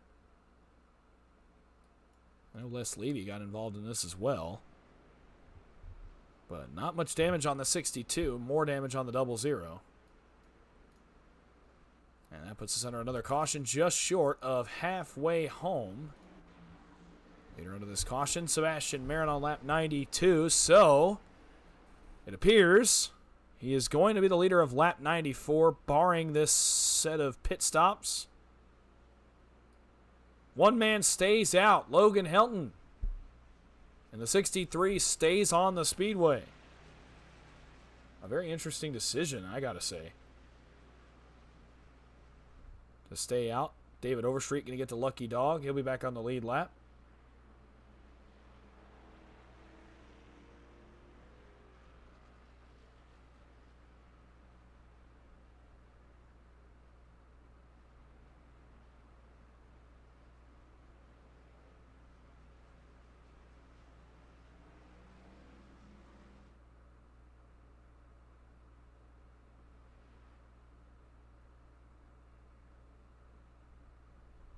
So under caution, it will be Logan Helton that will lead lap 94. Vicente Guerrero also decides to stay out.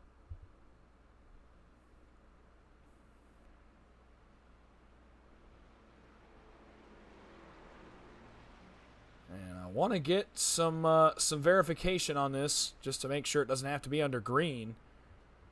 We did hear that the lap 94 leader would get the set of tools, and it is confirmed now. It will be Logan Helton under this caution that wins that set of tools. I would like to get another word with him. I don't know if he's planning strategy right here with Alliance Motorsports.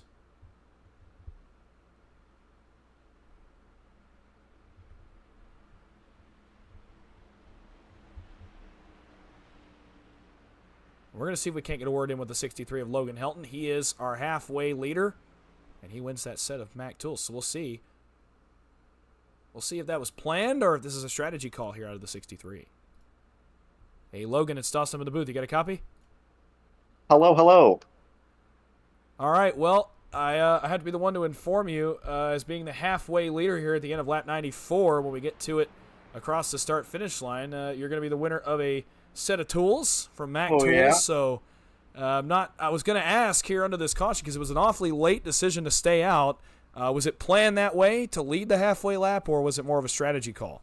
Oh, heck yeah. I'm not going to have enough fuel to compete if we don't get a cautionary soon, but I saw a tool set, and I was like, oh, yeah, I'm getting a tool set.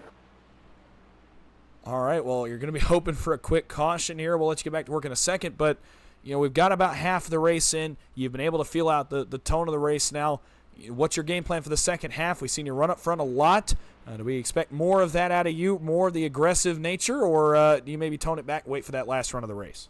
Well, I have no fast repairs, so I'm just gonna stay up front as much as I can and stay out of trouble as much as I can. I don't really have a strategy because it changes lap per lap, especially with how this race has gone so far. So, I guess the strategy is just to stay out of trouble, as hard as that might be to do. That's really all I got for you. All right, short, sweet, and simple. You're leading the race here so far. We'll see if we get to that quick caution here in the next few laps so you can come get some gas. Oh, yeah. Regardless, you win the tools. Good luck the rest of the way. We'll see if we're talking to you at the end. All right, thank you very much. So there you have it. Low on gas is the driver of the 63 here. So if he doesn't get a quick caution, this could not pan out very well for the driver of the 63, but he wins the halfway bonus nonetheless and continues to lead the race. He has run a great race so far to this point. And obviously that could all change if he doesn't get a quick yellow here in a couple minutes. I'm actually kind of surprised. I thought maybe it was just going to be more of a strategy call, but very interesting decision to purposely get the halfway bonus and potentially ruin your strategy here for the remainder of the race. We'll see how it works out for the driver of the 63, Logan Helton, here on this next restart.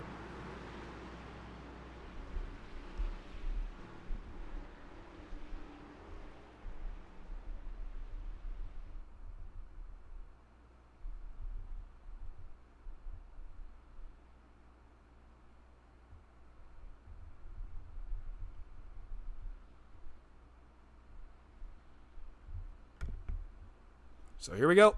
Just past halfway home from Talladega Superspeedway. Still 250 miles to go here in the Gobble Gobble 500. Logan Helton, by virtue of leading this lap, is going to get the halfway bonus. To the line we go. Green flag is back in the air, and we're back on our way from Talladega. 95 laps on the board. 94 still to go.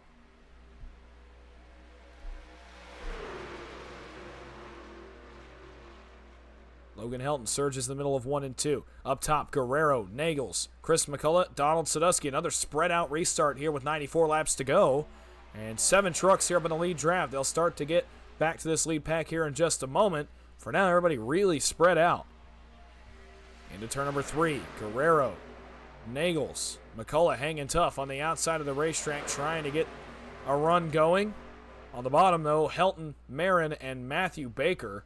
And they are rolling in a big way here on the bottom of the racetrack. Logan Helton back to the lead, and this is not, I imagine, what he wanted to see. By leading laps, he's going to burn more fuel, and the fuel tank on the 63 is going to run dry here pretty soon, I would think, probably the next 6 or 7 laps. I imagine the case is the same for Vicente Guerrero. We'll see if that's the case.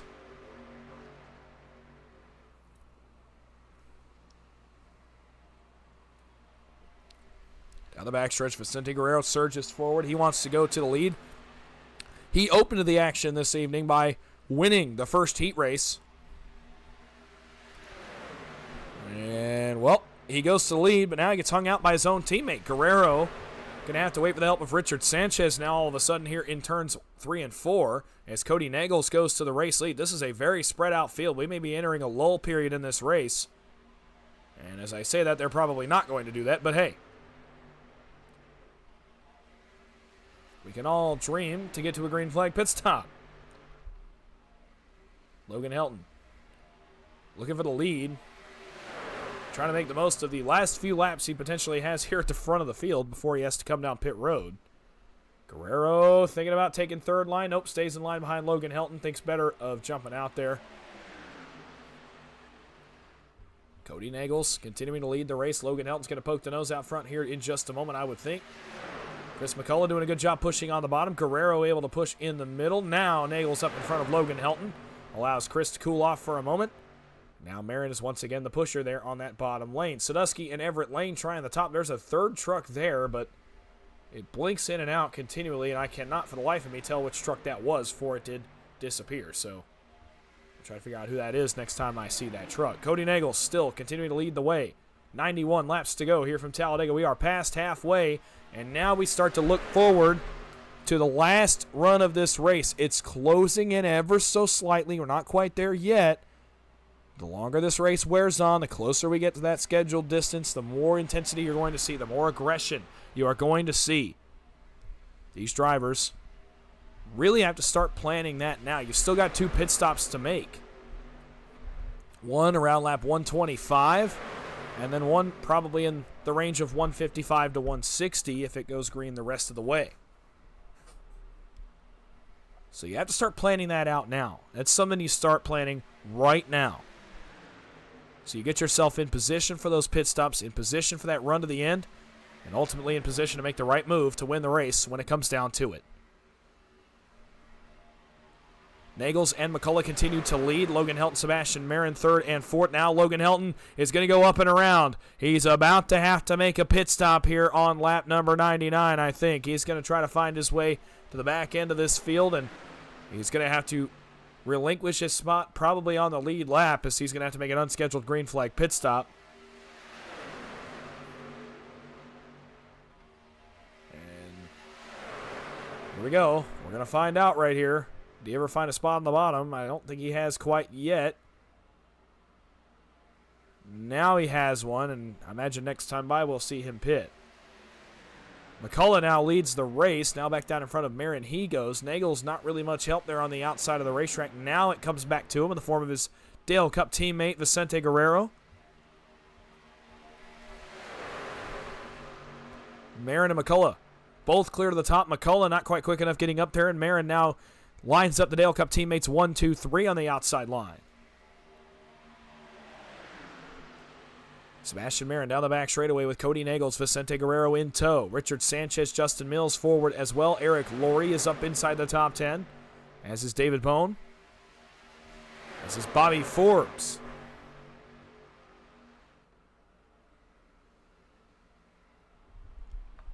Oh boy, contact McCullough and Baker. Baker tries to bully his way back up on track and makes it happen. Goodness, close moment. Matthew Baker's been through the ringer in this race. Bottom line will fade. Top 3 clear on the middle lane. Make it 4. Richard Sanchez going to take his shot down there as well. That leaves Nagels and Marin all by their lonesome in the middle. They wait on the help of the 82 of Matt Swope, making his first appearance at the front. Guerrero not quite going to get clear. Donald Sadusky might. He brings Seth Groover along with him, along with Ernie Williams, Matt Lee, and David Overstreet. Back on the lead lap and back inside the top 15. Sebastian Marin, Vicente Guerrero continuing to lead the middle and bottom lines. We somehow got through that unscathed.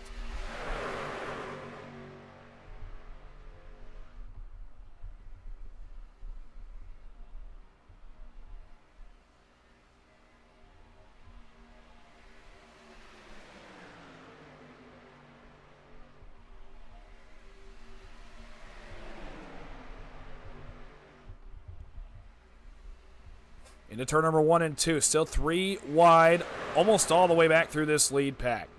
Good racing up front. Sadusky, Groover.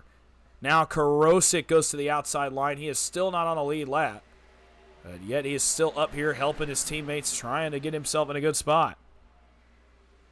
Logan Helton, by the way, has brought the 63 to pit road. So, an unscheduled pit stop here after he stayed out to win the halfway bonus.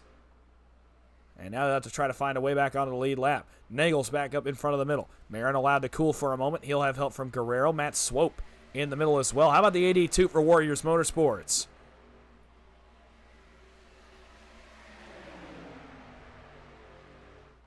Nagels and Swope. I'm not sure what was going on there, but some kind of disconnect between those two. Nagels has to bail back to the bottom.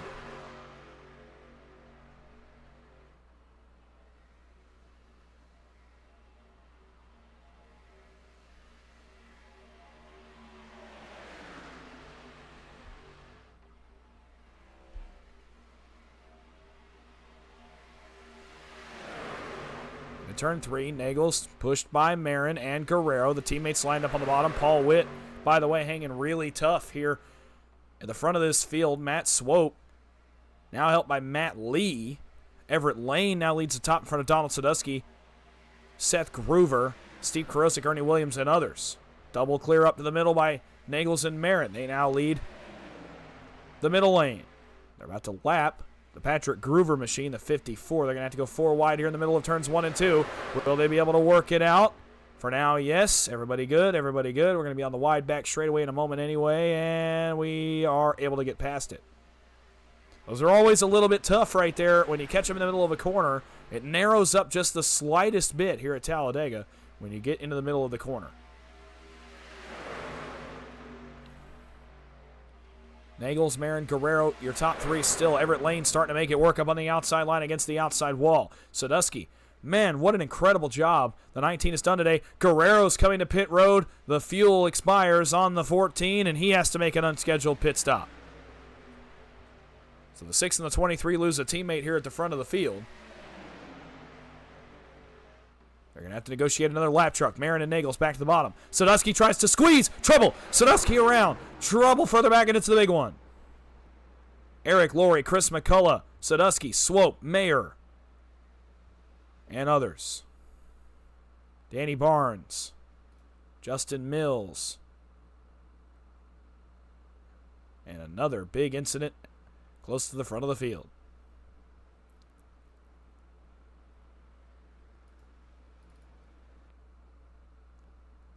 You saw it happen right in the center of your screen. Donald Sadusky. We can find him here. Oh.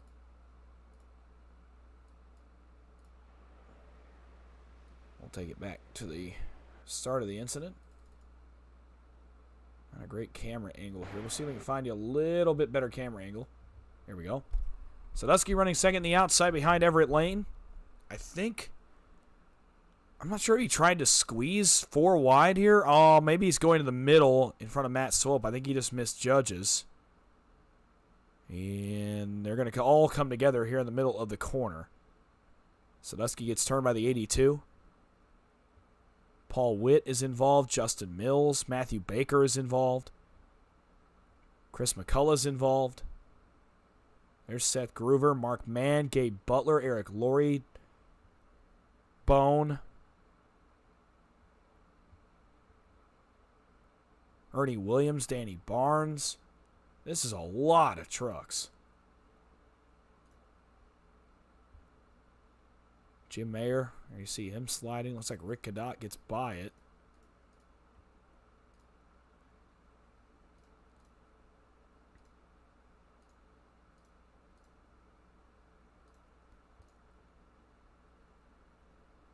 Goodness. Take one more look at it here. As Donald Sadusky gets turned in front of most of the field. A miscue there in the middle of turns 1 and 2, and it turns into a big incident. Collects several lead trucks here. Matt Lee, how about the avoidance job by the 0-4? He actually almost turns his teammate Matthew Baker, hanging a left off the racetrack. Laurie, my goodness, a violent crash for Eric Laurie. 0-7-1 almost up and over. And they all pile in behind him. David Bone, nowhere he could go. Nowhere to go for most of these guys, including Gabe Butler.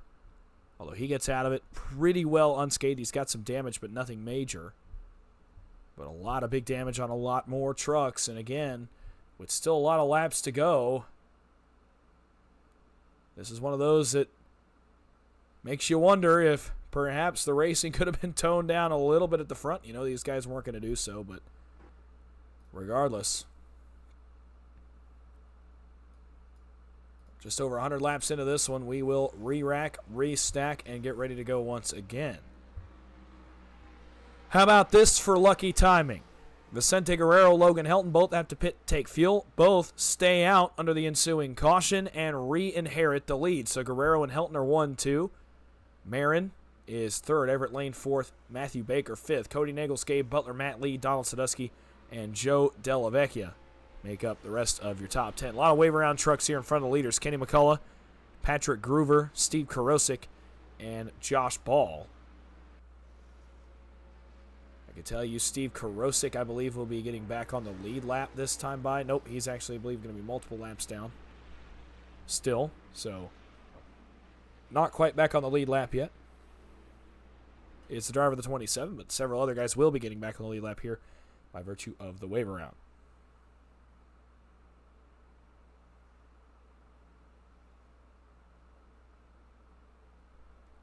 Hope you're enjoying today's event. It's been hot, heavy, intense since the word go, even with our heat races to start the afternoon. It's been a great afternoon of racing so far.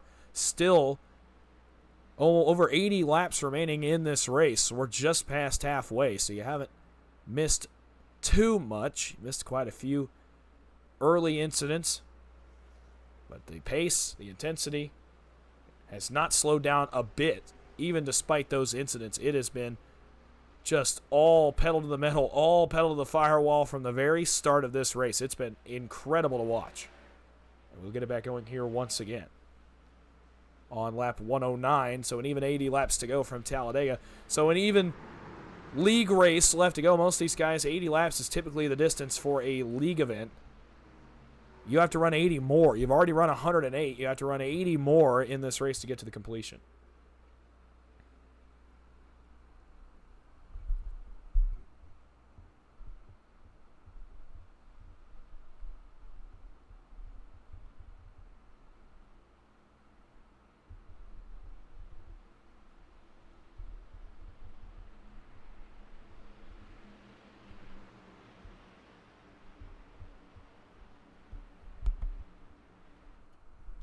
So Vicente Guerrero, Logan Helton, the luckiest guys on the racetrack right about now. Logan Helton wins the halfway bonus, has to pit because he stayed out and didn't get any fuel, and lucky for him, gets a quick enough caution that he does not lose a lap.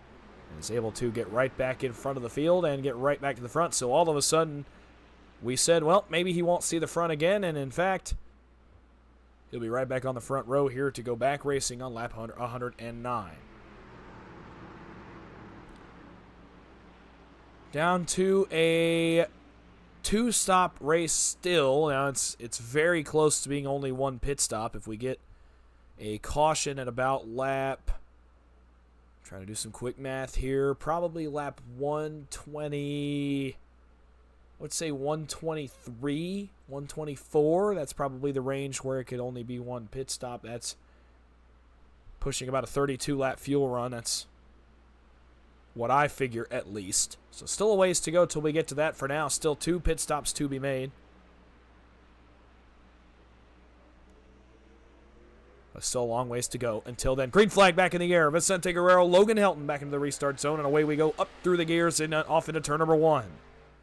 Everett Lane all over the back of the 63. Marin all over the back of his teammate, Vicente Guerrero, on the bottom. Matthew Baker, Matt Lee, the MBG teammates in support. And the bottom, as such, will roll in a huge way here in the middle of turns 1 and 2. Guerrero going to stay parked on the bottom. Logan Helton now surges back to the outside of Sebastian Marin. He looks to get the race lead. Guerrero still with a great push here on the bottom from his teammate. As the field's been shuffled up once again, as we await to see who comes to the front, who decides to just ride it out. Sebastian Marin up in front of Logan Helton. He wants the race lead. Now Baker and Lee will push Vicente Guerrero on the exit of turn number 4. Here they come down to the start-finish line. Guerrero trying to get a hold of that truck. Now inside of 80 laps to go. Sadusky to the outside. Chris McCullough goes with him, but that's the only truck that goes with him. Sebastian Marin, Vicente Guerrero going to continue to battle for the lead. Here in turns 1 and 2. Guerrero won our first heat race. Put himself on the pole of this event. The other 2 heat race winners are up here as well. Chris McCullough and Matt Lee. All 3 heat winners are in the race here as we get closer to the latter stages. Guerrero up in front of Marin. In the middle now, tries to get that truck under control. You can see the back end waving around just a little bit. That allows Matthew Baker to surge on the bottom. Charles Johnson has joined the fray here at the front of the field, and he now pushes Lee and Baker. Rick Seabrands, Bobby Forbes, Dean Wilkinson, Bubba Winningham, and others starting to move forward further back. They have come through the rest of the pack. They now are just outside the top 10, but have a big run. Seth Groover, Matt Swope, Ray Rittenauer, Rick Cadott, Rob Connors, and others also coming forward.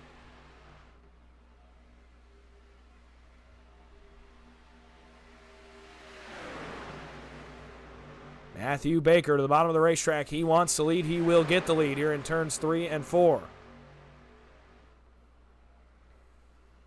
Next pit stop, by the way, would occur somewhere around lap, I would say 135. 135 is probably the next window here for a pit stop. Guerrero back to the bottom. Marin now leads the middle. He wants the lead. He'll get it. But 135 would be our next pit stop if it does stay green.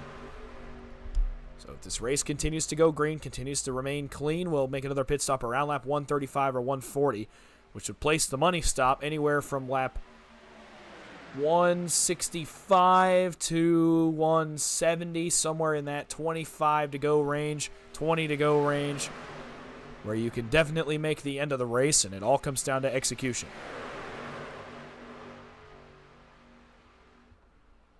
Guerrero staying home on the bottom here in front of Matthew Baker. Everybody content to run 2 wide except for Zach Range, but that's about 7 rows deep in the field, and he doesn't really have any help. Now he gets some. Paul Witt goes with him. Marin! Oh, my goodness! Sebastian Marin, are you kidding me? 4 wide trouble. Around goes Bubba Winningham, Richard Sanchez, and others. We're wrecking further back. Winningham off the outside wall. He has to bail off the racetrack quickly to keep from getting hit. Somehow, some way, we did not wreck more trucks than that. Sebastian Marin was as sideways as I've ever seen a truck get without spinning. But a yellow flag does come out regardless here for Bubba Winningham.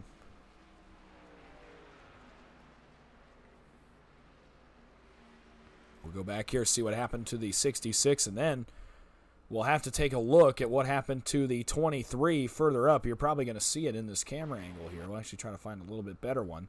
Winningham running alongside Richard Sanchez. There you see Marin. I mean, he was wrecked. He was completely wrecked. And unfortunately, though, this is going to stack up the middle. Everybody bails. Contact there. Contact there. Swope gets the most out of line after getting contact with Richard Sanchez. These guys go 4 wide, 2 rows deep. Winningham bails off the racetrack, and Richard Sanchez and Matt Swope meet in the middle, and then as Winningham tries to come back up, after that stack up, he gets collected by the 510 and the 82. Rick Cadott in it as well in the 215. Gabe Butler, Joe Delavecchia dive out of the way. That is all a product of that stack up that we saw in the middle lane. Winningham bailed off the racetrack, and then Richard Sanchez catches the left rear of Matt Swope, and it hooks him down the racetrack, and he hits Bubba Winningham. They meet in the middle, and Winningham gets the worst of this one. Sliding into the outside wall. We'll take one more look at that, and then we're going to go look at what happened to Sebastian Marin. You see right there, they meet in the middle. Richard Sanchez, that's not malicious. He literally had no control of his truck.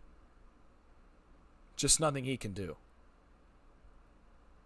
Winningham, the Hubba Bubba Chevrolet, gets up into the outside wall. And he slides sideways. All right, let's go take a look. Try to find a good look at what happened to Sebastian Marin. Here he is, running at the front of the field.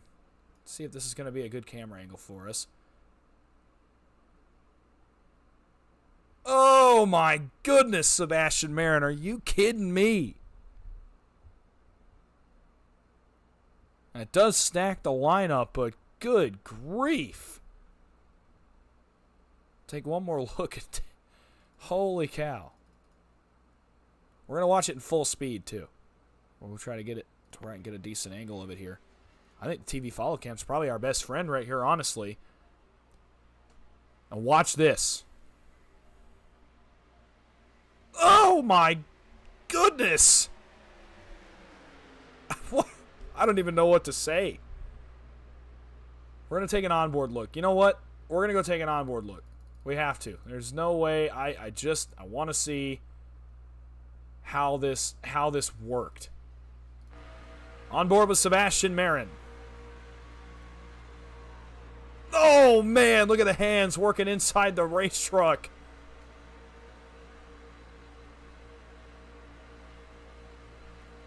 My goodness. Sebastian Marin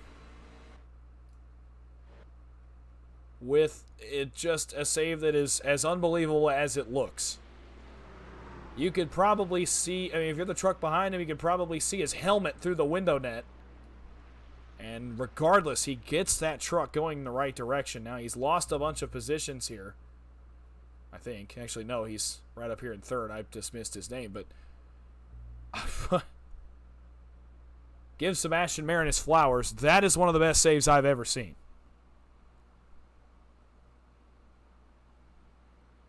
Unreal stuff up front from Sebastian Marin. And so we will reset. Here lap 115 goes on the board. Now we are starting to get dangerously close to that lap number where you could make it on one pit stop. Not quite there yet. It's still 2. But the strategy book also opens up now as well if you want to maybe short pit this first run. Or if you want to short pit the last run. A lot of strategy options start to open up when you get a caution in this spot. So we'll see how it goes here for the race leaders, what they decide to do. Pit strategy, most likely going to be a part of this race. And so we will see how it turns out up here for the race leaders.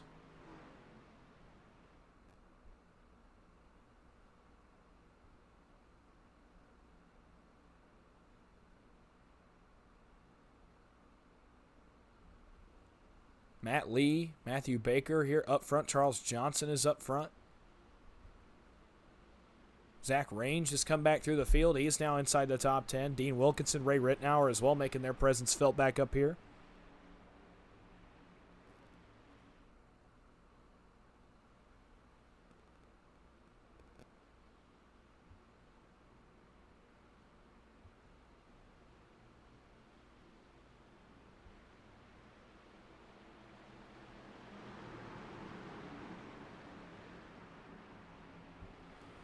And so we will go green with 72 laps to go here from Talladega. Lap 117 will go on the board. Lee, Baker, Marin, Johnson, Helton, Sadusky, Nagel, Seabrands, McCullough, Range. Your top 10. As we await another restart, our 8th caution of the afternoon. We'll see if it's our last caution of the afternoon. These guys all hit pit road under the caution, so pit strategy again out the window for a moment. You still do have to think about 2 more pit stops, at least for the time being. Here we go once again. Matt Lee, Matthew Baker, teammates on the front row. Into the restart zone they come. Green flag is going to go back in the air. We are back racing once again in the Gobble Gobble 500. Baker surging ahead here early. The bottom line will surge in the corner. Marin all over the back bumper of Matt Lee in the 0-4. Lee will go back to the lead by about a half a truck lane here in the middle of the corner. Nobody testing 3 wide yet. Everybody content to ride exactly where they are at for the time being. Lap 117 on the board. A lot of twists and turns in this race, and surely we have not seen the last of those. Now the backstretch, Matthew Baker clears his teammate. Charles Johnson does as well. Does Baker go down there with him? Yes, he does. Takes the left at the last second. Down in front of the 0-4 goes Matthew Baker. He inherits the lead. Charles Johnson now is going to lead the outside line with Logan Helton, Cody Nagels, and Chris McCullough in tow. On the bottom, Baker, Lee, Marin, Sadusky, Seabrands. Rob Connors starting to come forward. Ray Rittenauer as well.Into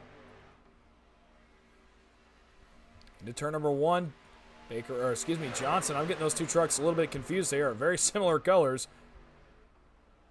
Both running Thanksgiving-themed paint schemes here tonight. Charles Johnson, a nice surge here to the outside. Logan Helton shoving him there. Johnson wants to lead, but Matt Lee really hanging tough behind Matthew Baker on the bottom. A lot of hard pushing going on. Still 70 laps to go in this race.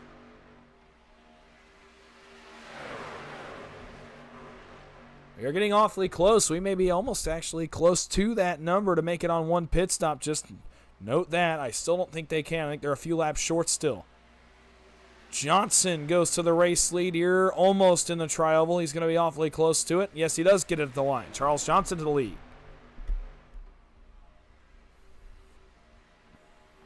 It's a pretty good breakaway here at the front. Ernie Williams in 17th, the last truck in this formal lead draft. I can tell you an update off that caution. Steve Karosik has made his way back onto the lead lap, so now he is 18th by virtue of getting his lap back under that caution. Baker up to the top. Matt Lee on the bottom now with Sebastian Marin. They've got a chance to cool off, at least 0-4 does.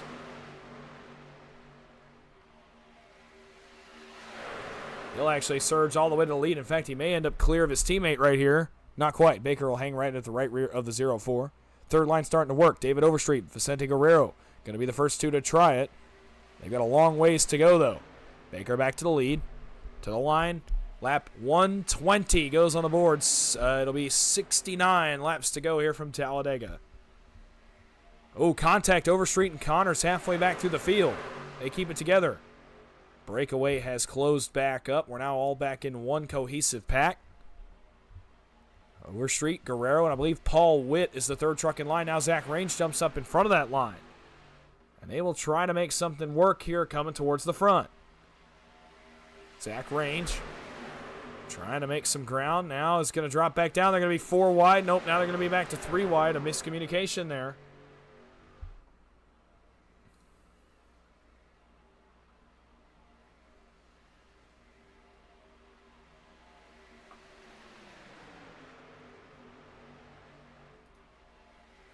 Baker remains in the lead. Helton follows him down. Tunnel vision out of the 63, but luckily just some contact between himself and Matt Lee, and nothing more than that. Baker continues to lead. 68 laps to go here from Talladega. We are getting ever closer to that last period of the race when it's all going to come together. It's all going to be on the line. We still have to reach the last pit stop. It's really going to ramp up once we reach that last pit stop. I would not take 4 wide out of the equation here. It absolutely is a possibility. Lee up to the top in front of Logan Helton. He needs to cool off. Jumps up to the outside of Baker, now in all NBG front row once again. Lee up in front of the 63. Baker now has Charles Johnson in behind him in the 9. And third line starting to work. It's the Hyper Motorsports teammates, Justin Mills and Danny Barnes. Barnes not on the lead lap. Justin Mills is. And Jim Mayer goes with him, trying to get it to work. Now Mayer back into the middle. Lee in front of Baker, now back up in front of Logan Helton. Bottom line kind of falling apart. Not much connection down there. Lee is working the middle. The middle is very connected. Now the bottom surges down the backstretch. Charles Johnson, Sebastian Marin. Make me eat my words. Baker back to the front of the field. He goes back to the lead. Johnson out of shape on entry. Lee still pushed by Hilton and Nagels. Rob Connors, by the way, is inside the top 10, as is Donald Sadusky once again, as is Rick Sebrands. Down to the bottom goes Lee in front of his teammate Baker. That leaves Helton to lead the middle, pushed by Cody Nagels. 66 laps to go from Talladega Superspeedway. If they're going to short pit, the window is open.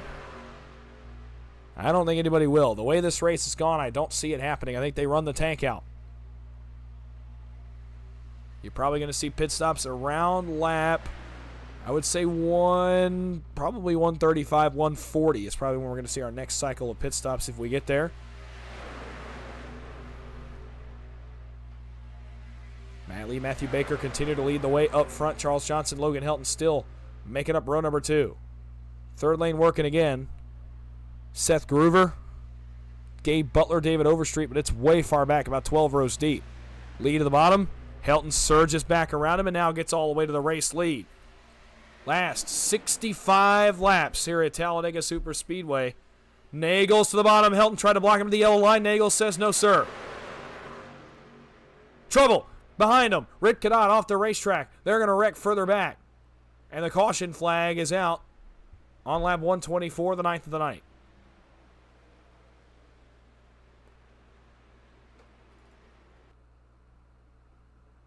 We'll take a look at what happened here. As I believe it was Rick Cadot that was the first truck that gets out of line. It's a stack up on the bottom. Karosik gets in the back of the 215. Thomas Holder involved as well in the 00. Karosik actually does get involved as well, as he collects Richard Sanchez. And Cadot goes for a slide through the grass, and this is what brings out our 9th caution of the night. Oh, so a stack up on the bottom. There's the contact. And 3 trucks almost synchronized go around here in turns 1 and 2 to bring out another caution flag.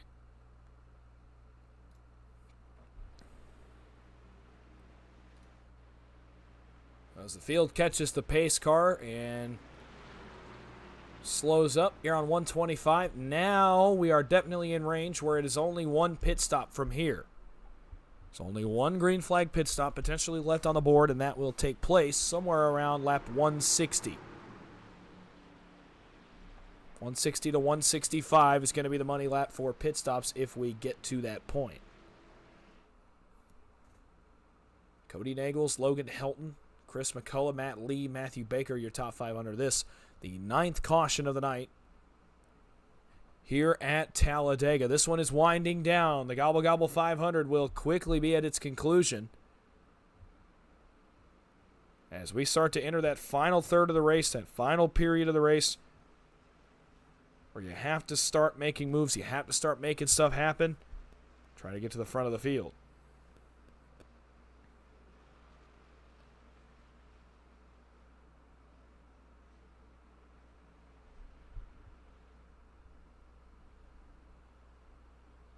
So we'll see what happens the rest of the way. Here come the field off pit road. Race off pit road. Oh, man, that was awfully close. Is it McCullough or Helton? Logan Helton wins the race off pit road.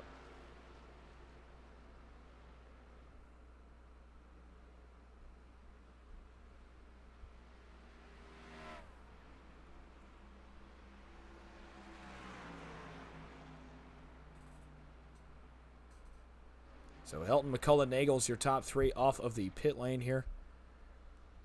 Under our ninth caution of the night, closing in on 60 laps to go. What an event this has already been. What an event this will continue to be. Here's the night continues on. And we close in on the finish, which is sure to be a good one.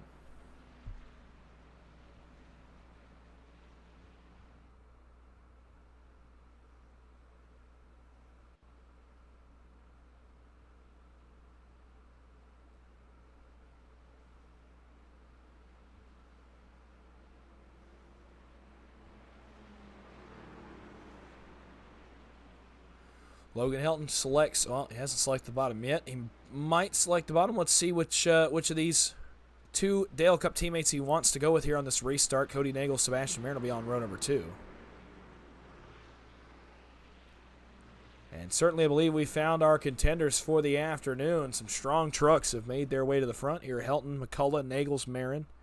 Sadusky has been up front quite a bit. Jim Mayer as well. Gabe Butler, he's found himself a little bit further back, but got to think he's not done at the front. Steve Karosik's very much still in this, as is Matthew Baker, who now is all the way back in 25th. Matt Lee is 28th. Vicente Guerrero 27th. All trucks that have spent considerable time at the front of the field.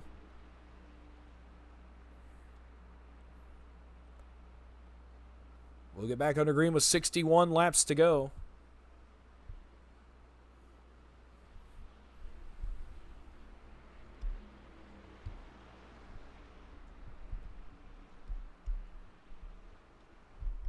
And Helton will select the bottom here, so he'll be in front of Cody Nagels. Chris McCullough will be in front of Paul Witt. I thought it was going to be Sebastian Marin. It's going to be Paul Witt.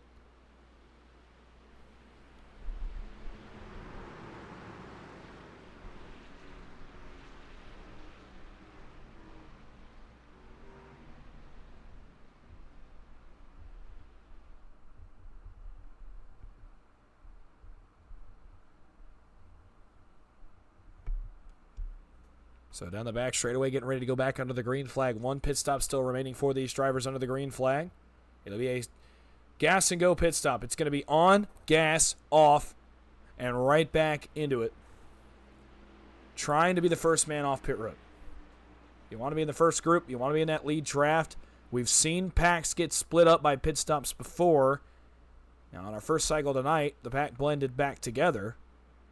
But obviously not a guarantee on a green flag pit stop cycle.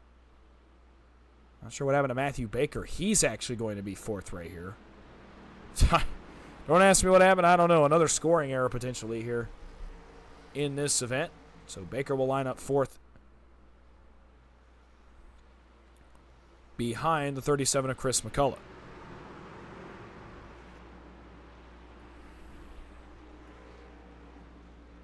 Here we go from Talladega. 61 laps to go. The final 61 laps of the 3rd annual Ryan Sadusky Gobble Gobble 500. It's been a great race to this point, but still so much to be decided, so much to be done, so much to be determined here still in this race. Lap 128 will go on the board. Pace car is down. Field in the hands of Logan Helton and Chris McCullough. Helton into the restart zone. Fair share of adversity for this driver, the 63 here today, but he looks to get the job done and go to victory lane after all of that. Green flag is back in the air. Up through the gears they go. And off we go once again, racing at Talladega. Headed towards turn number 1. McCullough and Helton will battle it out. Bottom line will surge big time. Nagels to the back bumper of the 63. Marin to the back bumper of his teammate in the 6. Baker doing everything he can up top. Just not enough to beat the 3 trucks connected on the bottom. Nagel's going to get awfully close to clear, but the pinch from the top works wonders. And McCullough gets back to the right rear quarter panel of the 6, and now he will surge forward. Helton clear of the 37, at least for a moment. Truck's starting to make moves. Zach Range to the top. He wants to bring Josh Ball with him. But Josh Ball says, nope, I'm going to stay in line. So Range will have to kind of settle in where he's at. Nobody really willing to make a big move quite yet. Still all Logan Helton out front. Helton pushed by Nagels. McCullough pushed by Baker. Paul Witt, Donald Sadusky, Jim Mayer in this group as well. 60 laps to go here at Talladega Super Speedway. About 130 miles remain in the Gobble Gobble 500. Steve Karosik tried to get the third line working. It wouldn't. Now Matt Lee goes with him. And it's about 10 rows deep in the field. They try to get something working towards the front. Pace of this field has been extremely fast today, by the way. Like, very fast. They've been running fast lap times. For example, the best laps of the race are in the 49.9, 49.8, 49.7 range. Actually, the fastest lap of the race was Ernie Williams Jr. with a 49.59. So, these guys are running insanely fast times. I mean, 49.5s in a pack is very, very quick pace. This is not a calm race, clearly. This is a race they are pushing the tempo, and they have been for 130 laps. It has not slowed down a single bit besides when they have to slow down for a caution. Cody Nagels to the race lead off the bumper of Chris McCullough. He drops down in front of Logan Helton and retakes the lead once again. The 6 truck on rails today. He's been very impressive. Several drivers have been very impressive in this race. If you ask me to pick a favorite right now, I don't think I could tell you a single driver. It'd be a group of drivers. Several drivers have made their case to be the winner of the Gobble Gobble 500. Then you have to factor in it's still a super speedway. We've seen calamity happen before. It could certainly happen again today, and we could get a winner that none of us expect. All of these drivers that are in this field are fully capable of winning this race. All drivers that have experienced victory, that have experienced success. None are all that unfamiliar to going to victory lane. So, oh, trouble. Matt Swope around in the back. He's going to stay off the racetrack. We'll have to see if it stays green. It does for now, so we're going to keep it up front. Nagels and Helton up to the top in front of Chris McCullough. Matt Swope gets turned on the back straightaway, I believe, out the bumper of Rick Cadott. Tough break for that truck. Through the trial, down to the start-finish line. Marin surges to the bottom off the bumper of Donald Sadusky. 57 laps to go here from Talladega. 1 pit stop remains. That will probably be taking place here in the next 20 laps, 25 laps, somewhere in there. About lap 160, I think, would be the money lap here if we can get all the way there under green. We'll see how it goes.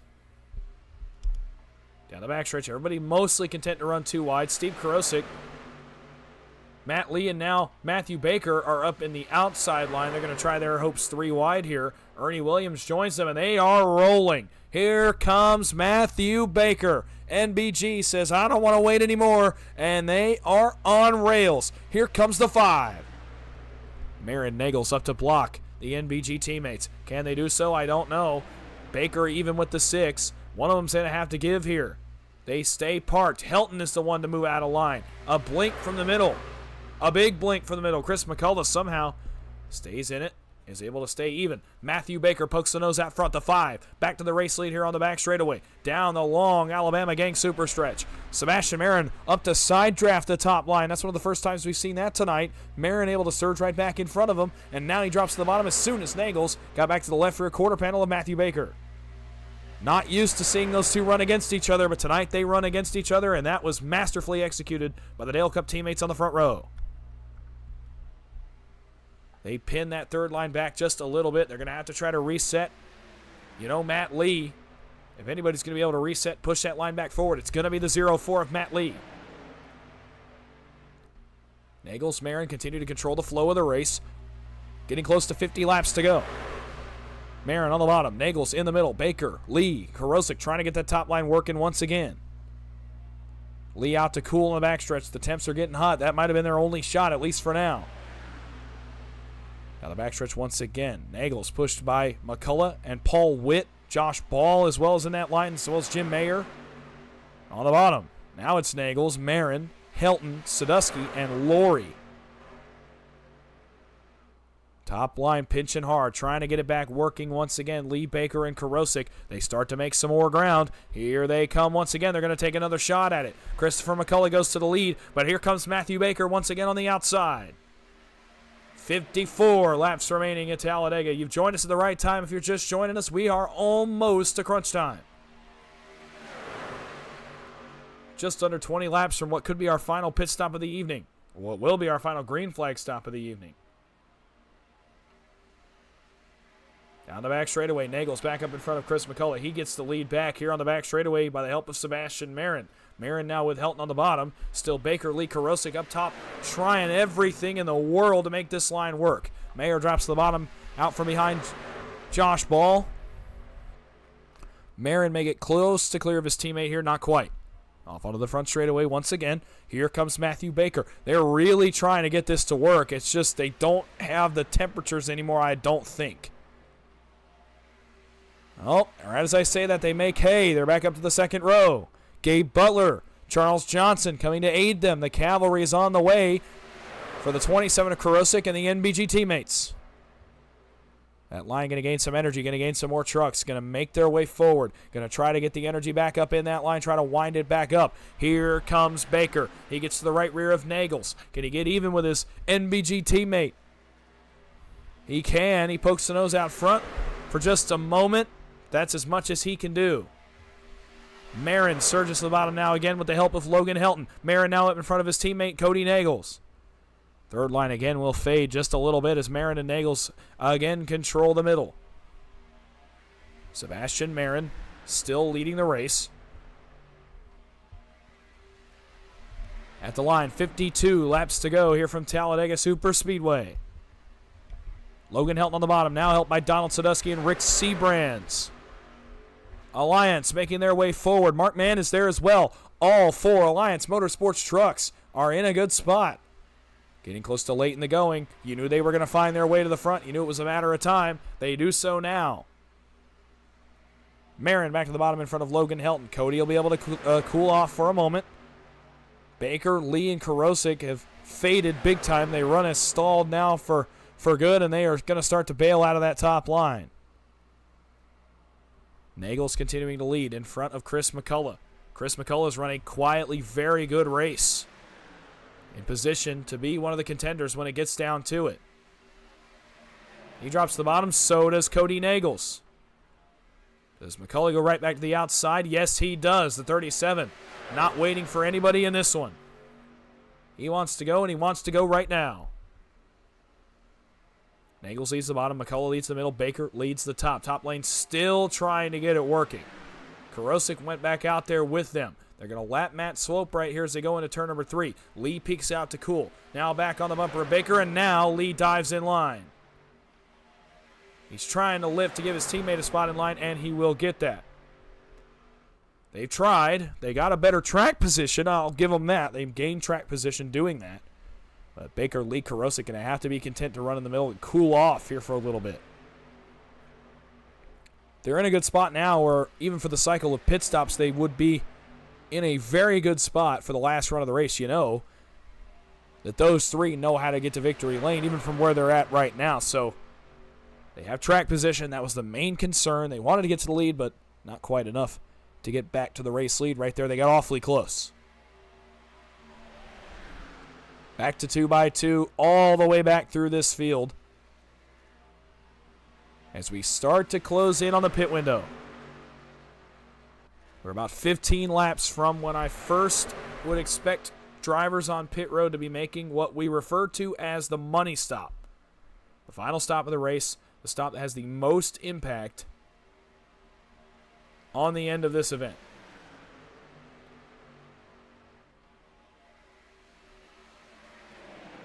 That is the stop that will determine whether or not you are in contention for the race or out of contention for the race. We've seen it happen how many times? Have we seen a bad pit stop ruin a guy's day? On the other hand, how many times have we seen a great pit stop, great execution, result in a guy getting in contention and eventually winning the race? Anything can happen on pit road at Talladega. We are still probably 15 laps or so from that window opening. So we still got to make it a little ways here. Chris McCullough back to the outside of Cody Nagels, who dropped in front of his teammate Sebastian Marin. Now Paul Witt is the pusher. Josh Ball is third in that outside lane. And then you have Baker, Lee, and Karosik, who are still up there as well. Karosik out to the third lane. Not sure what he was doing there. Maybe just cooling the temps off here for a moment. Nagels to the bottom. Still in front of Chris McCullough. Chris McCullough doing a great job, but now Nagels up in front of him and blocks the lane off. So now Nagels and Marin once again control the line. Now the NBG teammates back out 3 wide here off turn number 2. Baker and Lee. They're going to get to the lead this time, but can they get clear? It's only 2 trucks. Baker going to try his best to clear for the lead. Will not do it. Nagels and McCullough make sure they stay up there. Oh, contact between Lee and McCullough. Marin has to bail out the racetrack. Everybody's loose. Helton's loose. Everybody keeps it going. A quick moment there. Baker actually in the scramble is able to clear down to the middle. Now Butler pushes Lee, Johnson, Karosik, Laurie up in the top lane. Matt Lee tries to bring that lane forward. Baker now leads the middle. All of a sudden, the NBG teammates have found their way to the front. It's 3 NBG trucks today, only 2 entries. But how often have we seen this out of those 3? The 6, the 5, and the 04. Nagels up in front of Baker. That leaves McCullough to lead the bottom with Marin and Josh Ball. Middle lane now Nagels, Baker, and Witt. Top lane, Lee, Butler, Johnson, and then Karosik and Eric Laurie. Top lane fades a little bit there in 3 and 4. Josh Ball, trouble. Around they go. Right at the front. Baker, Nagels, Lee, Marin, Karosik, the front runners involved. Oh no. The big one right at the front of the field. Big damage to the 5 of Matthew Baker. The 6 of Cody Nagels involved. The 2 of Justin Mills, it appears, is beached there on the apron. Matt Lee is involved. Oh no. And the dominant trucks of the day all of a sudden are all involved in a crash with 45 laps to go. Started up front, Matthew Baker in the 5. You see him already sideways out of lane. Let's see what we can see here on this one. You saw it happen in the middle of your screen. Looks like the lanes probably just come together here in the middle of the corner. Baker trying to just stay on the back bumper of Cody Nagels. Oh, it's netcode. Right rear netcode from behind the 5. The 429 of Paul Witt has right rear netcode contact with the 1 of Josh Ball. They get into the 5 of Baker, who then starts a chain reaction with the 23 and the 6, and then this just piles back up the racetrack. Violent crash for Matthew Baker. He hammers the outside wall. Paul Witt goes for a slide. Gabe Butler, Matt Lee, nowhere to go. Justin Mills, nowhere to go. Steve Karosik gets turned off the bumper of Charles Johnson. And this is all of the front-running trucks besides Logan Helton, Matt Lee, Chris McCullough, and that's about it. Everybody else that was inside the top 5 or 10 trucks is involved in this incident. Many of the dominant trucks of the day now are wrecked inside of 45 laps to go. We'll try to find a good angle for you here that shows you this right rear netcode. I'm almost positive that's what occurs here. This will probably be a pretty good one. Watch the 429 of Paul Witt, the red, black, and blue truck there in the middle. He's going to follow the 5 down. Josh Ball actually starts to drift up just a little, and right there's a little bit of netcode contact between those two, and this is just a chain reaction. The most quintessential super speedway chain reaction. And this turns ugly in a hurry. My goodness, what a hit for Matthew Baker. That is a huge hit to the outside wall. Marin gets turned in this. Nagels gets turned in this. Now, for several of these trucks, luckily I do believe several of them still have fast repairs. So no harm, no foul, most likely, for these drivers. But still, a harmful wreck to their chances to win this race with 45 laps to go. We'll take it back up front. Gabe Butler actually is going to maintain the lead. Now, he does have damage, but he does maintain the lead.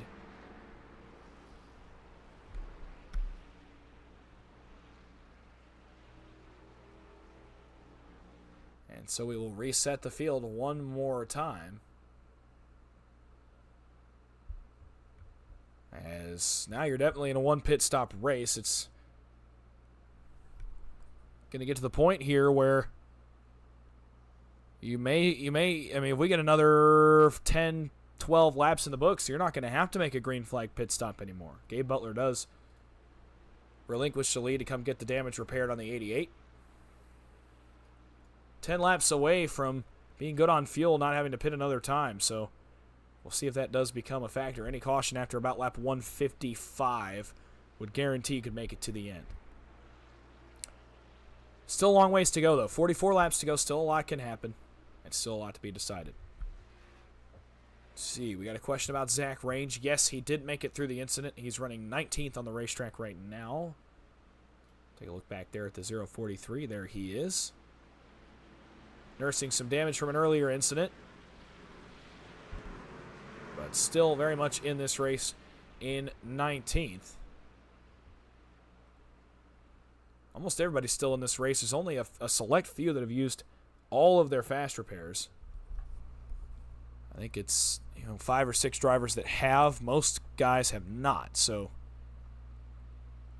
still not in too bad a spot here. As we get ready to go back green on lap number 146. That'll leave us with 43 laps in this 500-mile event. Chris McCullough leads the race. Logan Helton to his outside. Row 2, Charles Johnson and Everett Lane. Donald Sadusky, Vicente Guerrero, 5th and 6th. Eric Laurie, 7th. Jim Mayer, 8th. Steve Kurozik, 9th. And Mark Mann rounding out the top 10.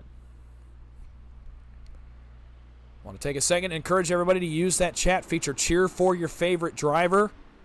If you've got a driver you're watching in this race, if you've got a driver you are pulling for in this race, let them hear it right now. We are in the latter stages of this Gobble Gobble 500. So go ahead, get up, cheer for your driver here late in the going. 43 laps to go when we go back green. 10 laps away from this race being decided purely on the racetrack, purely on what moves you make rather than on a pit stop for now. Still one green flag pit stop remaining here. Likely inside of 15 laps to go. Here we go once again. Chris McCullough, Logan Helton, and a completely reshuffled field. Let's see how it goes. Lap 146 on the board. Green flag back in the air. We're back racing.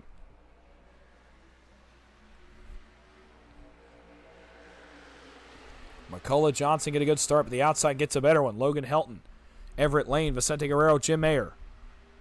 Sadusky now coming to aid the bottom. Bottom will surge here. Chris McCullough in the 37. Almost said 04. He's not in the 04 here tonight. That's Matt Lee. 63 of Helton now surges to the outside. He's got help from Everett Lane. Everybody 2 by 2 for now. Trying to find their spots in line. Still a long ways to go in this one. Through turns 3 and 4, McCullough and Helton continue to lead the way. Lane and Johnson continue to push them forward, try to get their lines moving. Rick Sebrands, Bobby Forbes, David Overstreet, Dean Wilkinson starting to get themselves into a pretty good spot here late in the going. 42 laps to go. The driver for Alliance Motorsports, Logan Helton, leads the way.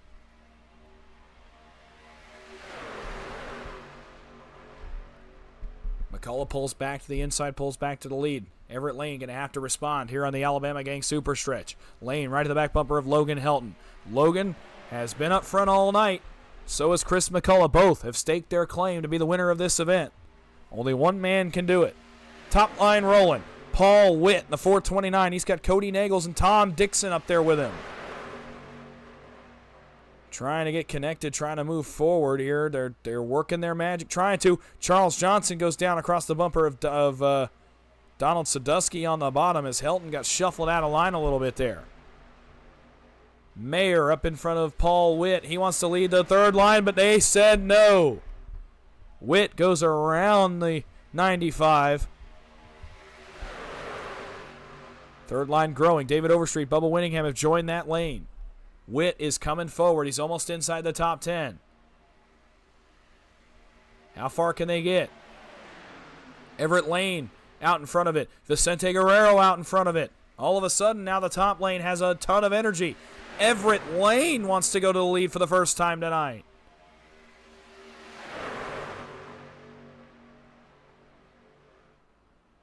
Oh, he runs a little high off turn number 4. It's going to stall their run here for a moment.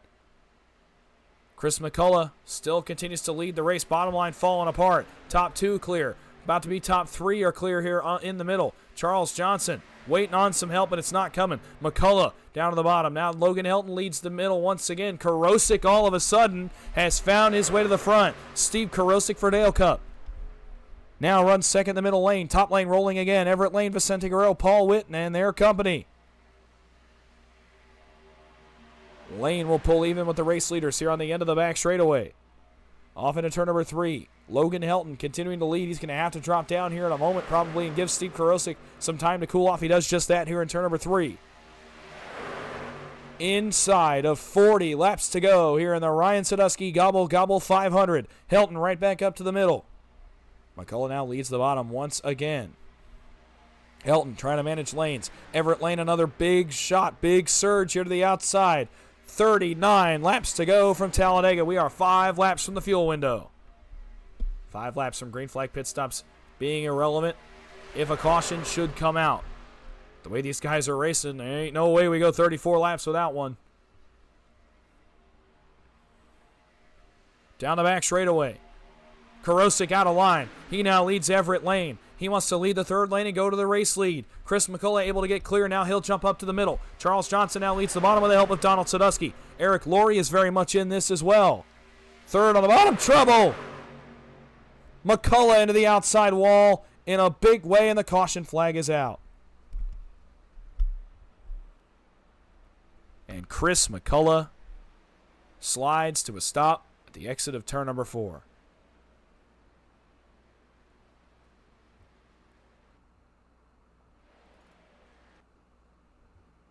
Started up front with the 37 of Chris McCullough. And I believe this is going to be some more right rear net code. And it turns bad in a hurry for the driver of the 37.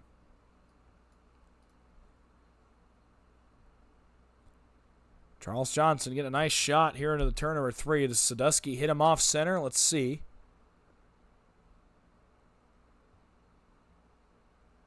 Maybe a tap there from the 19.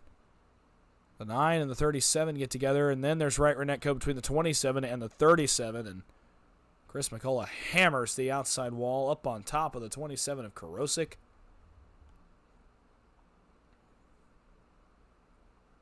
And huge damage on that machine. And another one of the dominant trucks of the day now faces adversity inside of 35 laps to go. And all of a sudden, his chances at this race may have just gone up in smoke. He jumped right to the pit lane, right to his pit box. Did not even attempt to limp that truck back around. The engine may have expired here when he hit the outside wall. Try to get one more look at this one.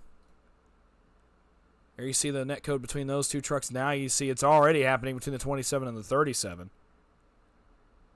Now look at this hit. They're going to come right by our camera right here in turn number 3. I'm surprised this wasn't any bigger than it was. It's really only 2 trucks. Actually, Les Levy hammers the outside wall as well further back. Matthew Baker out of shape on the bottom. I think he got it going as well. He did.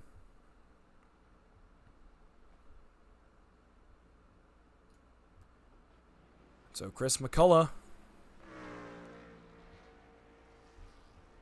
unfortunately, I believe that will bring his night to an end. He remains on pit road. And, yeah, no movement out of that pit box, and he'll go several laps down. So Chris McCullough's night not going too well anymore after he led several of these first 152 laps. He now finds himself involved in an accident that may prove to be fatal.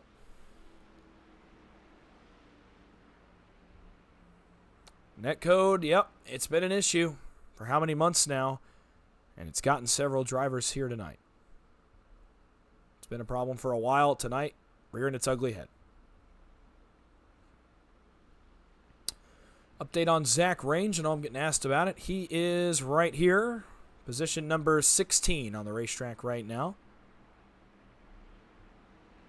As he flashes by the camera here in turns 3 and 4. Looks to be a clean truck on the 043. I think he's still nursing that left side damage from earlier. And, yep, he is still nursing a bit of a dent on the left side, but able to keep the pack, so no reason to use a fast repair yet. And so there you go. Zach Range running in 16th position as they run on the racetrack right now. Matthew Baker, by the way, I believe opted to stay out under this caution. And several guys coming back to double pit. Well, actually, make it 2. Karosik going to come get some more damage fixed. Charles Johnson, I believe, is going to top off fuel. Dean Wilkinson, Kenny McCullough, Bobby Forbes, Josh Ball also hitting pit road. I think it's still a little bit too far out to make it, but we're going to see. It's very close. If you can save enough here before we go back green, it'll be 35 laps to go to the end of this race. So we'll see how it turns out. Matthew Baker inherits the lead. Logan Helton is second. Donald Sadusky and Jim Mayer on row 2. Mark Mann, Everett Lane on row 3. Eric Laurie and Rob Connors on row 4. Richard Sanchez and Paul Witt on row number 5. 38 people out here watching on a Sunday afternoon. Really grateful that you've decided to spend your Sunday with me over here on the Turn 3 Racing Network. Grateful that you've decided to come out and watch these guys do what they do best and run what has been a really great race. I know the caution count may say otherwise, but between those 11 cautions, it's been some nail-biting, edge-of-your-seat, incredible action up front. Unfortunately, that tends to lend itself to some more crashes, but regardless, most everybody's still in this event, still on the racetrack, and still able to compete. So, even despite 11 cautions, still a very large, very hungry field here. And it'll be 35 laps to go. 153 laps will be complete. It's been a long afternoon, and now it all comes down to the last 35 laps. The sun, I believe, is starting to set off turns 3 and 4. Now, I don't think it's going to become a time issue, but like a darkness issue, but it certainly is setting off turns 3 and 4 here. So, driver visibility going to be changing a little bit here over the next 35 laps. Charles Johnson. Excuse me, that's not Charles Johnson. Of course, I did it again. He came down to double pit. Matthew Baker inherits the lead with Logan Helton. Into the restart zone, green flag. 35 laps to go on the Gobble Gobble 500 from Talladega. Drag race into turn number 1. Matthew Baker has the help on the bottom from Donald Sadusky. Helton has it up top from Jim Mayer. Helton, Jim Mayer, trying to get that top line to surge. They don't really have any help from Mark Mann yet, though. Bottom line able to surge well enough to get Baker clear to the lead. Matthew Baker, Donald Sadusky rolling. Now here comes Helton with Jim Mayer. And their teammate Mark Mann in tow. Alliance 1, 2, 3 up top. Still too wide all the way back for the time being. Through turns 3 and 4. Off turn number 4. Matthew Baker pulls back to about a half-car length lead. Oh, boy. Donald Sadusky got up the racetrack and made contact with Logan Helton. Luckily, everybody able to keep it going straight. Helton now leads by a half a truck length. Leads by a nose of the line. Rob Connors has made his way into the picture. Zach Range is making his way into the picture. Range has Matt Swope with him. Swope on the lead lap as well. Matt Lee further back trying to make something happen with Steve Karosik as we close in on 30 laps to go. Now we are inside the pit window. Any caution from here, and fuel is a non-issue. Baker Helton continue to battle double file here in turns 3 and 4. Helton trying his best to get back to the race lead. Baker will hold it for now. Helton pokes a bumper out front, but not for long. Baker back to the bottom. Donald Sadusky and Jim Mayer pushing for all they're worth. 33 to go. Into turn 1. Through turns 1 and 2. Still everybody too wide for about the first 6 rows, make it 7 as Steve Karosik has joined the party up front as well. From there, single file back until you get to about Bobby Forbes just outside the top 20. So this race has toned down a lot here from the action we've seen for most of the evening. Matthew Baker, Logan Helton continue to lead the way. And we are closing in on the finish of this one. Kenny McCullough, Kevin Hash, maybe starting to make something happen further back. See how close to the front they get. I know Kenny, I believe, is out of fast repairs, so maybe don't expect to see him at the front for a little bit. Helton, will he get clear of Baker? No. Baker back to the bottom. May clear him here on the backstretch. Donald Sadusky has to back off. He is getting hot. Oh, yeah. Middle line's going to surge. Logan Helton will definitively go to the race lead here. Or will he? Again, Donald Sadusky looked like he was getting hot. He says, no. Let's taking a break. Right back to the bumper of Baker and actually gets the 5 clear to the lead. Got to think Matthew Baker jumps up in front of the middle here. No, decides to keep it parked. Interesting decision by Baker. Sadusky got to be boiling hot underneath that 19, but Baker stays home, stays put. At the line, Helton, another big surge from Jim Mayer. And now he gets clear and drops to the bottom. Mayer finally able to clear here on this late run. Looking further back, Zach Range continues to make his way forward. So does Matt Swope. Range inside the top 10, as is the 82. So for the Zach Range fans, I know we're watching. He is making his way into this party slowly but surely. Can he shock the world once again? What a victory it would be for the driver of the 043 if he could get the job done today. Pit stops, short pitting. Here comes Baker, Witt, Lee, Nagels, and their teammates. Whoa, okay. They decide to short pit the tank. Okay, so there you go. There's our update on what the pit stops are going to bring. So the Dale Cup and NBG and Limitless entries all decide to hit pit road, at least those that could get down to pit speed. I believe Vicente Guerrero went with them as well. Steve Karosik left out on the racetrack. Inside of 30 to go. We've already had our first pit stops. Cody Nagels, Matt Lee, Matthew Baker led the charge of the group that's decided to short pit. Now, here's the question. Does this group also short pit, or does this group run the tank out? Let's see. Off of the corner, and now everybody's going to answer. Here comes Logan Helton, Jim Mayer, Richard Sanchez, Donald Sadusky, Eric Laurie, David Overstreet, Kenny McCullough, trouble. Around goes Sadusky. Sadusky gets sideways on pit road. Luckily not going to hit anybody, I don't think, but it's going to hold him back quite a bit. He'll have to back up to get it straight. Back up front. Now this group is single file. I would think they would have to pit right here. You can't let those groups overtake you by running that short pit strategy. You have to pit right here. I don't think you have a choice.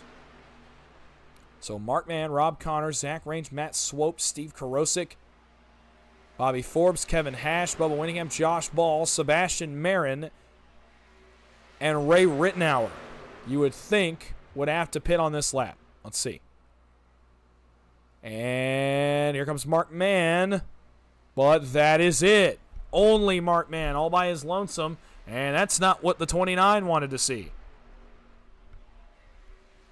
And ladies and gentlemen, with 29 laps to go, this race, 28 make it actually, This race has turned into a full pit strategy race. Just like we all expected, right? 11 cautions later, this one's going to come down to who's got the best pit strategy. This group, I mean, at this point, I think you just have to commit to running the tank out, but you're going to want to start looking at lap times. Lap times are going to be the biggest part of this. As those other groups get up to speed, we're going to start checking lap times, and I'll tell you how those groups are going to look in relation to this group running up here at the front. They're going to run it out. They're committed. So here we go. This group led by Rob Connors is going to commit to staying on the racetrack and just do the opposite, go all the way to the end of the pit run and take very little fuel on that pit stop. This group ran about a 51-second flat, 50.98 for Rob Connors. The group with the Limitless trucks, the Limitless Dale Cup and other group, they ran about a 1/10.5 quicker, inside the 50.8s. And with this pack now jumping out to 2 wide, they're going to go even slower. I don't know if this strategy is going to work out for them. I really don't. But we got to keep it up front. Whoa, Rob Connors almost gets a piece of the 74 Robert Jordan as they go by him. Almost calamity there at the front of the field. All right, so this group has committed to running it all the way out. They're going to run the tank until it is dry. The first group that is not doing so would be this group here, led by Baker, Nagels, Witt, but they are also 2 wide. So they're not gaining anything. In fact, they're losing time. Oh, nope. Sorry about that. They're actually now starting to pick up time. As this group, yeah, has definitively gone 2 wide now. The pushes are not really there, so here we go. We're going to keep it up front. That group's going to be 2 wide and mostly single file. They're going to have to try to get in line and start to run these guys down, at least make up some time, so when these guys come to pit road, they can fly on by them. Rob Connors leads, but he's trading the lead back and forth with Zach Range, and that in turn is slowing this group down.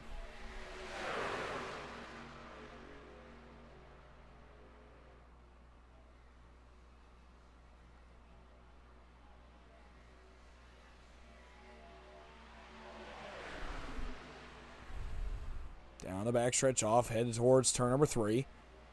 Rob Connors, Zach Range, Matt Swope, Ray Rittenauer, Steve Karosik, Kevin Hash, Bobby Forbes, Bubba Winningham, Josh Ball, and Sebastian Marin have made their bed.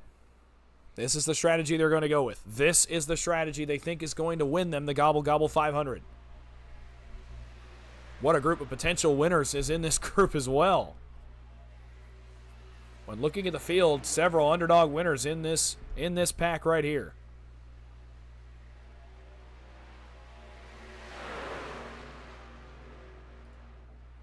I will tell you, this group, despite being double file, it's led by Matthew Baker, has started to pick up time on the leaders. They've picked up about 1.5 seconds since we last looked at them. So that's definitely noteworthy when this group decides to hit pit road. That second group is picking up time regardless of whether or not they're double or single file. They are picking up time. It's all going to come down to where does this group blend when they come off pit road. They're going to have to try to get some good lap times. Now, I will say the pushing up here in this group does not appear to be quite as coordinated as it is in our second group that's already come to pit road. 23 laps remain here in the Gobble Gobble 500. We are down to it now. It is crunch time. It's go time. It is time to make it happen. A pit stop's going to decide this race for this group up front. They have to be ready to execute and execute fast.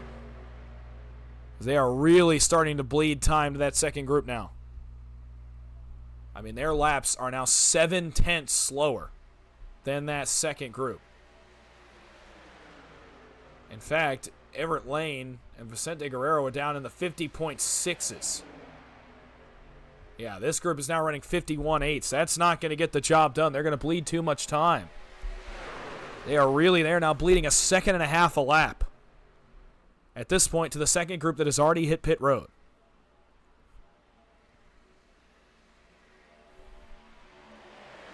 Oh boy. You got to know this group is probably looking at the lap time saying, hey guys, we need to get single file and start to try to figure this one out.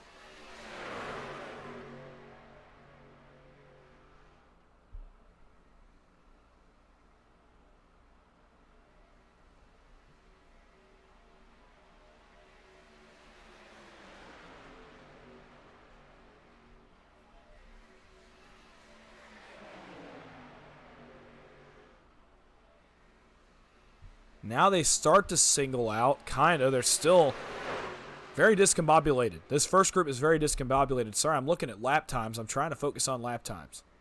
And yeah, it's about a second difference at this point per lap. The second group led by Matthew Baker, Logan Helton, Cody Nagels, and that group is running 50.6s. This group, last time by, ran a 51.63. Now they're starting to get the message, though. I think they've finally gotten the message that they need to be single file. They're starting to single out, but even then, I just don't know if they've bled too much time already. They are still bleeding time, by the way. This time by 51.5, so they got faster. The problem is the last time by for that other group also got faster. And they're 3 wide, and they're still running faster.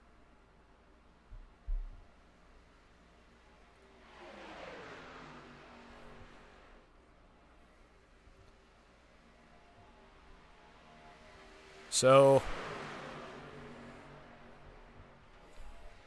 it also is pretty impressive to me that group can run 3 wide and still run 50.6 lap times, like 50.6 seconds. This group is single file and can only manage a 51.5. By bleeding that much time, they're going to stand no chance when they come to pit road.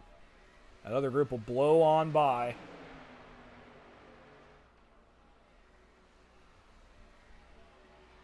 And they'll stand no chance at winning this race. They need to get it together and get it together quickly. 19 laps to go here at the Talladega Superspeedway. This group will be pitting here probably in the next 10 laps. Actually, it might be, probably the next 10 to 12 laps or so is when we'll see this group on pit road.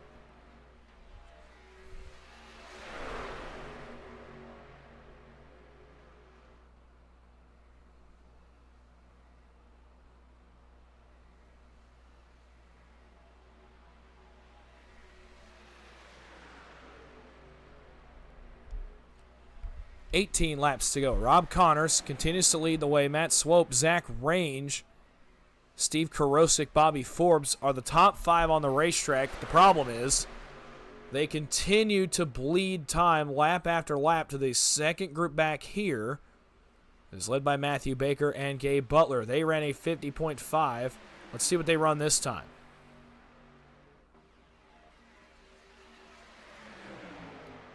They run a 50.36.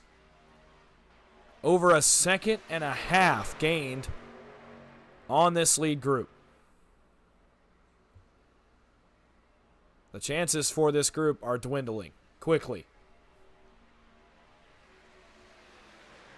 I believe their bed, unfortunately, has been made for them. A lot can still happen, even if that pit stop does happen and it doesn't go their way. A lot can still happen. A caution could come out and change the entire race. You can't even count out a caution now. That second group was running 3 wide a moment ago. But if it stays green and goes green all the way to the end of the race, it does not look good for this lead group led by Rob Connors. This race is going to be won by someone in that second group led by Gabe Butler, Matthew Baker, Cody Nagels, Vicente Guerrero, and the rest of that second pack. Off turn number 4 one more time here with 17 laps to go. Still no takers out of this group on pit road.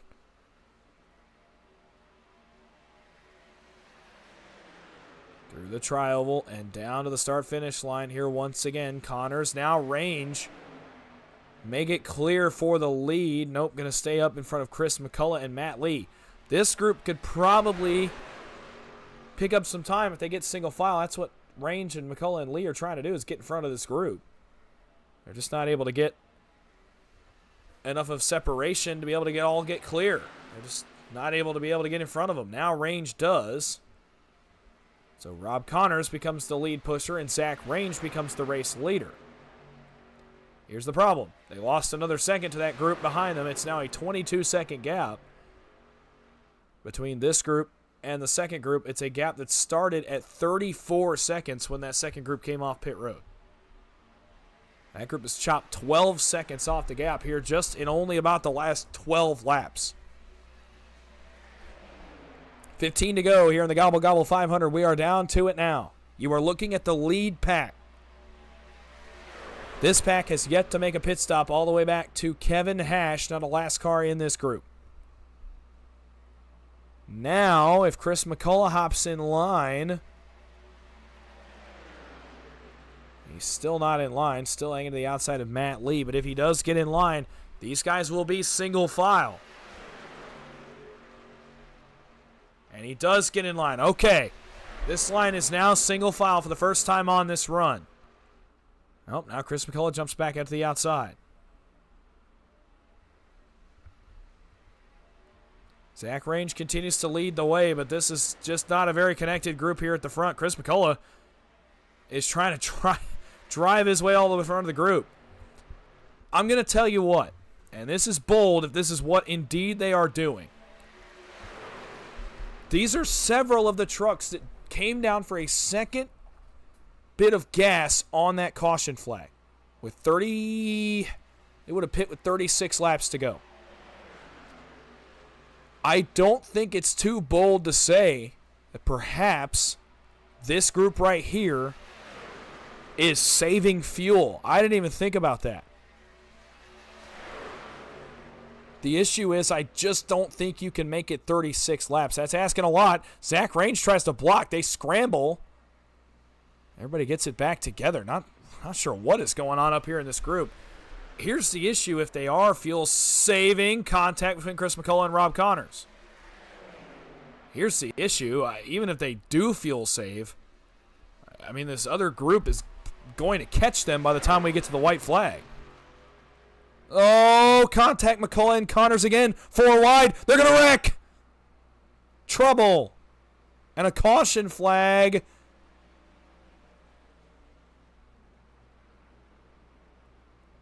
Inside of 15 laps to go.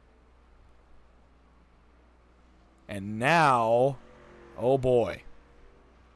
The question now becomes, can that front 8 trucks save enough gas under this caution to make it to the end of the race?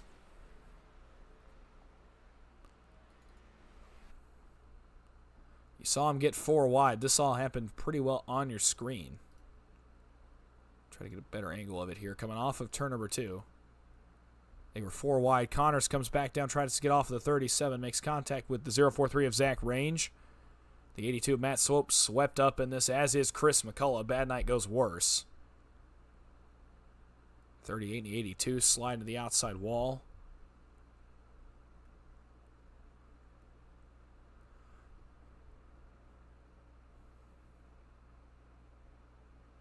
So Swope and Connors involved.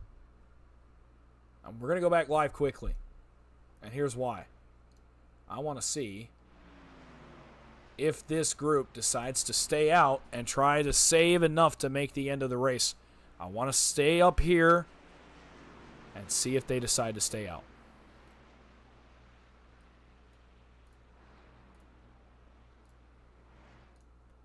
So here we go, the decision time for the front group as to whether or not that was indeed the plan and whether or not they decide to try to stay out and run this all the way to the end of the race. Let's see.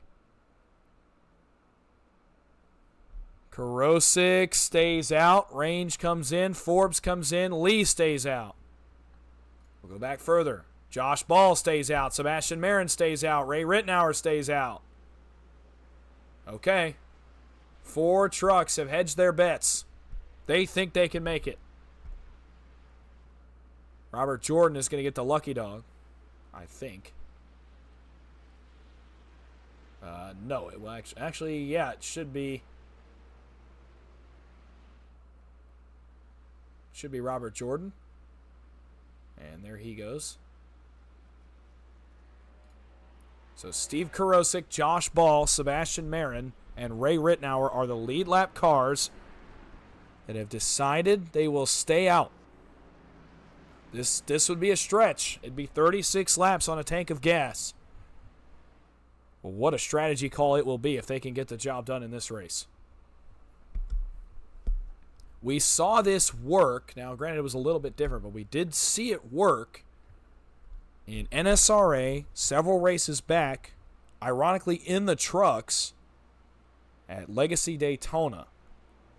The last pit stop, everybody made their scheduled stops, some short pitted, and some of the ones that stayed out were able to save enough gas under green to make the end of the race and win the race. So it's not impossible, but severely improbable. Now, this one's not as much of a stretch. You have to save basically 2 laps, and you are good at least to the scheduled distance. Now, the hope for this group is that this race stays within the 188-lap scheduled distance. If it goes past that, you probably have some issues here on fuel if you're this front group, or this front 4 at least. Now, the group from Logan Helton on back, they are good. They short pit right when the window opened. Actually, a little bit after when the window opened, so they are good. They should be, well, actually, Helton, Baker, Butler, Mann, Nagels, they're all on the flat. They're all saving too. Perhaps just try to get guaranteed for the green-white checkers, but interesting that they have decided to save just as the front 4 are saving.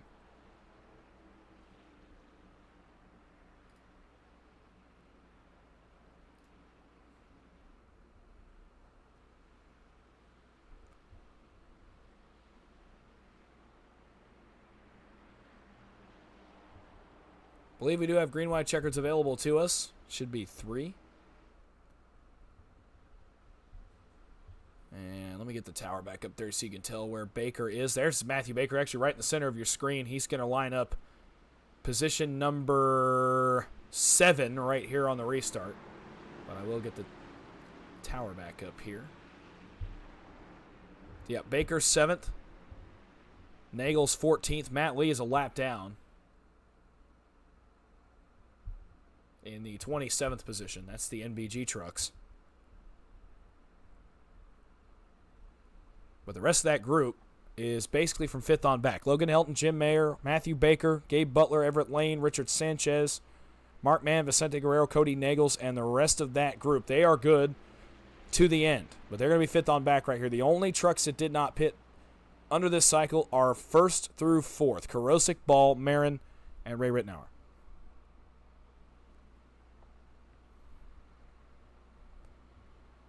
It will be 9 laps to go. When we go back under the green flag, single digits are going to decide this race. Helton is still on the flat. This may just be a precaution here with 1 to go on the caution, but a very interesting coincidence if that's the case.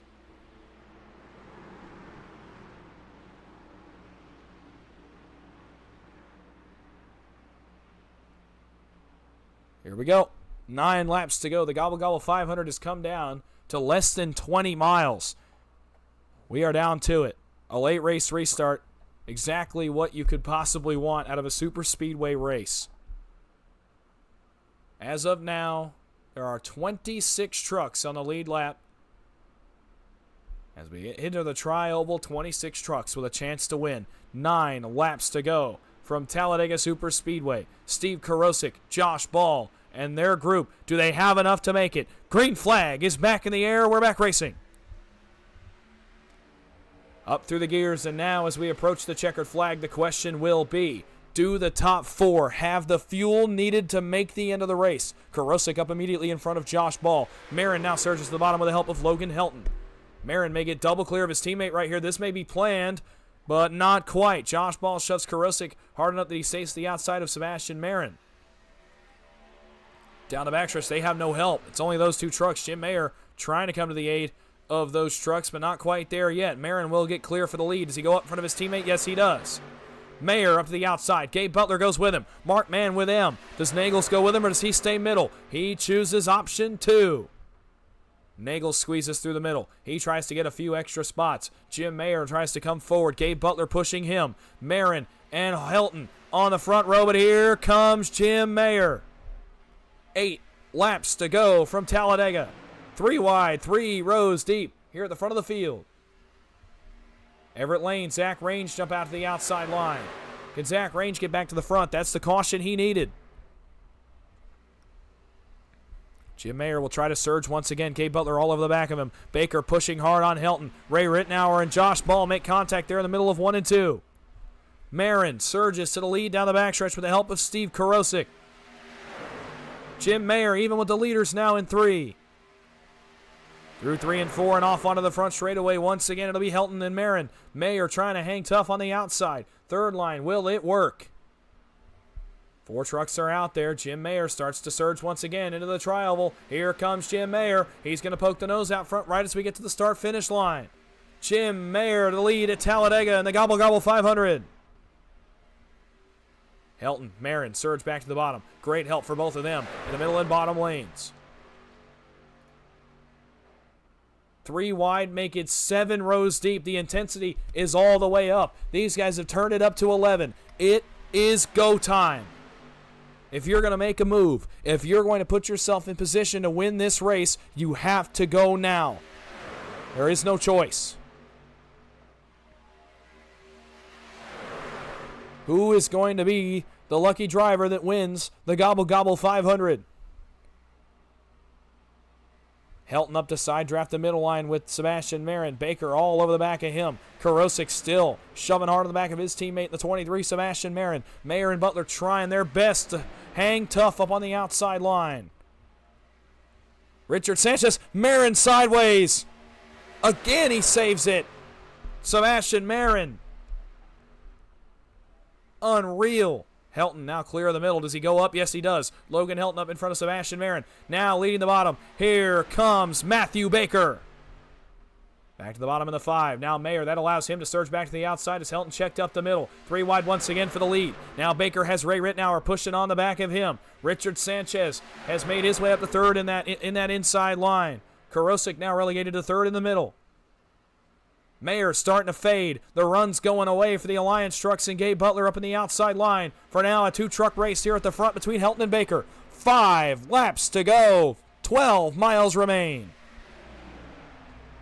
Off into turn number 1. Still a long ways to go. 4 laps to make the race official. Helton back to the bottom in front of Matthew Baker. Marin now with the help from Steve Karosik in the middle. He'll surge back to the back of the race lead onto the Alabama Gang super stretch. Does Josh Ball thinking about going to the outside lane? Not yet. Stays put. Jim Mayer, trouble. Around goes Cody Nagels. No caution. Now more trouble. Witt, Mann, Sanchez, and others, and the caution flag is out as they wreck behind them. Laurie, Witt, Mann, Overstreet, Guerrero, Nagels, all involved. And that is going to send us to overtime.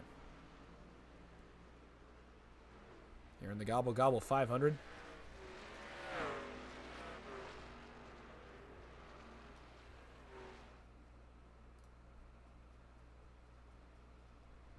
And it started with Cody Nagels, then they wrecked a second time behind him. So we'll check what happened to the 6 here first. This is not going to be a great camera angle. We'll have to go to a different one. What happens here? Oh, they meet in the middle. Contact between the 510 and the 6. And as the 510 tries to come back up on the racetrack, actually, it's contact from up top between Jim Mayer and Cody Nagels.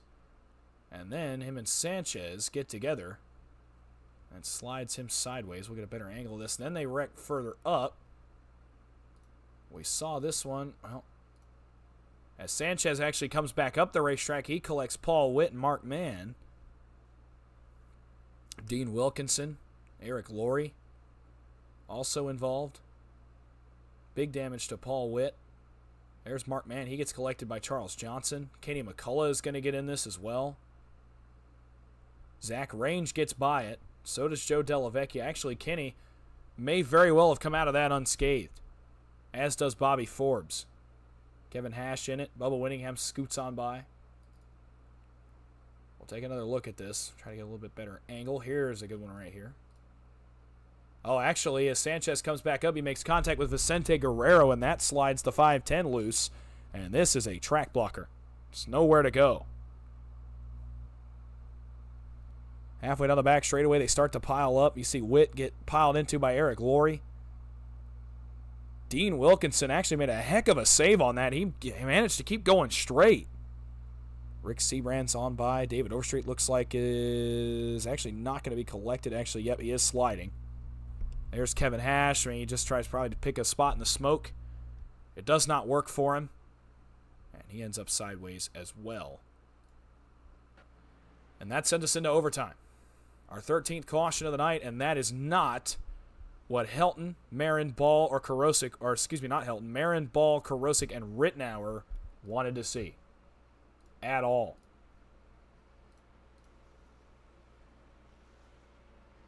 They will have to save even more fuel now as we go past our 188 lap schedule distance.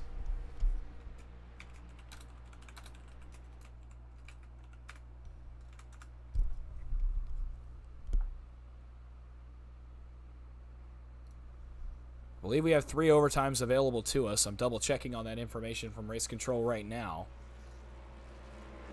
It is actually 2 green-white checkers available to us, not 3. So this is the first of 2.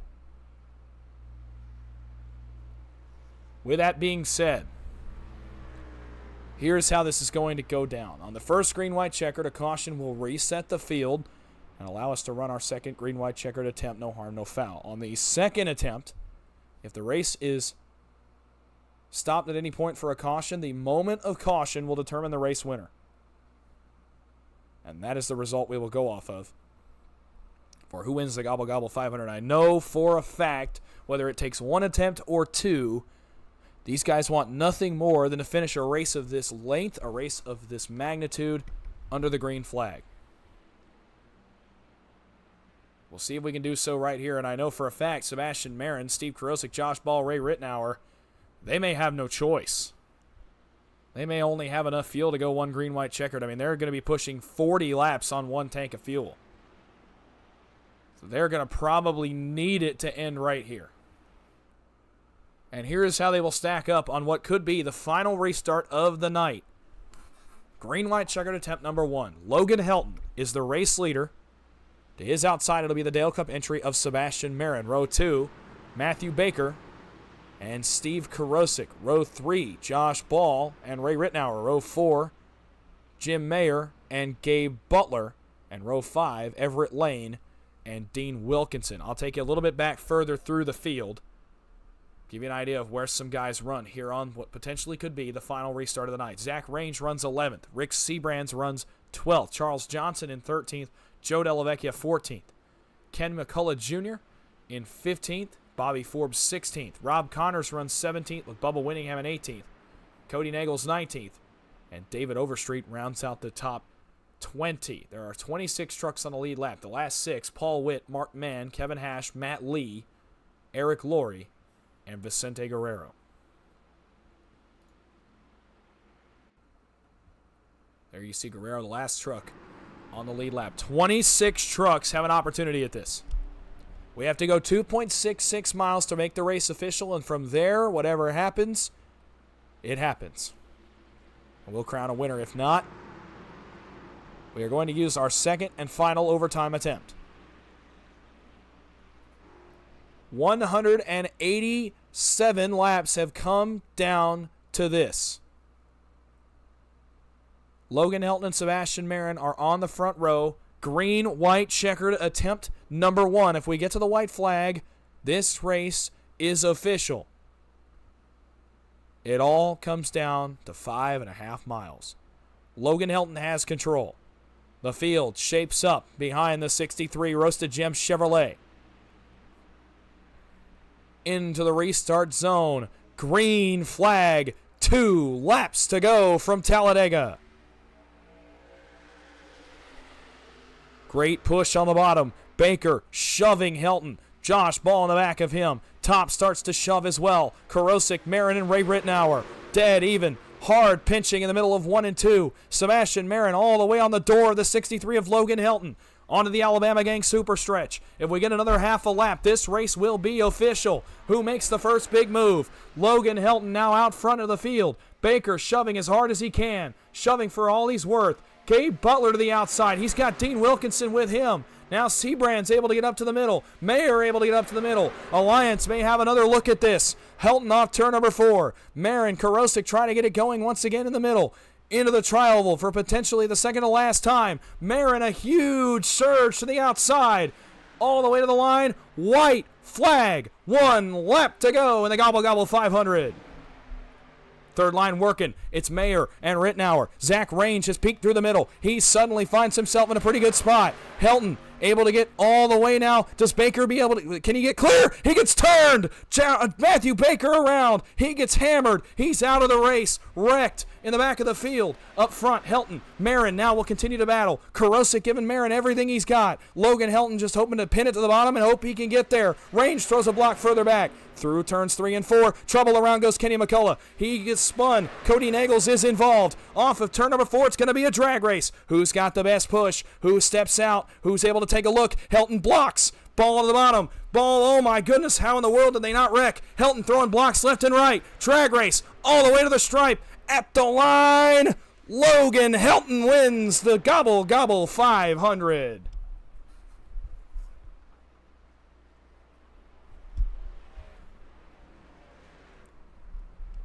And they pile them up behind him. What a finish. And Alliance Motorsports' Logan Hilton gets the job done at Talladega in the Ryan Sadusky Gobble Gobble 500. What a race.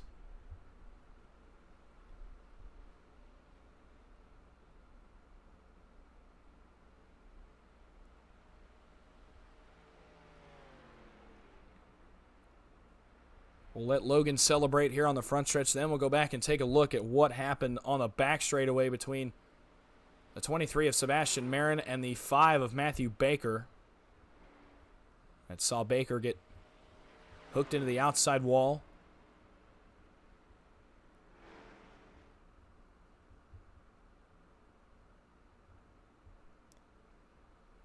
Logan Hilton.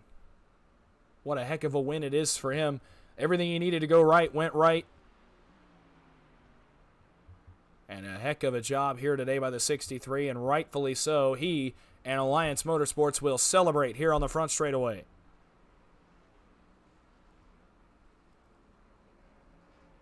Logan Hilton, the winner of the Gobble Gobble 500.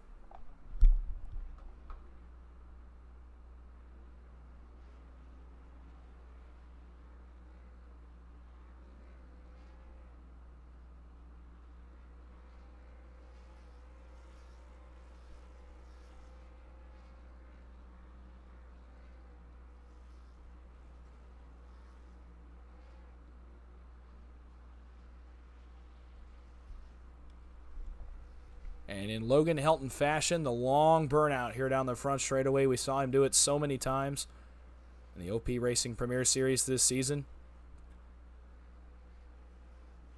Still going here down the front stretch, right in front of the fans. He is celebrating as he should.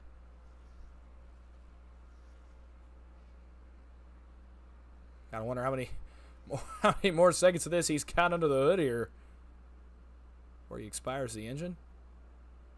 And now a Polish victory lap from Logan Hilton. How about that? A celebration fitting of the Gobble Gobble 500. We'll take a look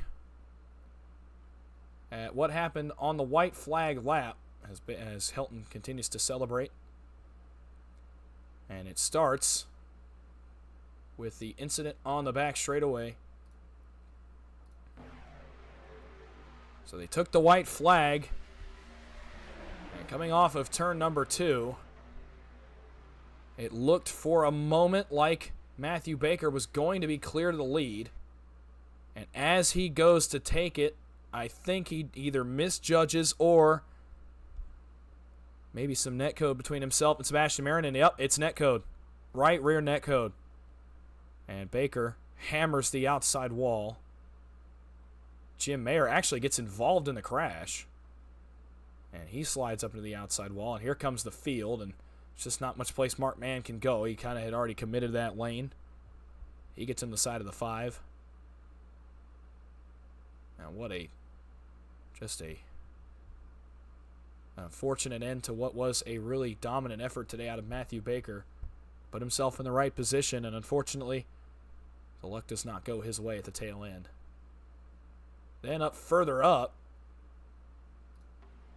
down the back straightaway, we get all the way down towards turn number 3. Zach Range throws a block on Ray Rittenauer, and as Kenny McCullough is trying to let Ray back in line, trying to move out of the way. He goes off the bumper of Bubba Winningham. And he slides sideways. Now, he might actually save this. Cody Nagels actually gets a piece of him. I thought I saw him get involved. And then that's what happens there. Now up at the front, this is the finish of the 3rd annual Ryan Sadusky Gobble Gobble 500. A block by Helton. Turns out to be a masterful block. I thought for a moment maybe that Sebastian Marin was going to get a look at this. Let's see if we can find a little bit better angle. Here we go. And here is the margin of victory for Logan Helton. He wins the 2023 Ryan Sadusky Gobble Gobble 500 by that much.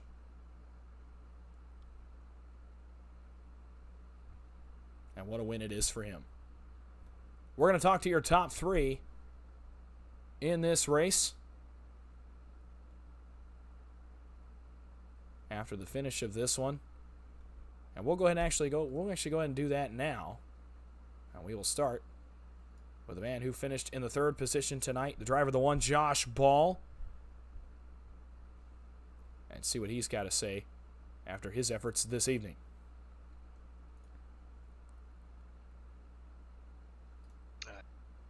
Hey, Josh, it's Dawson up in the booth. You got a copy? Yeah, I got you.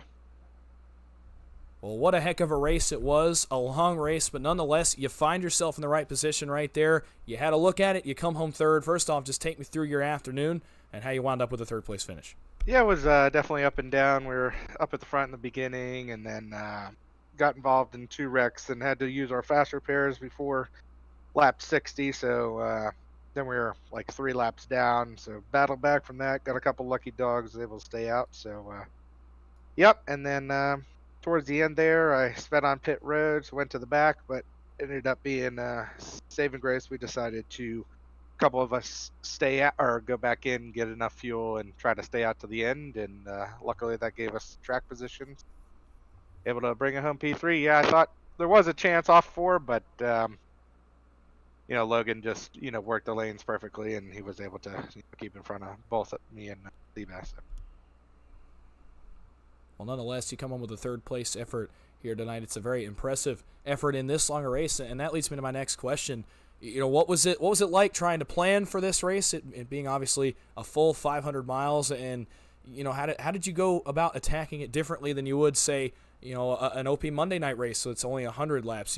What kind of changes do you have to make as a driver to be able to prepare for these kinds of races? Well, yeah, I mean, with the 2 fast repairs, it was kind of just nice to stay up there in the front at the beginning, which we had a great long green flag run in pits, so that was cool. It was just nice to run up there for a while, but my plan was to try to not use the fast repairs if we didn't have to, but then I ended up getting in those 2 wrecks, and basically the plan was if I got in one was try to stay back and, just kind of save it until the end, but which worked out. I mean, I ended up 3 laps down, so that forced me to stay back there. But yeah, I mean, worked out good and had some good help tonight. Absolutely did. And you come home with a third place effort. While I have you here for a second, anybody you want to thank or shout out? Yeah, just everybody that put on the lead or the race here today, and obviously Donald. You know, shouts out to him. But you guys for being here to do the broadcast, and that's about it. Everybody that helped me. All right, well, congrats on that third place effort. Go enjoy it. Go celebrate. Go relax a little bit after a long race like this. Right. And we will see you tomorrow night, I believe, for OP Monday. Sounds good. See you, Dawson. Josh Ball in the 1, finishes third here tonight. It's going to lead us to our second place finisher, the man in the 23, the man who came up a few inches short of getting the job done here on a Sunday afternoon, and that is Sebastian Marin. Hey, Seabass, it's Dawson in the booth. You got a copy? Yes, sir. I got you. Well, you come up just a couple of feet short. It was a great effort for you and your teammates here tonight. First off, just kind of take me through your race as a whole, especially that decision to try to save fuel on the last run and how you wound up with a second-place finish. Yeah, overall, the race was pretty good. Got the pole, but during the heats, then got shuffled back a little bit. So started, I think, P12, and then after that, it was just try and stay out front, try and lead as many laps as possible, try to keep track position. And then they're late getting involved in that wreck. I decided to just throw a Hail Mary, because I felt like it was going to be pretty hard to get back to the front cleanly without being overly aggressive or being involved in a wreck. So I think it would have been actually very close for the fuel. I think I would have definitely ran out. It was going to be, would I be able to coast back to the line in time before that second pack caught me? So definitely would have been interesting. Those late yellows obviously secured that we could make it to the end on that green-white checkered. If we got another caution, we weren't going to make it, so I was begging to not have another one. And thankfully it didn't. And then that last restart, it almost worked out perfectly, right? Had me and Steve lined up, but looking at the people behind us, I knew we weren't going to have all the help, especially being in the middle, right? The third lane's wide open, the bottom, everybody's locked into pushing. So I knew we were going to be in a bit of a predicament there. And, unfortunately, net-coated Baker there on the last lap in 1 and 2. And then after that, it kind of wiped out all the help behind me and Steve. And then when the help did arrive, they obviously went 3 wide. Logan threw a perfect block, to be honest, coming out of 4. I don't know if we would have had the run to pass him, but we would have definitely been side by side anytime that block to perfection. So kudos to him. And then, after that, it was just a drag race to the line. The bottom just had too much help at that point. And at that point, I was just like, all right, let's just try and secure second, or if for some reason Logan does get hooked, try and be relatively close enough that I could steal a win. But overall, a really good race. Really enjoyed it. Had a lot of fun. And came out with a P2 finish. And I think I did lead the most laps. So I think that was another $10 bonus. So, I can't complain too much. No, can't complain at all. And one more question for you. What does this do for your momentum as a driver? You have a great run tonight. You lead a lot of laps, especially considering in 24 hours you're running for a championship right back here on Turn 3 Racing Network. Just, what does this kind of race do for you as a driver as you prepare for that race tomorrow night?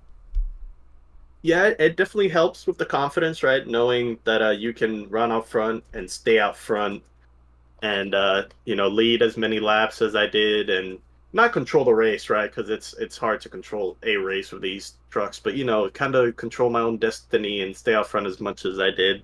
So it definitely helps with the confidence booster. But obviously tomorrow is going to be a whole different ball game. I think it's at Daytona. And obviously we have other teams that are going to be working directly against us. So circumstances are going to be a little different. But definitely helps with the confidence, and looking forward to tomorrow, like you said, and hopefully we can knock out the championship tomorrow. Well, tonight you come home with a second place effort, a really great run for you, a dominant run for you here this afternoon. So while I have you for a second, anybody you want to thank or shout out? Yeah, shout out to the Dell Cup game guys. That was Steve. Cody was kind of in and out. Who else was running with us? Dixon decided to run with us. Josh Ball decided to run with us. Who else? I feel like I'm missing somebody. That might be it, to be honest. Oh, and Rit. There we go. That was the last person. So shout out to them. It was real pleasure to race with them. Nice, kind of relaxed race, team comm-wise. Shout out to Jimmy for putting on this event. I love his 500s. Been really good. He's probably gonna be a little disappointed. Obviously, he wants things to be perfect, but overall, I think this was a good race. So, cheer up, Jimmy. I enjoyed it. I found it a lot of fun, and shout out to you for going through 500 miles and just talking and making stuff up somehow for 3.5 hours. So, kudos to you. So, yeah, that was a lot of fun. Well, definitely was. Congrats on that second place effort, and we will see you tomorrow night for OP Championship night. Yes, sir. Thank you. Have a good night. Sebastian Marin in the 23, your second place finisher here tonight at Talladega Super Speedway, and that leads us to the man of the hour, the man who got the job done, the man who got the win against all odds here at Talladega, the driver of the 63, Logan Helton.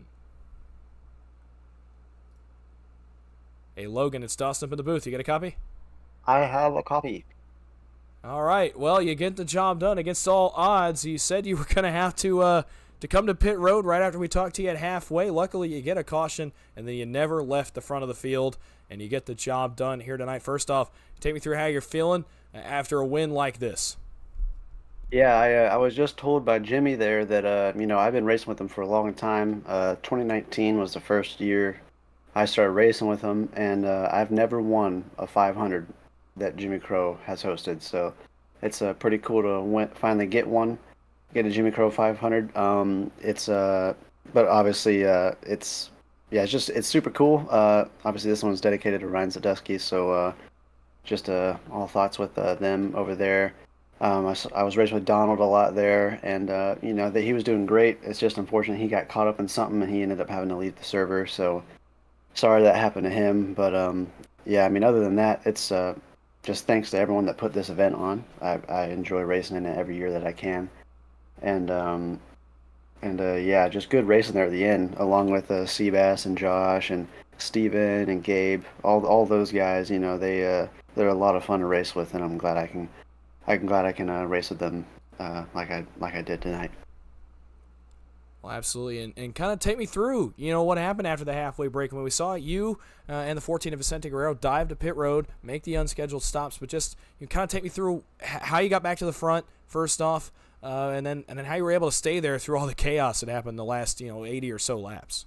Yeah, so whenever we went down to pit because we were out of fuel from staying out, I don't know if he stayed out as well. I'm not sure why he pitted, but whenever I pit for fuel, the caution came out the second we entered the pits, so that meant that we basically just cycled back out to the lead, and that was pretty cool. Got lucky with that one, and then I don't know if you remember whenever I was interviewing you then, or whenever you were interviewing me at that point. I told you I didn't have any more fast pairs, so I told myself I just gotta stay up front if I want to stay out of the wrecks, and thankfully that's what we did. And we were able to not get close to caught up in a wreck and keep our chances alive. And it all came down to the end there. We just threw the right blocks at the right time. We came away with the win. Absolutely, you did. So while I have you for a second here, after that victory, you're in victory lane. Is anybody you want to thank or shout out? Yeah, just thanks to you guys over at Turn Through Racing Network, and you, Dawson, for doing all the commentating. I'd like to thank Jimmy Crow for putting on this race and inviting me out again. Thanks to my team at Alliance Motorsports. All of us racing there tonight. It was me, Jim, and Mark and Rick. It was a lot of fun racing with them again. And just thanks on the hood, I got numbers by Joe. He makes these really nice custom numbers out of wood you can hang up on your wall. And I got to also thank Roasted Gems Coffee for being on the car as well. And it's been a great year with them. made it all the way to the Pro Series, and even though we're not going to make it to the Coke Series this year, I'm really excited to come back next year and try it again. All right, well, congrats on a huge victory for you. Go enjoy it. Go celebrate, and we will see you soon. Thank you very much. Logan Helton, the big winner tonight from the Gobble Gobble 500. He gets the job done in big fashion. Through the right block. You saw him throw that block off turn number 4. It was a really well-timed block. Managed to throw 2 blocks basically at once. Blocked Marin and then blocked ball and managed to scoot back to the line ahead of everybody else. We'll take you through your finishing results here from Talladega Super Speedway, here from tonight's feature event. Logan Helton, Sebastian Marin, Josh Ball, the top 3 in tonight's event. Steve Karosik finishes 4th with Gabe Butler in 5th position. Everett Lane finishes 6th. Dean Wilkinson 7th. Rick Seabrands 8th. Zach Range 9th. And Raymond Rittenauer in the 10th position. David Overstreet finishes 11th. Charles Johnson in 12th. Bobby Forbes 13th. Joe Delavecchia 14th. Paul Witt 15th. Cody Nagel 16th. Kevin Hash 17th. Bubba Winningham 18th. Kenny McCullough in 19th. And Eric Laurie rounding out the top 20. Jim Mayer finishes 21st. Mark Mann 22nd. Matthew Baker in 23rd. Rob Connors in 24th, and Matt Lee rounds out the top 25.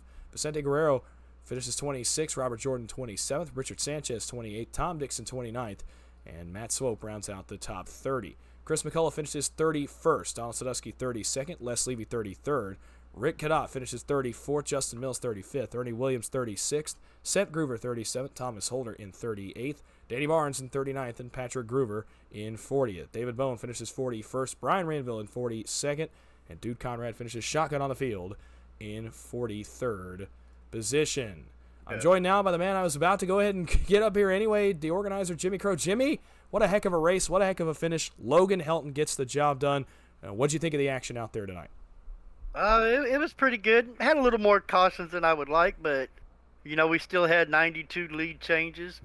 Only 39 caution laps out of 189. Hard racing. Some of the wrecks could have been avoided, but overall, I was pleased with it. Happy to see Logan win. He's been racing in these 500s since about 2019. He finally got one. Hope it was a good race for Donald and Ryan. And I want to thank all the sponsors.